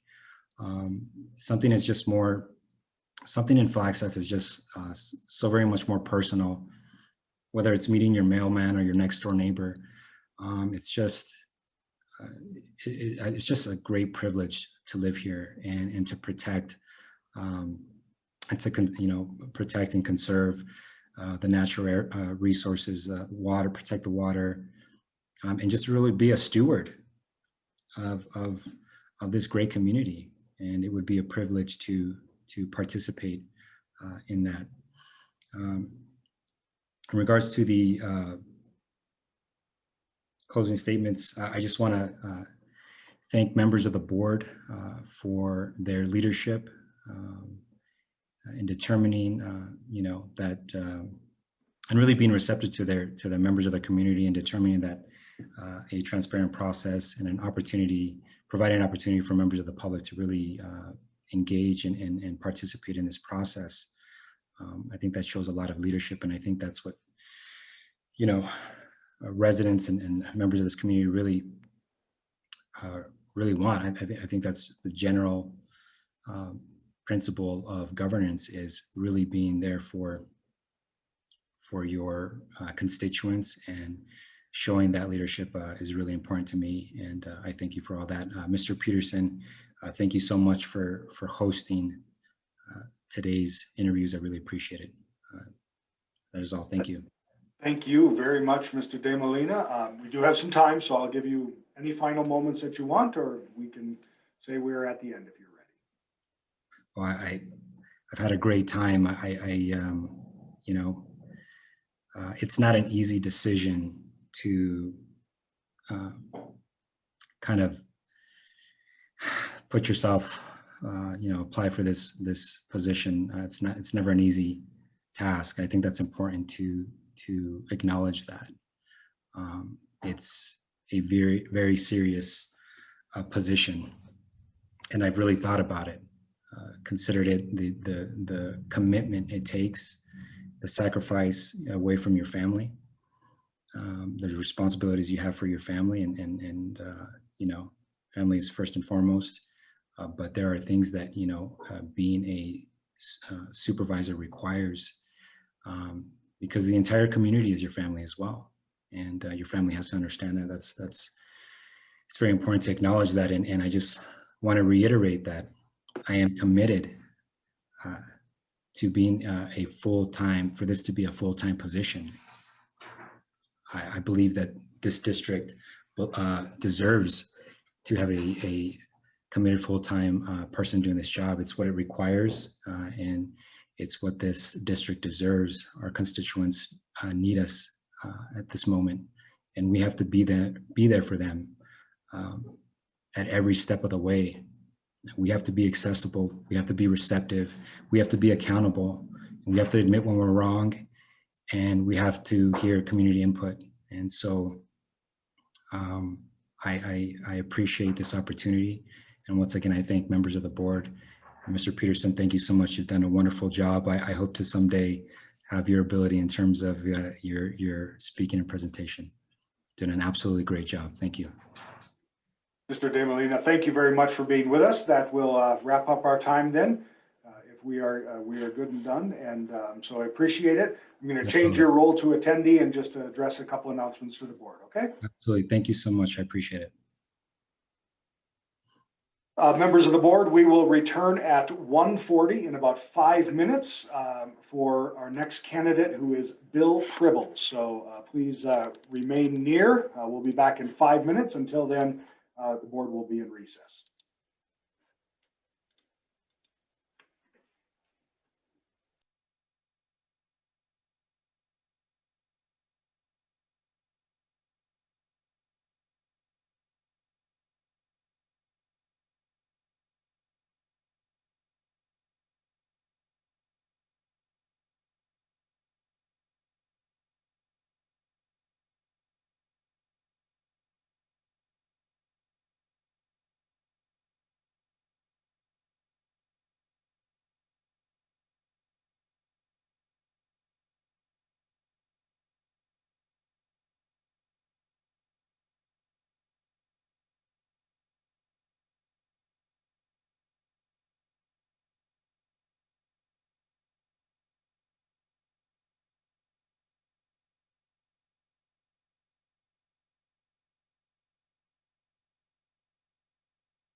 Mr. Pribble, if you would mind, could you turn your camera on? We'll make sure everything's working.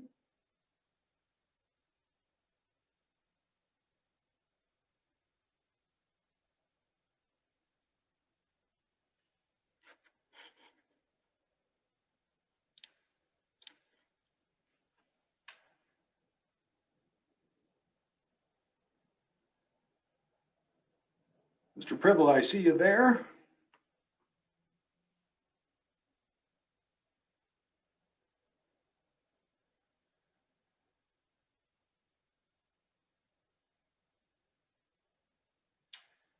I can see you, Mr. Pribble, and if you want to hit the mute button, I can't hear you yet, so. The little microphone down in the corner. Can't hear you yet either. A little on the screen, there's a, if you take your mouse and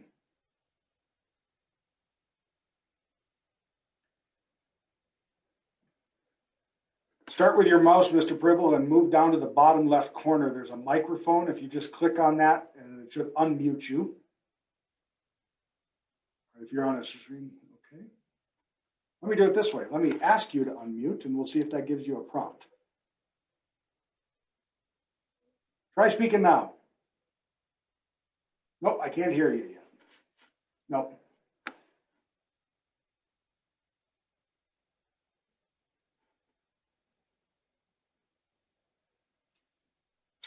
All right, we're going to wait for Mr. Pribble to get connected. So we'll just be in a holding pattern here. That's fine, board members.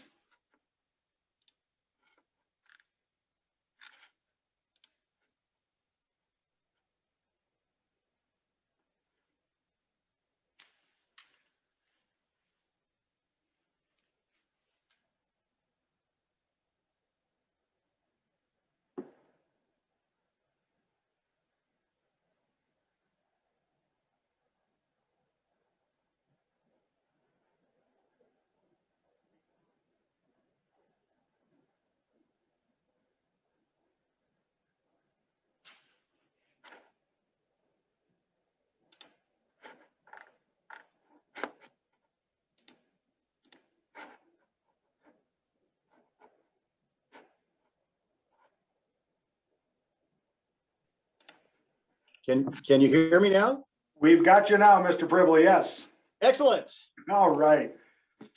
I'm Eric Peterson, the Public Affairs Director. Thanks for being with us today. Our board members are attending off camera, as we mentioned in the letter to candidates. So just before we start the time, I'll just walk through a bit of what we have today for our time together, okay? Okay. So we have 30 minutes with you, which has not started yet that time. We have 4 questions in that time, along with any introduction statement you wish to make and the closing statement. The board will again be listening and taking their notes ahead of any deliberations they will make.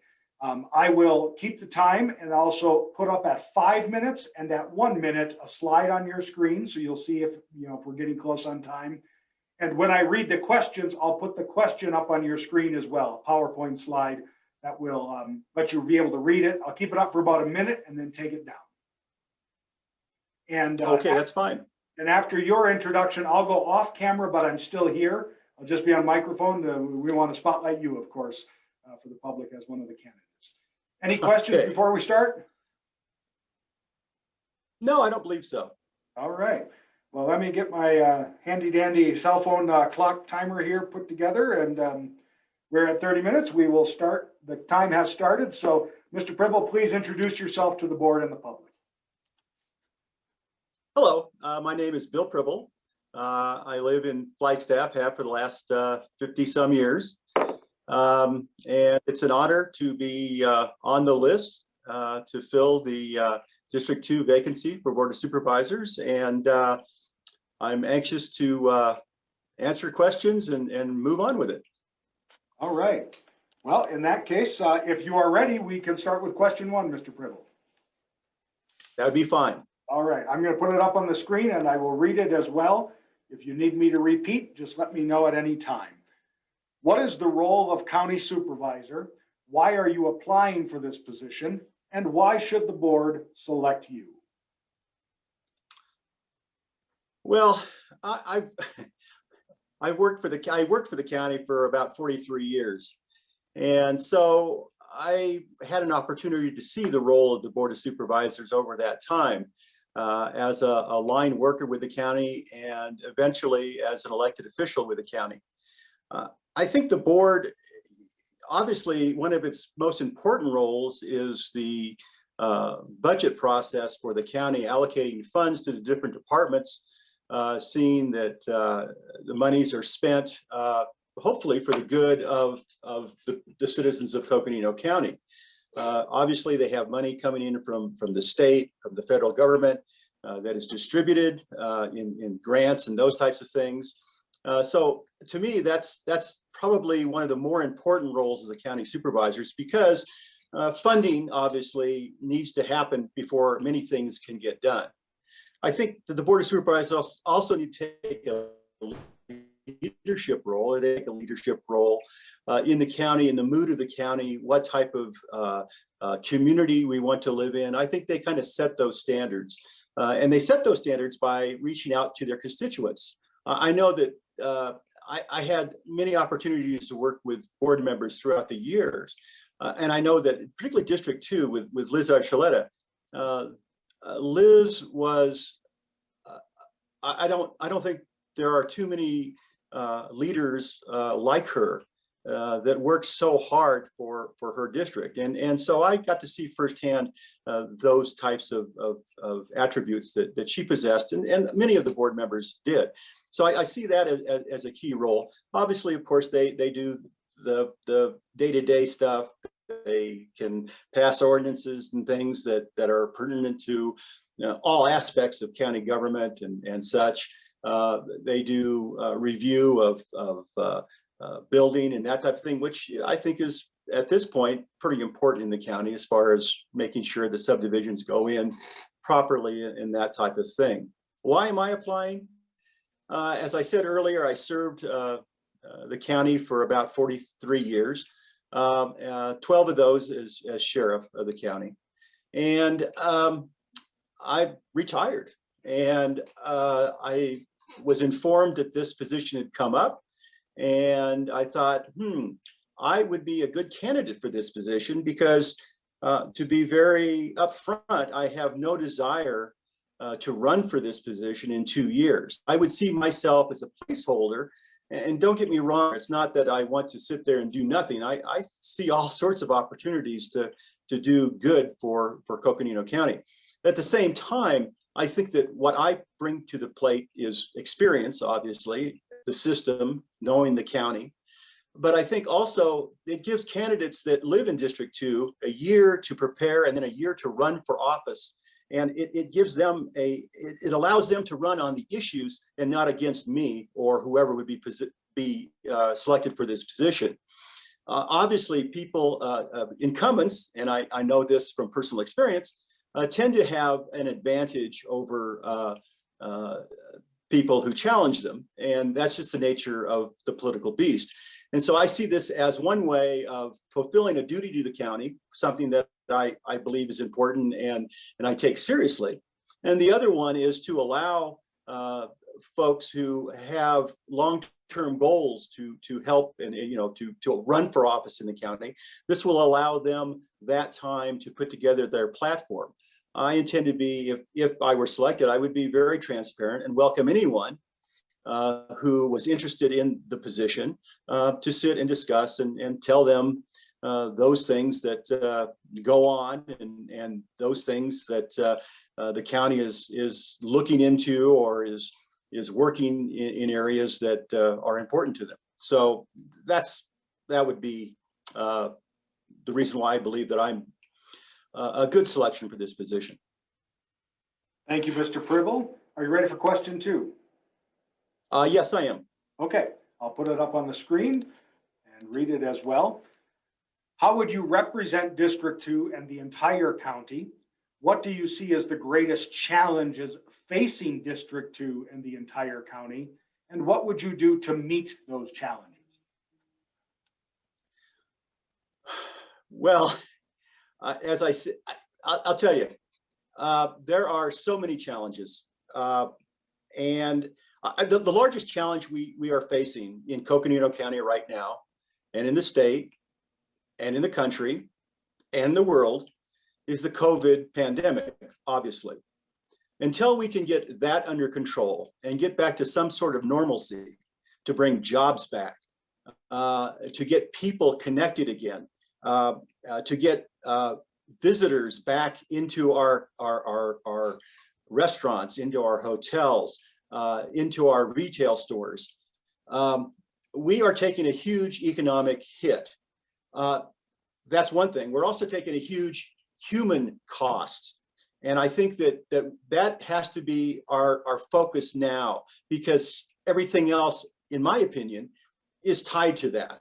And so that's the number one focus, clearly, I believe, for Coconino County, but for the whole state, for the whole nation, is to get as many people as we can inoculated with the vaccine.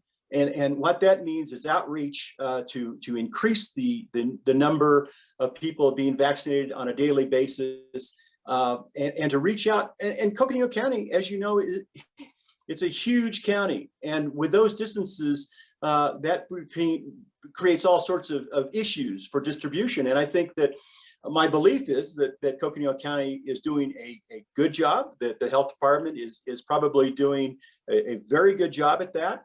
A lot of it is supply, of course. How much vaccine can you get, and when you get it, and distribute it. But I think it's important that we have so many rural communities. We have so many people that live far from services, that we need to be devising systems to get that vaccine out to people in the rural areas. If that means buying motor homes and outfitting them to inoculate people, that's what we need to do. We need to get them there. There are so many issues in Coconino County through the years. The cost of housing. Now, obviously, that's been an issue in Coconino County, Flagstaff particularly, for decades. The employment issue. Employment has always been a real issue. We have a very high poverty rate within Coconino County. And a lot of that is tied to the lack of good paying jobs. So it's a combination of things. Now, what can the county do? Well, I think the county can encourage in every way that they can to promote industry into Flagstaff. Now, of course, there's always a balancing act. You want, ideally you want clean industry. But at the same time, I think that we can't deny anyone. We have to take a real look to try and bring jobs in. I think that we need to work hand in hand with our fellow jurisdictions, Flagstaff, Williams, Page, Tuba City, all those areas, and try and work together to solve some of these economic issues. Quite honestly, I don't know that I can't give you a fix that's going to solve the jobs problem or the wage problem or the housing problem, but I think that those are things that are being worked on, but need to continually be worked on and make some progress. We can't solve any of them until the vaccine is in and people are back to normal and we're doing things. I mean, we can work on them, but that is my number one goal, obviously, is to get that done.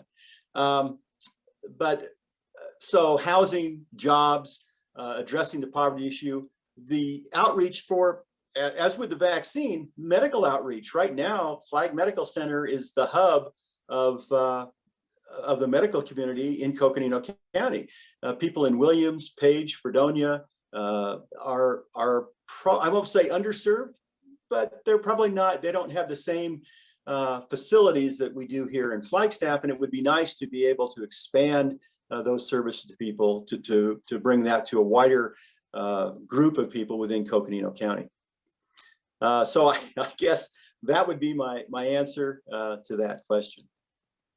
Thank you, Mr. Pribble. And I'll just give you a time check so you know where we're at. We have a little over 19 minutes left as we head into question 3. And I'll share it on the screen. Describe your experience serving on any boards and commissions, and how do you see yourself working with members of the Board of Supervisors? Well, hopefully, I've worked on many boards over the years. A few that I think is most prominent in my mind, obviously, is because it was important to me, and that was the formation of the jail district budget increase or tax increase. Originally, when the jail district was passed, it was passed, I believe, for 0.3 cents. And that got us to build the jail and to staff the jail, and that was great.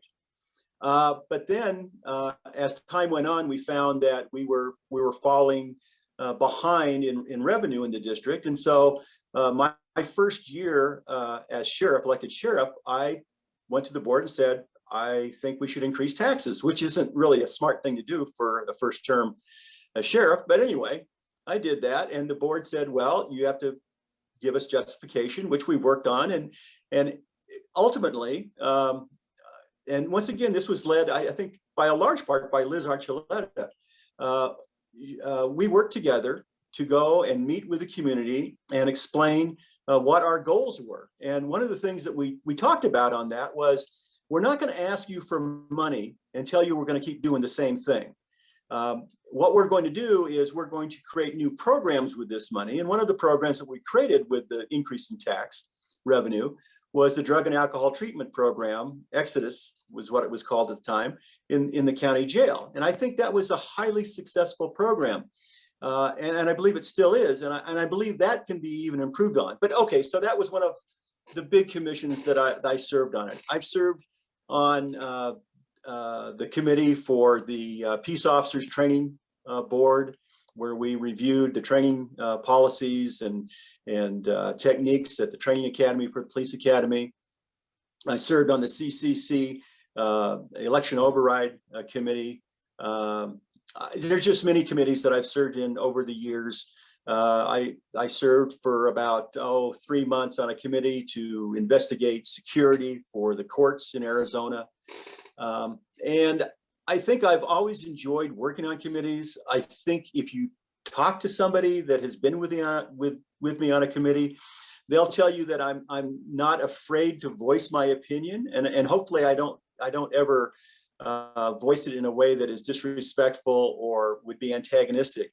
But I'm not shy about saying, well, you know, this is how I feel, or what about this? At the same time, I really encourage input. I really like people, you know, when I make a decision, I used to ask people, okay, now I want your honest opinion on this, and I haven't made a decision, so I need your opinion before I make a decision. I'm not saying that will necessarily change it, but I've got to hear all of everybody's point of view so we can make the best decision possible for whatever issue we're working on. And that's just what I've always believed. And I think that for the most part, I think I've experienced that in Coconino County all over for the last 43 years. Thanks, Mr. Pribble. If you're ready, we'll move to question 4. Okay. And I'll put it up on the screen for you. What is your connection to District 2? And what is your commitment to inclusion, diversity, and cultural awareness to the district and to the county? Well, I've lived in this district for 23 years, in District 2 for 23 years. So that's the connection. As far as the diversity and cultural awareness, as working for the sheriff's office, I had an opportunity to attend countless chapter meetings up on the Navajo Nation over my years. And as elected sheriff, I spent much time at chapter meetings or Western agency meetings, as far as working with the Navajo Nation and the Hopi Nation. We made a point while I was sheriff to provide those programs that we had to offer to those communities. One was the CERT program, Community Emergency Response Team programs. We put on numerous trainings in Tuba City, in Moenkopi. We flew down to Supai, I believe 2 or 3 times to put on a 4-day training program down there. So I think I see the importance of inclusion and that type of thing. I will tell you that there are things, our nation right now is very divided, a very divided nation. And I think one thing that brings brings it to me, which really impacts me, is when I see a bumper sticker that says Black Lives Matter on a truck or a car. And I go, yeah, I get that. You're right. Black Lives Matter. And then I'll see a bumper sticker on another car that says Blue Lives Matter. And I go, yeah, Blue Lives Matter. And I think we need to get to the point where we understand that they are not mutually exclusive. Those are both very valid slogans. And so I think we need to get past the slogans, and I think we need to set up a dialogue and set up systems so that we can begin to have meaningful dialogue to discuss, not just the problem, but let's begin to look at what are the solutions. I'm hoping, my hope is that after 4 years of fear, that this new administration will begin to address these issues in a mature, logical way, that we can begin to heal some wounds and to have discussion. And understand, these are hard discussions. These are decades old issues that we are dealing with. But we have to get away from the idea that one is exclusive from the other, because they're not. They're all, if you really look at it, they're all joined together. And unless we're all talking together to solve and to move that problem, or to solve that problem and move the issue, we're going to continue with this divide. And I see that as a danger for our country and for our local communities. We can't have that. We need to be able to sit down and have honest dialogue with all groups of individuals to try and resolve and come to an understanding of these greater issues. And that's something I think that I tried to do as working for the sheriff's office for 43 years. And so I think I'm versed in that. I'm attuned to that. But I think that, we always have to have, open dialogue. And I think, that the county has committees that are set in place that can facilitate those type of dialogues. And I think it's important that as a supervisor that I'm in tune with those committees and take the time to attend and listen and hopefully move the dialogue forwards to some type of solution or outcome. Thanks, Mr. Pribble. We have gone through our 4 questions. We have about 11 minutes left. So this is your chance to make any kind of closing statement or offer thoughts and comments on your candidacy to the board. Okay, I don't think I'm not going to take up the 11 minutes, but let me just say that number one, as I said in the beginning, it's been an honor to be on the list. And I think that the fact that those 13 candidates that have put in their names are all very good candidates, and that the boards, whatever the board decides, they will make the right decision. And I will congratulate, if I am not selected, I will certainly congratulate the individual who is. As I said in my opening statement or the opening question, I think that I bring a uniqueness to the position in the fact that I do have a depth of knowledge with the county and have worked with the supervisors over the years on many different issues. And the fact that I think it gives an opportunity, quite honestly, for those people who are looking to make a career or to run for this position in 2 years, it gives them an opportunity to focus on the issues of the district and the county and the state, and not have to worry about running against somebody. And it was funny, I was thinking, if I'm not mistaken, this is almost a repeat in history, because if I'm not mistaken, Cisco Valdivia had been the supervisor for the county who had been appointed, and that he was coming up to run, and he opted not to run. And that year, I believe Liz ran for that open seat with the Board of Supervisors. And so this would basically be the same thing here, is that whoever runs in 2 years would be not running against an incumbent, but would be running on issues and that that type of thing, and their platform. So that would be my belief. I think that I can work hard for the citizens of District 2 in the county, and I believe that my past history shows that I can work well within a group, and I think we can make good decisions. Well, thank you, Mr. Pribble. You still have time, so I won't call it an end until you tell me we're good. So. No, I think we're good. I can't do any magic tricks or anything like that. So I think we're good. I appreciate your time. I appreciate your effort. And I guess with that, I'll sign off. All right, Mr. Pribble, thank you. We'll call that the end then, and I will move you over to attendee, and thank you for your time today, okay? Thanks so much. Thank you. And members of the board, we will be resuming at 2:15 in 10 minutes with the next candidate, Tommy Hernandez, in 10 minutes at 2:15. Until such time, the board will be in recess until 2:15.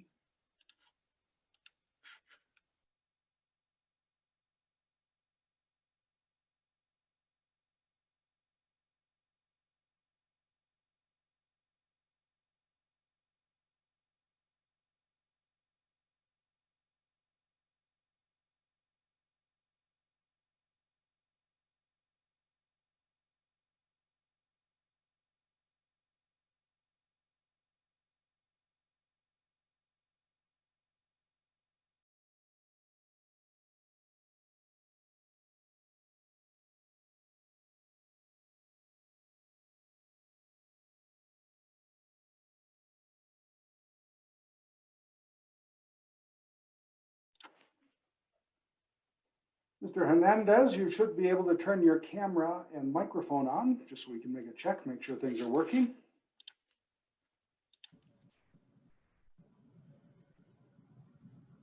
I can see you. Why don't you give me a sentence so I can hear you? Can you hear me? I can hear you. Yep, we are good. We'll get started in just a minute, okay? Okay, thank you.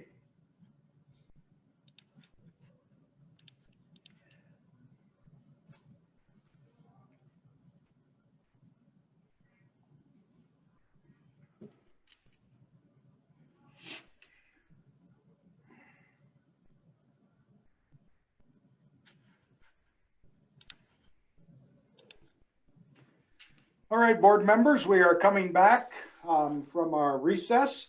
We're here with our next candidate. And is it Tomas? Is that correct?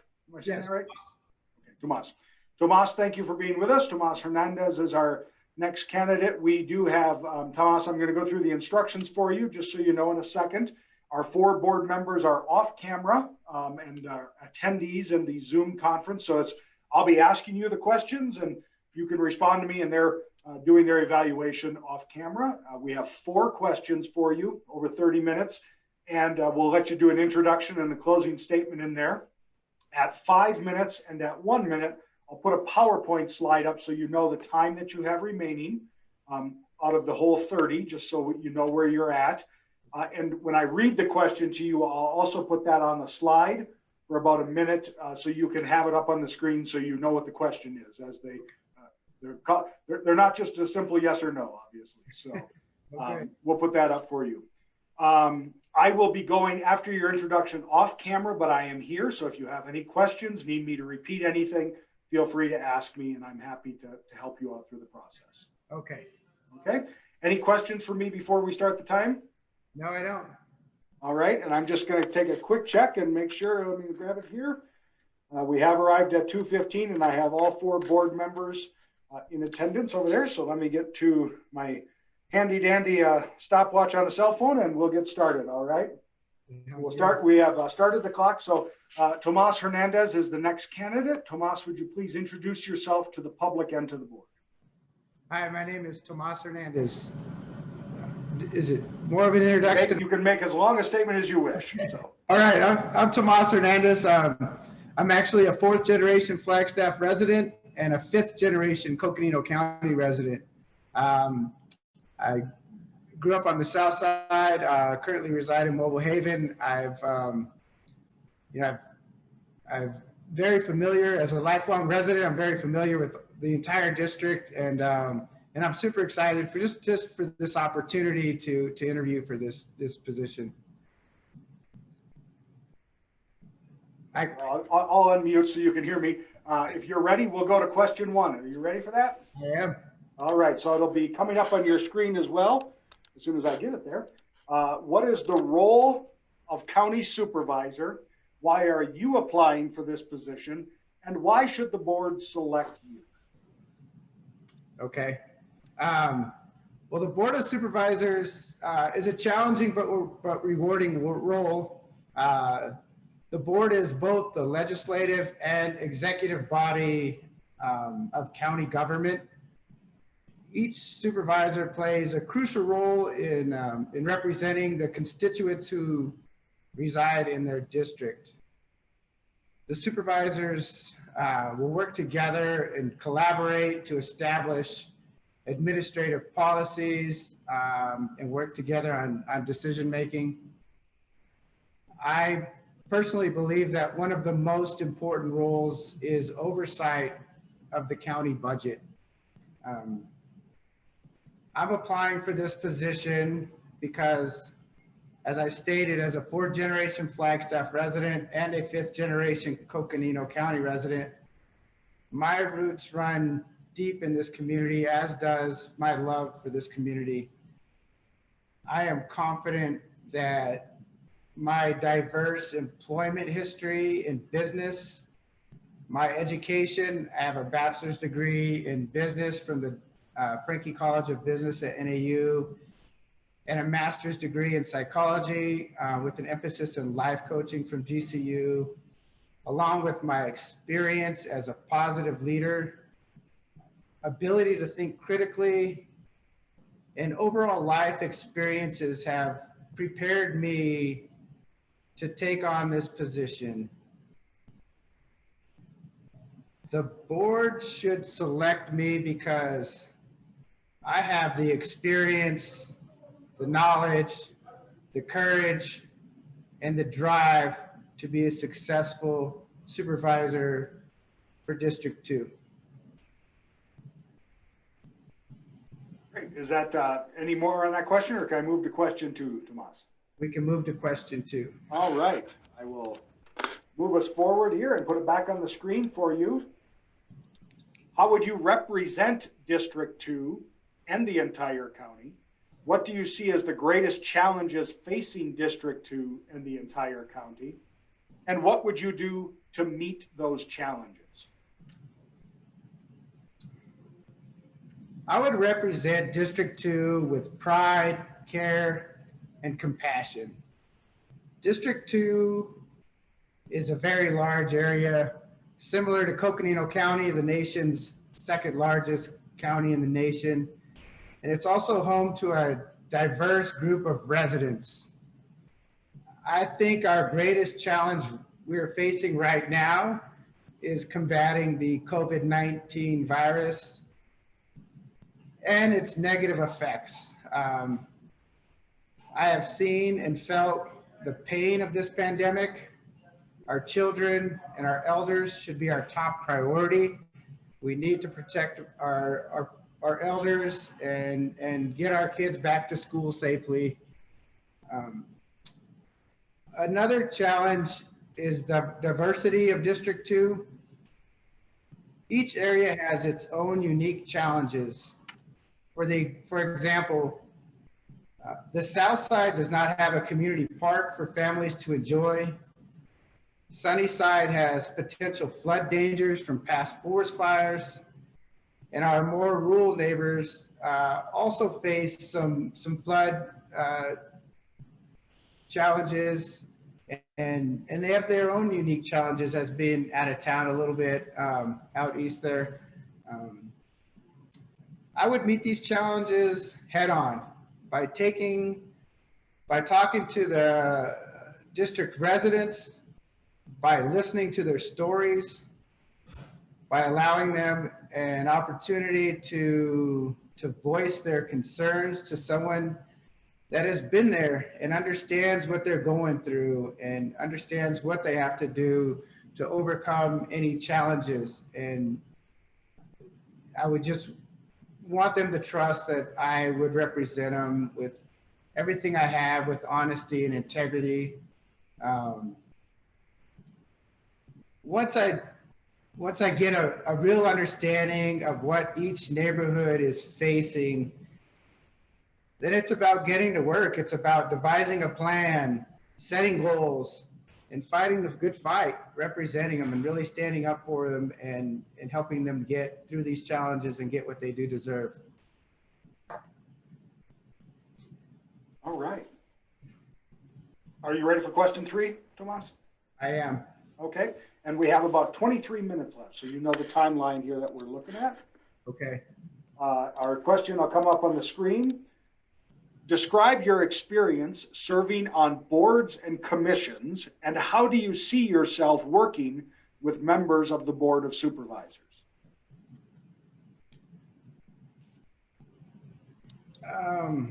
Well, to be honest, I've never actually sat on a board, but I have been involved with business executive teams.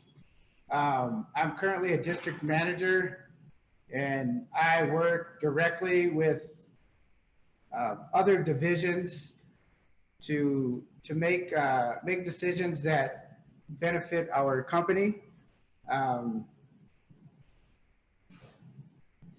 I participate in annual business reviews and our annual budget meetings. I'm currently in Safford, Arizona with meeting with business owners and developing plans to help them with sales growth. I meet with corporate executives. I meet with a wide range of business owners, from corporate executives from Walmart to small business owners, and go over business objectives on how, and devise plans on how we can accomplish these objectives.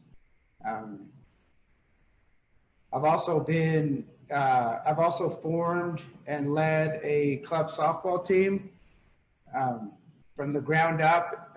We played for about 7 years, and it took budgeting, it took planning. I led the whole program, so I'm working with the young athletes and the parents, and getting into tournaments and doing all of the behind the scene works. I'm currently the head coach for NAU girls softball club team. I have helped them with a voting system, so we could have a club president, a club VP, a treasurer, and recently we've even adapted a fundraising, someone in charge of fundraising. These are young adults, and it's important for them to learn how to work with each other and make decisions as a team, how to collaborate and make decisions that are best for our club and best for our team. And I really enjoy mentoring them and getting them through what could be challenging. It's not everyone agrees when you have 18 young adults. It's hard to get everybody on the same page, but it's important to find a common ground and make decisions that are best for the club. And that's the same thing I do for work. I have to mentor young leaders and give them the tools to succeed. Thank you. All right, thank you. And we'll go to question 4. I'll put it up on the screen here for you. What is your commitment to District 2? And what is your commitment to inclusion, diversity, and cultural awareness to the district and to the county? So I have a deep connection to District 2. In 1948, my maternal grandparents bought a property on South Side on South O'Leary Street. And I currently own that property. So my family's been in the district since approximately 1948. And with that property on the South Side, I'm currently working with the South Side Association on plans that include neighborhood beautification and historical recognition. We all know that due to gentrification, the South Side will never be the same again. So historical recognition is imperative. My plans coincide with the Southside Community Plan that was developed by the Southside Association and the City of Flagstaff. I recently had a meeting with Planning and Zoning, where they voted unanimously on an easement abandonment, where I want to work on a project that would beautify the neighborhood and also provide historical Southside, a historical Southside plan. So very involved in the Southside, and I've been there for a long time. I currently reside on the other side of town, bought my land in Mobile Haven about 15 years ago, and I've resided there ever since. I know all my neighbors, and like I've stated, as a lifelong fourth generation Flagstaff resident, I have friends and family that live all over the district, in Sunnyside and east of town. I spend a lot of time in Fox Glen, so I'm very familiar with this district, and I have a deep connection to this district. And could I get the second part of that question? Absolutely, yes. So it's, what is your, I'll read the whole question for you. Okay. What is your connection to District 2, and what is your commitment to inclusion, diversity, and cultural awareness to the district and to the county? Okay. Well, I'm a huge advocate for inclusion, diversity, and cultural awareness. I believe that diversity provides our community with a greater range of talents and options. And cultural awareness is so important in Flagstaff and Coconino County, Northern Arizona, just because we have so many different cultures. You know, we have our Native American brothers and sisters and their culture, which is so important for us to learn about and respect. We have, you know, a strong Hispanic population, and you know, we're just a diverse group. And I think as you travel throughout this district, it's important to include everybody. You know, there's different neighborhoods that you know, that have, you know, different range of, you know, household incomes, and so it's important. And I'm absolutely dedicated to include and include everybody and fight for everybody to get out and learn more about everybody. And you know, anything I could do to help diversity I'm all about it. And I believe, like I said, diversity is so important in our community, just with where we're at. I think I'm good there. Okay.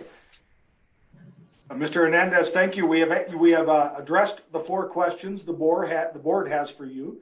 So we have just a little over 15 minutes left, and this is your chance to make any closing statement, offer other thoughts and comments about you and yourself and your candidacy to the board. And again, whenever we're done, we can end early if you choose, but it is your time, and we want to make sure that you can use it as you wish. Okay. Well, this all happened kind of sudden. I never intended to run for office or run for an elected position, but this opportunity came up, and I felt obligated to run for it, to throw my hat in the ring and give all I could for my community. You know, it's a great opportunity. I know following the footsteps of Ms. Archuleta will be difficult, but I truly believe that I have the tools necessary to be of value to my community. I feel like I have a lot to offer. I love our community. I've volunteered as a youth sports coach for over 20 years. I still work with NAU. Pre-COVID, I did a lot of guest speaking for Dr. Trainer and W.A. Frankie College of Business. I helped with their sales team. So I love NAU. I have a deep connection with NAU and our community, and I think that's pretty unique. You know, I actually, like I said, I grew up on the South Side. And when I was young, I would see college students walking by, and I never thought that would be me. I never thought I had an opportunity to go to college. I thought I would follow along in my grandparents' footsteps, my parents' footsteps, and work a blue-collar job, maybe at the sawmill as they did. But I was able to break the mold, and I went back to school as a non-traditional student at 35 years old. As a 35-year-old freshman in the CCC to NAU program, I had to acclimate myself to my younger peers and eventually mentor them. So it was a great time. I'm actually glad I took that course of action and I went back to college with some business experience. At that time, I was already in upper management in the business, in the company I was working for. So I was able to incorporate what I was learning with what I was actually doing and just become that much better of a leader. But that wasn't the end of my educational journey. I began working for Grand Canyon University as a university development counselor.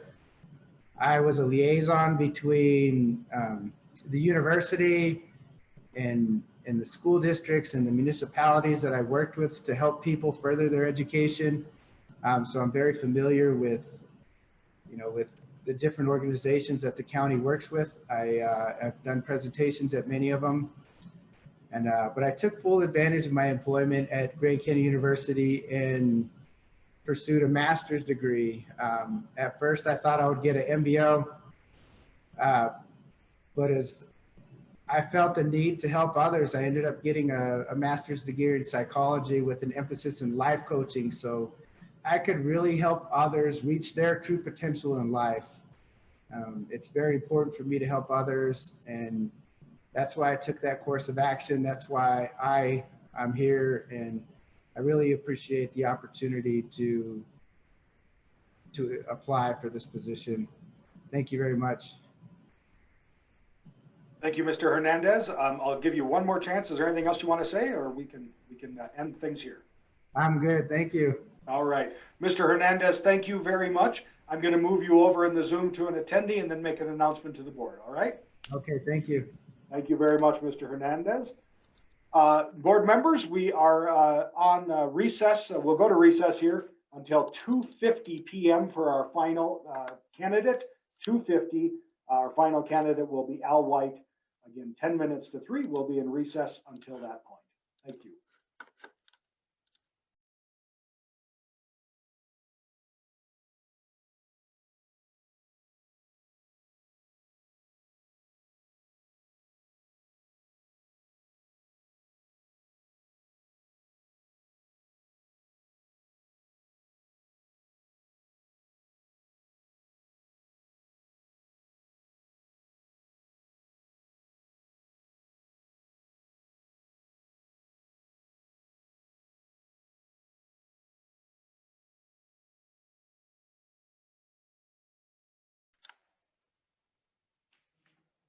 All right, board members, Mr. White, if you can turn on your camera or your audio to make sure we've got you connected.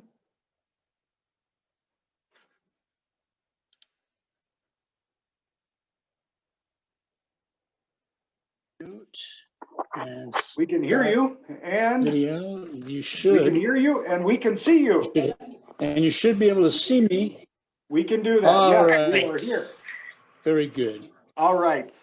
Thank you, board How are members. you, Mr. sir? White, thank you for being with us. We have an My interview pleasure. with you. Okay, thank you. So our 4 board members are off camera. They are attending the meeting, evaluating your responses. So I'll be conducting the interview with you. We have a half hour together, 4 questions, plus any introduction and any follow-up closing statement that you wish to make. So I haven't started the timer yet. We will start that when we're ready. To let you know, our 4 questions, I'll put them on the screen as well. So I will say them to you, and you will also be able to see them on the screen. And then also, we'll put up at 5 minutes and at 1 minute if that time remaining. So if we get to the end of the 30 minutes and we're still going, so you know where we are on the clock, so you can regulate yourself appropriately. We want you to know that we're glad you're with us. We have, again, the board members off screen. After your introduction, I will take my camera off as well, but I am here and I can interact with you. Just if you have a question, need me to read a question again or a follow-up, feel free to just ask me a question and whatever you need will help you through. Okay? Sure. Any questions for me before we start? I don't believe so. I know it's been a long day, so. It's all good. We're happy you're with us. So I'm going to start the clock. And with that, Mr. White, I'll let you introduce yourself to the public and the board. Okay, my name is Al White. I have been a resident of District 2 in Flagstaff since 1989. I moved here from Grand Canyon, where I relocated in 1976. So I've been in the district all my life. I started in the hotel business and then moved into a mission-driven recycling business. I started a recycling company with a partner.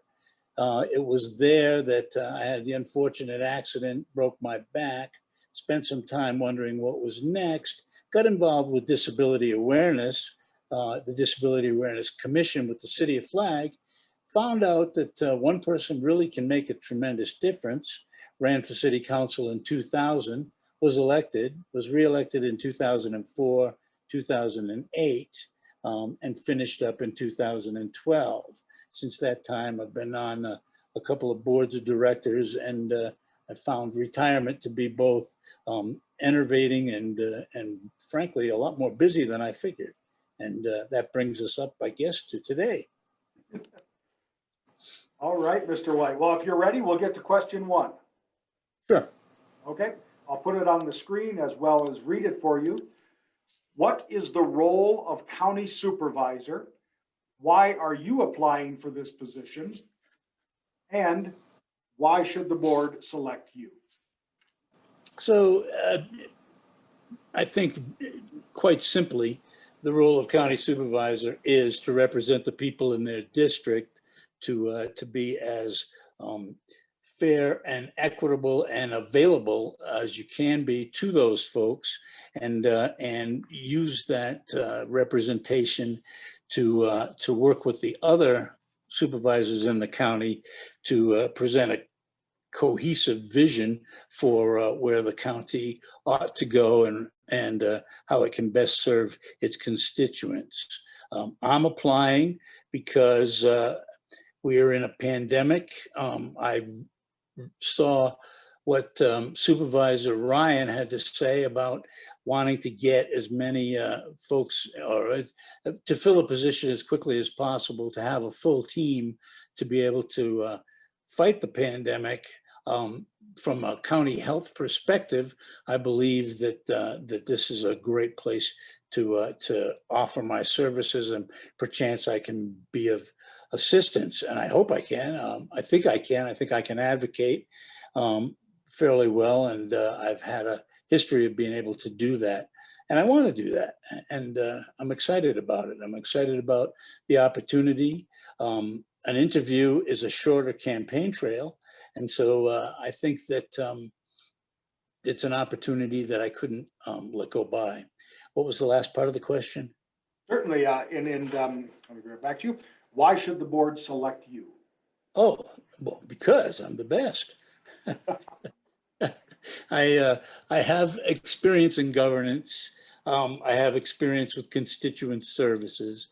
I don't really have a complex agenda, simply to serve and to try to manage emergencies when they come up.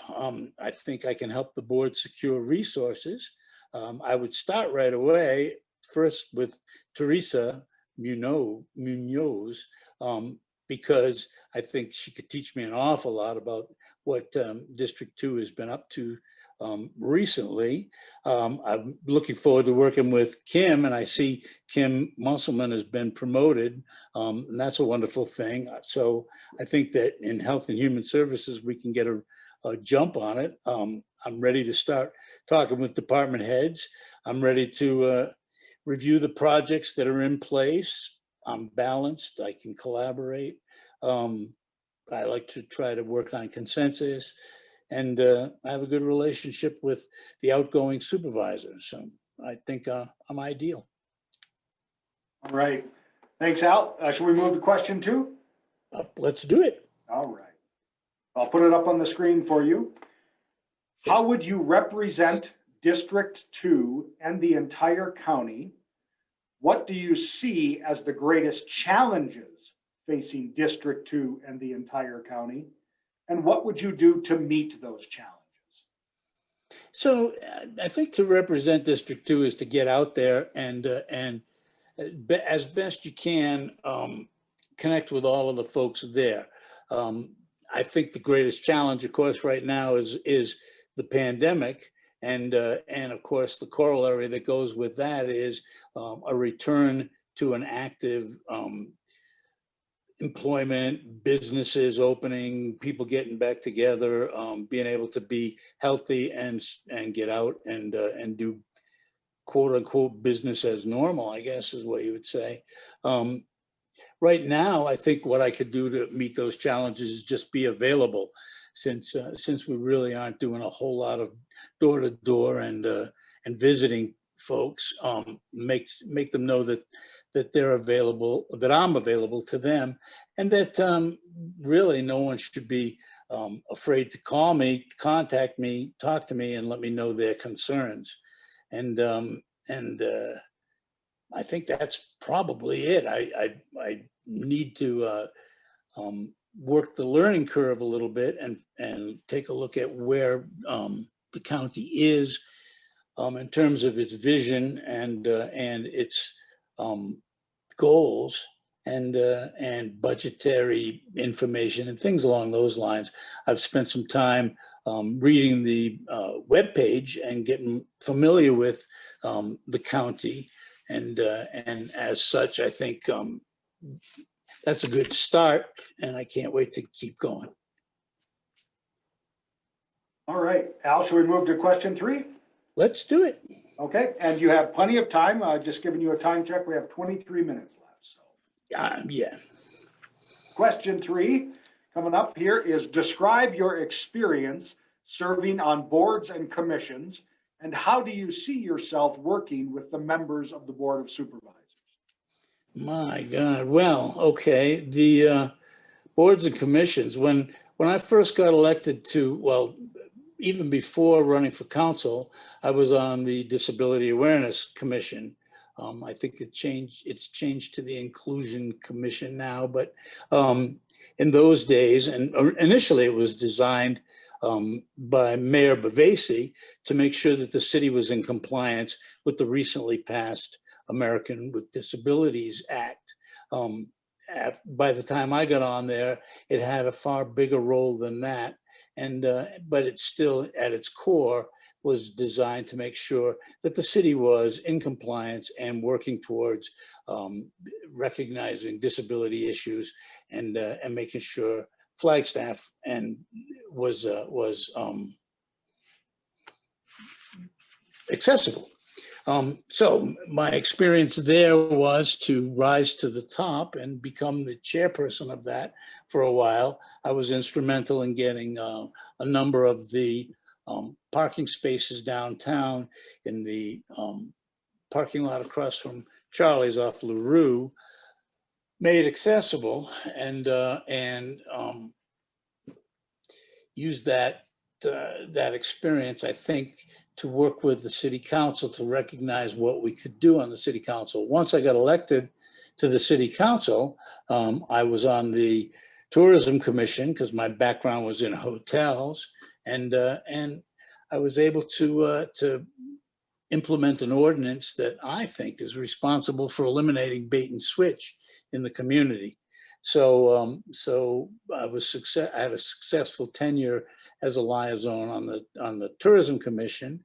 Also, I was the representative at the time to the Greater Flagstaff Economic Council, which I wanted to do because I wanted to get more deeply involved with the concerns of the business community. I also was on, it was Clean and Green in those days, but I was there when we changed it to the Sustainability Commission. And that commission was 9 brand new folks who'd never been on a commission before. And so the work there was to try and set goals that they could accomplish in an environment where they really only met once a month, and yet they had ambitious goals to try and institute sustainability throughout the city.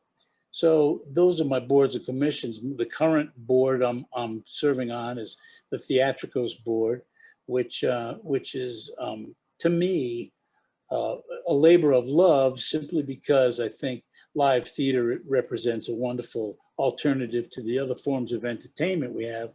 I think one of my goals there, and this relates to District 2, is to try and get the Theatric Kids operation spread across the town, the city, and open something up in the 4th Street area where we can start to do classes for kids who are interested in learning theater and becoming potentially actors, directors, stage managers, etc. The other board that I'm on, and I'm the chairman of, and I've been with these guys for 20 years, is Quality Connections. And that's an area that works very hard to try and provide inclusion for folks who are quite often underrepresented in the community. We house them, we have day programs for them, and we try to get them work and included in the community. Can you throw the question back up again? Certainly, or do you want me to read it? Which would you prefer, Al? Pop it back up there so I can read it.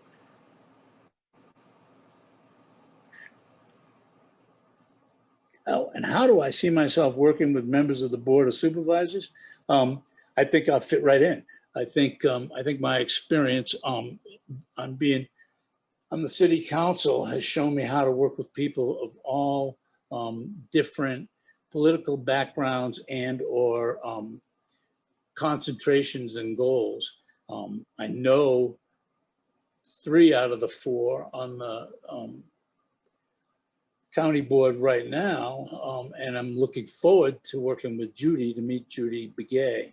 And in fact, I think I just friended her on Facebook today. So I think that the working relationship I can have there will be fruitful because I listen, I pay attention, and I'm flexible. I'm very flexible. So does that answer the question? And, you know, if I don't spend all 30 minutes, I think the supervisors are going to like me more because it's been a long day. Go ahead. Well, thanks, Al. We'll move on to question 4 then. And I'll put it up on the screen. What is your connection to District 2?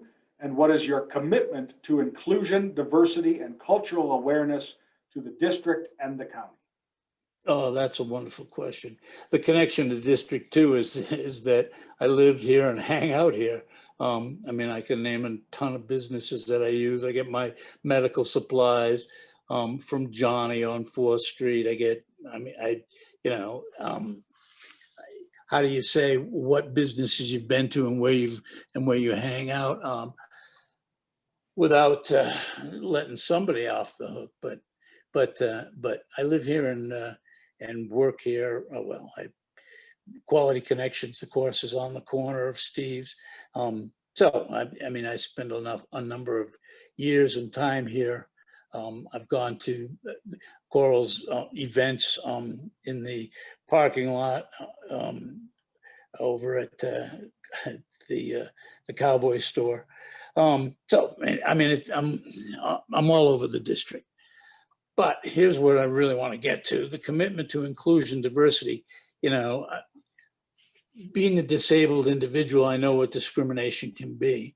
I think diversity is huge. I guess the best way I would sum it up is to kind of quote and echo the words of Bruce Arians, who is the successful coach in the recent Super Bowl.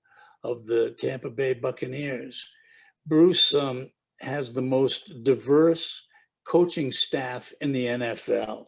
He has 4 coaches, assistant coaches, and his defensive coordinator, who are people of color. He has 2 women, and that's unheard of in the NFL. And right after the game, he was asked, he said, how does that commitment to diversity reflect in today's activities? And he said, or in your team's success. And he said, it's the voices. The voices, you listen to the incoming voices, and the more incoming voices you have, the better your outcome is in the long run. A society that cuts out any section of its society is a lesser society. And that speaks to inclusion. And frankly, as far as I'm concerned, it really is the reason we in government exist. It's to represent everyone and everyone as best you can. Listen and listen and listen. So I guess if you want to throw the question back up, let me see if there's anything I missed. I think that's my answer. Yeah, cultural awareness. We should celebrate. Cultural awareness, in my mind, is a celebration of the things that make us different. Because how boring would it be in your life to not have those differences, understand where they come from, and celebrate what they mean? So I think that's huge, and I think that's what it's all about. All right, Al. Well, thank you. We have gone through our 4 questions, and as you noted, you do have time, about 13 minutes left. So I would turn it to you for any closing statements and comments you want to make to the board. You know, I guess the best way to close would be to say, I'm excited about this. I'm looking forward to it. I would be happy to serve. I think I can contribute in a very a major and wholesome way. You know, when I was hiring people in the hotel business, quite often what I would look for, what they might have lacked in experience, I thought they might make up for in enthusiasm. And enthusiasm and a willingness to learn. Boy, I'll tell you, I think it just makes all the difference in the world. And I know I have a lot to learn from the other board supervisors. I think I have an awful lot to learn from the staff, and I'm looking forward to it. I think it'll be a wonderful experience, and I think I can capitalize on it and create a synergy amongst us all that will carry us forward. Al, any final words? You still have time. I don't want to cut you off. I don't know. Let's use those. I'm getting my second vaccination shot on the 17th, so that's exciting. So I'm ready to get out there. I hope I can really help to advocate. I see Coconino County is really doing some wonderful things with the amount of vaccines that are coming in and their notice on how they're getting the word out there.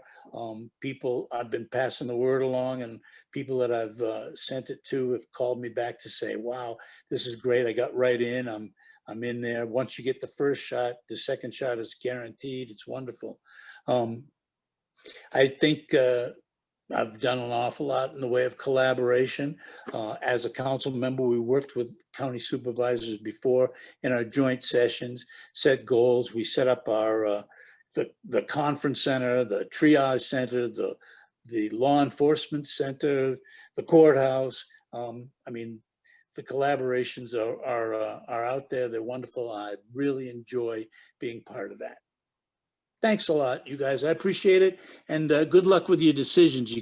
It's a good problem to have that many people come forward, and I think that you've got ample talent to choose from, and it's a wonderful thing. Thanks for putting it out there for all of us to apply. All right. Thank you, Mr. White. We appreciate your time today. Since we're coming to an end here, I'm going to move you over to the attendee side and then make some announcements with the board, okay? Do you know what your time frame is? Yeah, so Mr. White, thank you. What we're doing today is any questions like that, we're referring to the board. I do expect the board to answer those questions at some point today. So, And we'll just get so those you're, out. and just so you're aware, I set those 2 hours aside on next Tuesday, in case anyone has questions for me. Okay, I appreciate it. Okay, take care. Thanks, Mr. White. You bet. Bye-bye. All right, thank you, board members, and thank you, Mr. White.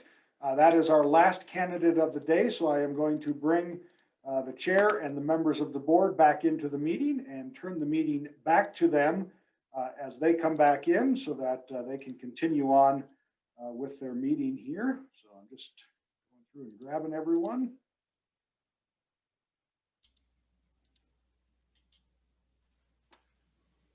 I see the chair coming and members. So Mr. Chairman, I'll turn it to you as I bring the other staff into the meeting. Okay, I'll wait until we get our board members here.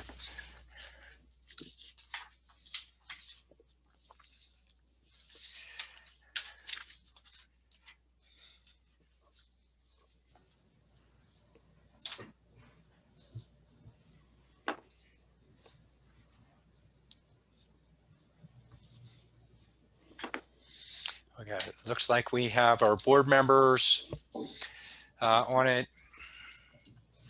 Anybody else we need in from staff side?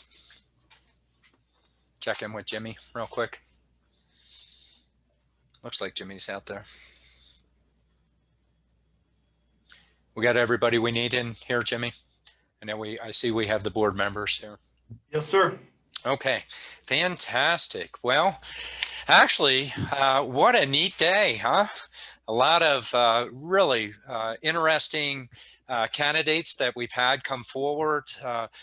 First and foremost, we all want to thank you. I'll probably turn to each board member if you want to put in extra comments associated with that. But just a couple pieces just to note.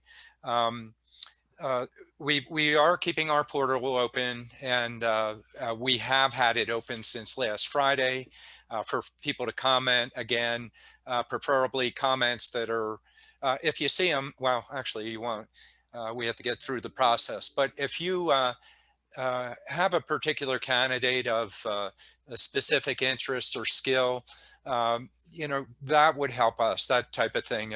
If you're just putting your name in to vote for a person, it won't be statistically valid. If anything, we need to get through that stuff pretty quick and usually scan over pretty quick, but it would help us if you just focus on objective comments while the portal's open. It won't be open, well, we'll have it throughout the process is what we'll do. The next step that the board will do is we will go into executive session soon to deliberate. There is a potential, in answer to the question of the last candidate, Al White, is there is a potential we can make a decision tonight. If we don't, and or invite candidates back and interview. If we don't, though, depending upon the board's deliberation, we have Tuesday morning set aside for a couple hours. If we need longer, if our decision goes longer, we also have Wednesday as a backup associated with that. So we'll see where we are after we go through deliberations today on that. For the sake of the board, after I give you a chance to just comment while we're in a public meeting, we will take a 5-minute break afterwards as well before we go into the deliberation. Okay, so I'm going to turn to our board members. Now that you've been through the process, it's a chance while we're in public forum just to comment on the process if you would like to. Go ahead, Patrice. Supervisor Horstman. Since I'm District 1, I'll be first up to bat, I guess. So I thought the process was very good. And, I think some of us felt that maybe 30 minutes was going to not give enough time. Actually, I think it gave more than enough time. In fact, as we saw, many of the candidates didn't even fill the 30 minutes. So that I was very glad to see that. I'm very happy to see the wide range of candidates that applied from across District 2. Certainly, it gives us a lot of variety and a lot of opportunity to really discuss what we're looking for in terms of a Board of Supervisor to fill the District 2 seat. So just in general, again, I think staff did a great job, as they always do. And I just am very pleased with how the process went in such a short period of time. So thanks, Chair. That's all I need to say. You're muted. I needed to say that too. I'm going back to where it was. These board members teamed up on me yesterday. I said, I'm one of 10. I'm number 5. I'll find another way. So next, I'll turn to Supervisor Begay. Judy. Looks like you're muted as well, Judy. I'm content with the way we did the process. I know it took time away and a lot of time, but I think it's important that we see the wide variety of applicants and showing the transparency that we would like to, and it was acknowledged by the candidates that they were glad that we were transparent and that we allowed people to apply for the position. So. But otherwise, I think we do have some prospects, but we'll probably go ahead and we'll discuss those in the executive session. But I just want to say that the staff and Jimmy, your staff, you did very well, in coordinating this in a short time that we wanted the process to be developed and followed through. So I just want to say thank you to my colleagues too. We've been sitting in one chair all this time and getting up for a couple of minutes or so and then sitting back down, but that's part of the job. So anyway, that's all I have to say. All right, thank you, Supervisor Begay. And then we have our Vice Chair and District 5 Representative, Lena Fowler. Lena? Yes, thank you. I want to thank all the candidates who took the time to really thoughtfully fill out the application. Well, actually, it's a cover letter and your resume. It really takes a lot to really dedicate yourself in a very thoughtful way, very personalized, to be able to put yourself before the community. The interviews were very passionate, and could see the commitment that to your neighborhoods, to your community, to the district, and the knowledge that you have brought, and to be able to explain how you have been all along helping in your own way. And that's what builds a community. And I am just so grateful to be able to sit here and listen to you and very thoughtfully outline why you are the one to be chosen. I want to thank each and every one of you, and for the community to really support these individuals. And the leaders in your community, you have just introduced them to us.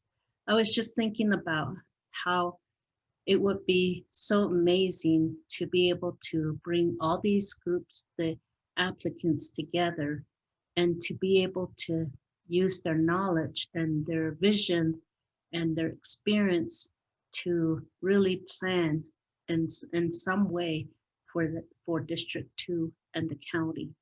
But I want to just thank your involvement in all the community in various boards, commissions, the city, just your own way. I just want to thank you for that. It was a very, really educational day about your vision for your community as well as for the county. So I just want to thank you. I want to also thank our staff for being able to work through the technology. Eric is so calm and was able to calmly figure out what was going on with the technology and be able to get us back on track. Thank you. And I look forward to seeing who will be our next supervisor. So thank you so much. Well said, Supervisor Fowler, well said. And that's what I was going to say. Well said by everybody. And yes, very good conclusion there, Lena. Really appreciate it. You know, it's showing the heart of a community when you go through these processes, and we saw it. And for any of you that interviewed today, we saw nervousness amongst each candidate. Believe me, it happens to us as well. You did really well.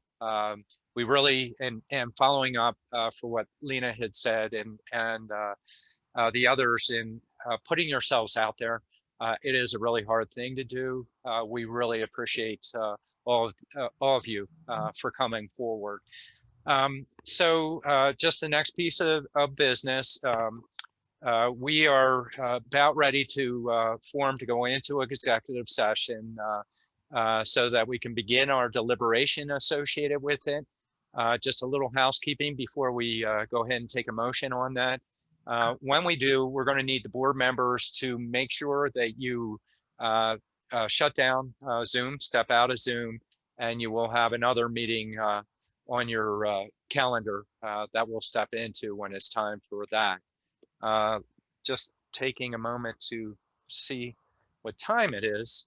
It's 3:28. We're going to get a motion in a second, but let's say we'll come back at 3:35. That'll give us about 5 minutes to get back here and start to, well, move into the executive. So right now, in order to do the deliberation, we do need to go into executive session. I need a motion to do so. Supervisor Horstman, Patrice. Yes, thank you. Mr. Chair, I so move that we go into executive session after the break for a discussion and deliberations on the District 2 candidates. Excellent. I have a motion. Motion by Supervisor Horstman, a second by Vice Chair Fowler. All in favor of the motion, vote aye. Aye. Any opposed? None opposed. Motion carries unanimously, and we'll be back at 3:35. Make sure you get out of this meeting. Matt, can I ask you, did we get an executive session link sent to us? We do have one posted on the calendar. I was just It's checking on our that. calendar. Thank you so much. All right. Thank you.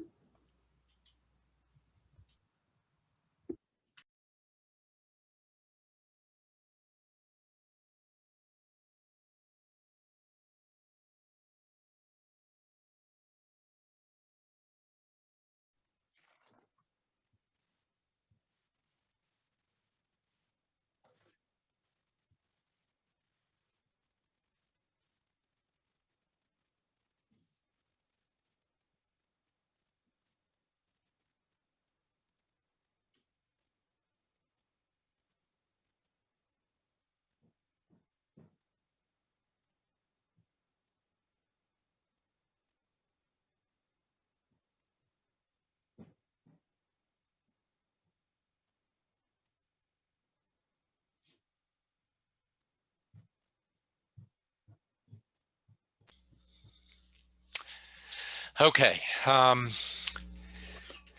Let's see. Check in.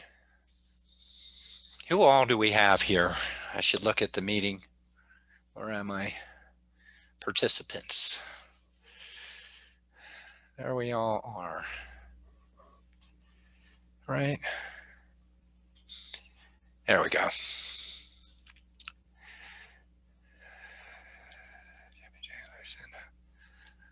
Okay. There we go. Okay. I'm looking in, and I see Lena in there. I see Judy in there. I see Patrice in there. And then for the sake of the board, I just contacted the finalist to suggest that he watch the meeting here. So I want to make sure that we provide access for that opportunity.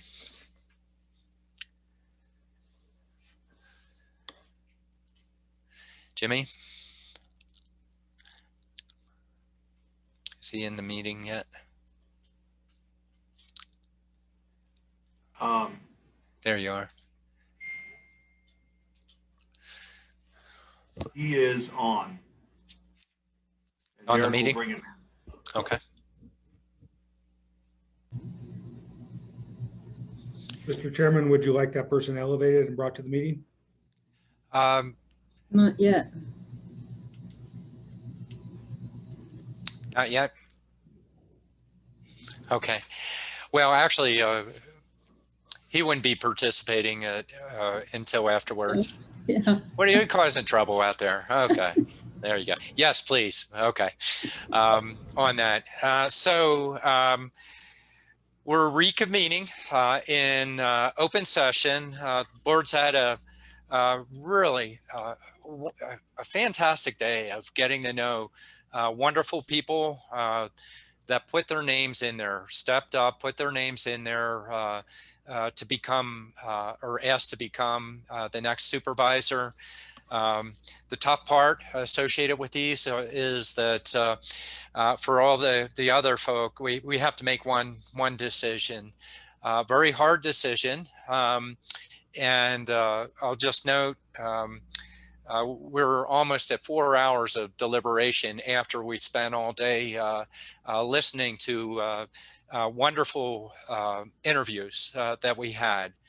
I think, I know at this point that the board actually is looking to appoint a new supervisor.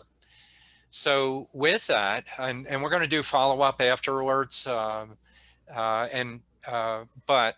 I want us to move towards, I would like to have a motion as it relates to our final candidate that we have here. Yes, Mr. Chair. Please. Yes, Mr. Chair and Board of Supervisors and the public and all the candidates that have applied and really put themselves out.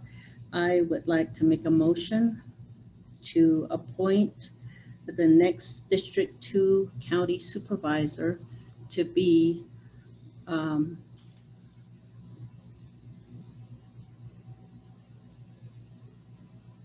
I'm trying to see how to Take your time. That's okay. Take your time. Hermonimo. If I didn't say your name right, I apologize. I have Navajos have a hard time with ours.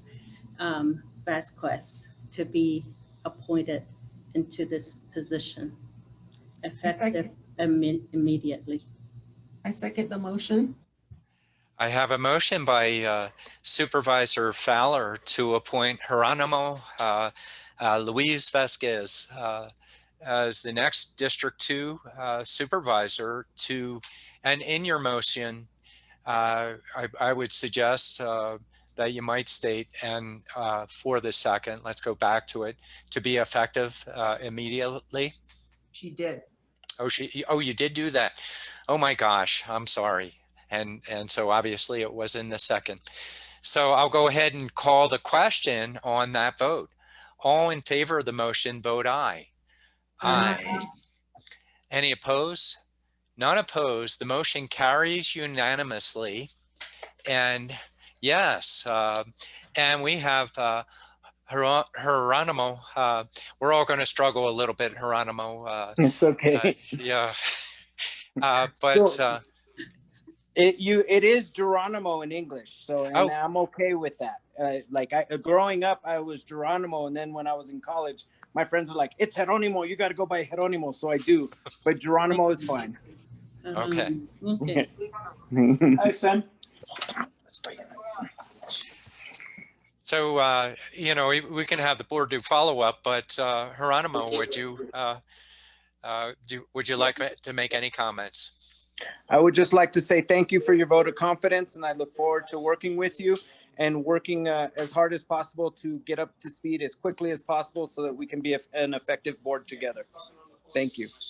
All right. And Geronimo, you'll know from all of us, we're all here to help in any way we can. Please let us know. We're so happy to have you on board and welcome, and we're all Thank here you. for you. So just let us know how we can help you. Great. Thank you. I really appreciate it, that vote of confidence. Thank you. And then others? And I'll keep it short-winded because I know you're trying to get out of here. Just for the others, other follow-up. I'll do a little bit of follow-up. Welcome on board, Geronimo. And I might say, I'll do both. But yeah, welcome on board. And it will be a steep learning curve, again, reinforcing what Patrice had suggested. We're here to help you. Jimmy and I will reach out to you and bring you up quickly, get you the support that you need. You'll have different decisions that we can work through, but that's for, we can look into that next week. This is a pretty quick one for you. For what you need to do. We can also have follow-up conversations on that as well. Okay. Okay, thank you. I just had a quick question. What is the next steps? Like, what do I need to be thinking for next week? Because, and the reason I ask is because I have to take my father to Phoenix for a medical situation to get a biopsy on Tuesday. And I'd already planned that, but I would be available virtually if need be. I just need to take my father down there. Exactly. In response to that, Arano, we do have a board meeting. Yes, you can attend because we appointed you immediately. So you're no longer acting. You are a supervisor at this point, or you never stepped into the acting role. You are a supervisor here. And there's an understanding. There are times we just can't make meetings. I think what we have on the agenda, we'll take a look at it. I don't think there's anything critical. If you could tap in, it helps. But you already have plans, so we work these things out. And I am planning to be back in town by 3. Lindsay Daly, I'm sure, will reach out to you. She's the clerk of the Board of Supervisors, and she keeps us all in line and tells us what we're supposed to do. So Lindsay, I'm sure, will be reaching out to you. One of the things is you obviously have to take and sign your oath of office. So yes. there'll be certain things that need to be done, and probably don't ask any one of us, ask Lindsay. She'll be able to tell you. We also have our county manager that will be able to reach out to you, give you some guidance as well. Okay, thank you. Good point. You're in good hands. Thank you, I appreciate it.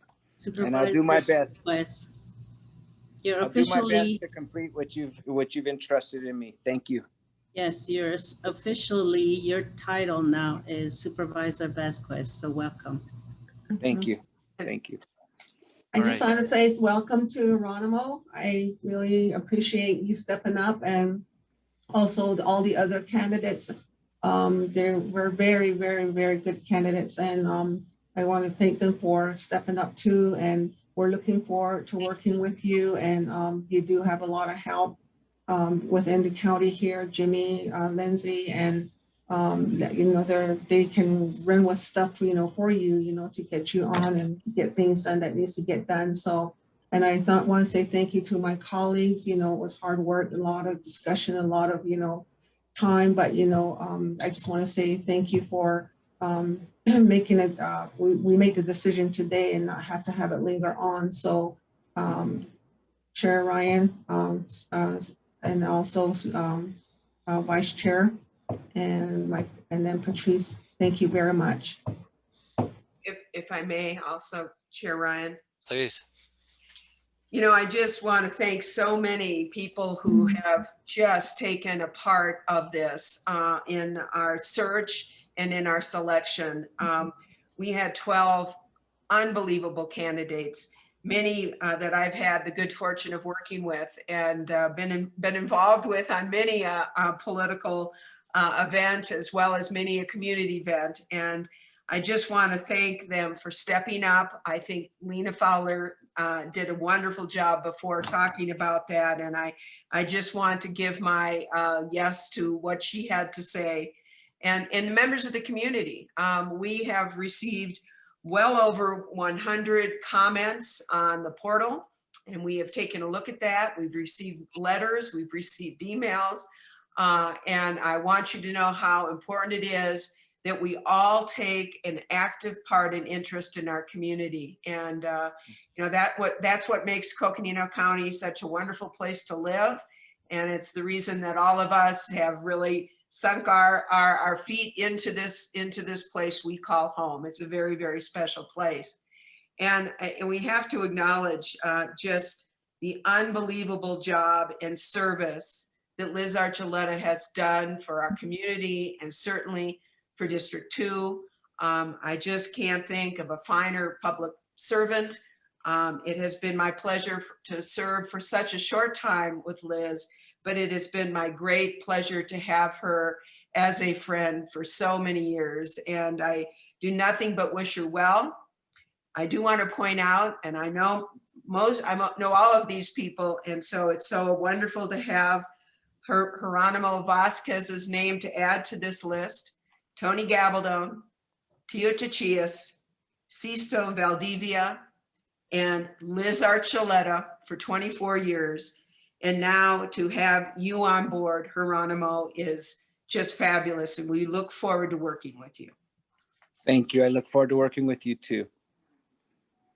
All right. And then just, you know, a little bit more housekeeping. Well, before I do that, one other thing, I think, you know, I'll see head nods from all the board members, but we appreciate all the comments and we listen to everybody, but we surely focused in on residents of District 2. As you could see it in our questions, but we went even further in our evaluations and what we listen for. So believe me, we were paying attention to District 2 and